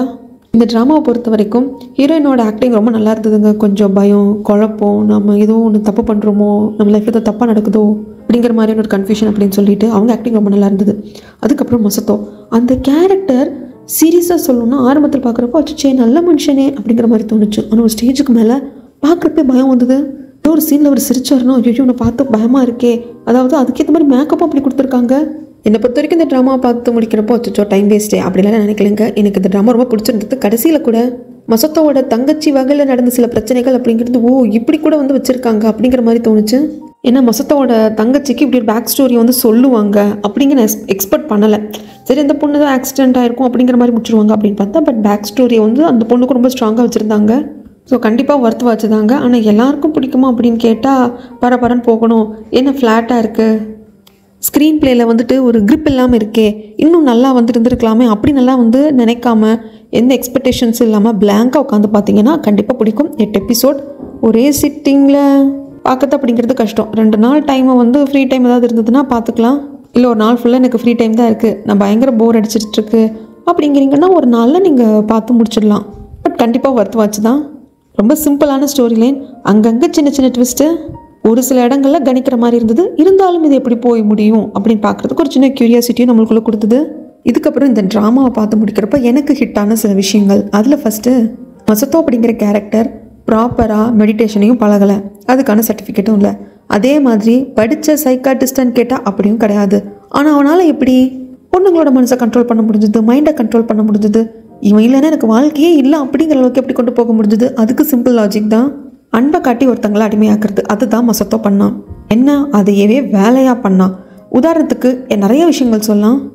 ஹீரோயினுக்கு ஃபர்ஸ்ட் டைம் மசத்தோ மேலே ஒரு சின்ன சந்தேகம் வரும் இல்லைங்களா? என்னடா இது, இவர் போன ஊரில் இந்த ரெஸ்டாரண்ட்டில் சாப்பிட்டேன்னு ஃபோட்டோ எடுத்து அனுப்பிச்சாரு, ஆனால் அது வேறு ஊரில் இருக்குது. அப்புறம் அவர் ட்ரிப்புக்கு போனது வேறு ஊரா, என்ன இது அப்படின்னு சந்தேகம் வந்த சமயத்தில் அது மசத்தோக்கு புரிய வந்ததும் ஹீரோயினை நம்ப வச்சே தீரணும் அப்படிங்கிறதுக்காக மலையில் நினைஞ்சிக்கிட்டே ஹீரோயினை பார்க்க அதுவும் கொடை வச்சிருப்பான் மசத்தோ. அந்த கொடையை அடித்து உடைச்சிட்டு மலையிலே நினைஞ்சு பார்க்க உங்ககிட்ட நான் சில விஷயங்கள் பேசணும்னு கூப்பிட்டு உட்கார வச்சு பல பொய்களை சொல்லி அந்த பொய்களை வச்சு நம்ப வச்சு, எனக்கு உன்னை விட்ட யாரும் இல்லை, நீ என்னை சந்தேகப்படுறது என்னால் தாங்கிக்க முடியல, நான் உனக்காக தான் எல்லாம் பண்ணுறான் அப்படிங்கிற மாதிரி அந்த பொண்ணுக்கு ஒரு நம்பிக்கையை கொடுத்து, அச்சோ இவன் நம்மளை சந்தேகப்பட்டுட்டா, இவன் மனசில் நம்மளோட சந்தேகமே இவன் நம்மளை படக்கூடாது, அந்த அளவுக்கு நாம் இவளை நம்ப வைக்கணும் அப்படிங்கிறதுக்காக தன்னோட பழைய கதை, சின்ன வயசில் இந்த மாதிரி நான் என் பேரண்ட்ஸோட வந்தப்போ டோக்கியோக்கு எர்த்குவேக்கில் மாட்டிக்கிட்டோம், இடிபாட்டில் சிக்கி அம்மா அப்பா இறந்துட்டாங்க, நெருப்பெல்லாம் பிடிச்சிருச்சு அப்படின்னு ஒரு கதை கட்டி, ஆனால் அந்த இடிபாட்டில் சிக்கி இருந்தது அம்மா தான், அம்மா கூட இருந்தது அம்மாவோட பாய் ஃப்ரெண்ட் தானே தவிர்த்து அம்மாவோட ஹஸ்பண்ட், அதாவது இந்த மசத்தோட தங்கச்சியோட அப்பா கிடையாது. அப்போ தான் இந்த நெருப்பு என் கையில் ஏற்பட்டுச்சு, அப்போ ஏற்பட்ட தழும்பு தான் அப்படின்னு சொல்லி இந்த மாதிரி கதைகள் எல்லாத்தையும் சொல்லி, ஐயோ எவ்வளோ கஷ்டப்பட்டுருக்கான், கில்ட்டாக ஃபீல் பண்ணுறானே அப்படின்னு சொல்லிட்டு ஒரு பரிதாப நிலைக்கு கொண்டு இவனுக்கு நாம தான் இவனை நல்லா பார்த்துக்கணும் அப்படிங்கிற மாதிரி அந்த பொண்ணை நம்ப வச்சு, இன்டெரக்டாக நான் சொல்கிறத தாண்டி நீ நம்பியே தீரணும் அப்படிங்கிற மாதிரி அந்த பொண்ணோட மைண்டை மாற்றி விட்டு, வா நம்ம 2 பேரும் உட்காந்து மெடிடேஷன் பண்ணுவோன்னு உட்கார வச்சு, உன்னை சுற்றி நான் மட்டும்தான் இருக்கேன், நான் இந்த விஷயத்த சொன்னேன் அப்படின்னா அதே மாதிரி தான் உனக்கு நடக்கும், உன்னை சுற்றி நான் மட்டும்தான் இருக்கேன்னா நான் மட்டும்தான் இருக்கேன், உன்னை சுற்றி க்ரௌட் இல்லை, நீ பீஸ்ஃபுல்லாக இருக்கேன்னா நீ பீஸ்ஃபுல்லாக இருக்க, நீ கண்ணை மூடிக்கிட்டு நம்ம கல்யாணம் பண்ணிக்க போகிறது இமேஜினேஷன் பண்ண சொன்னால் நீ அதை அப்படியே நினச்சி பார்ப்ப அப்படிங்கிற அளவுக்கு அந்த பொண்ணு மைண்டை மாற்றி வச்சுருப்பான். இதுதான் மற்ற லேடிஸ்க்கும், அதாவது கொஞ்சம் ஏஜ்டு பர்சனாக இருக்கிற அந்த ஆண்டிஸ்க்கும் அவன் பண்ணியிருப்பான்.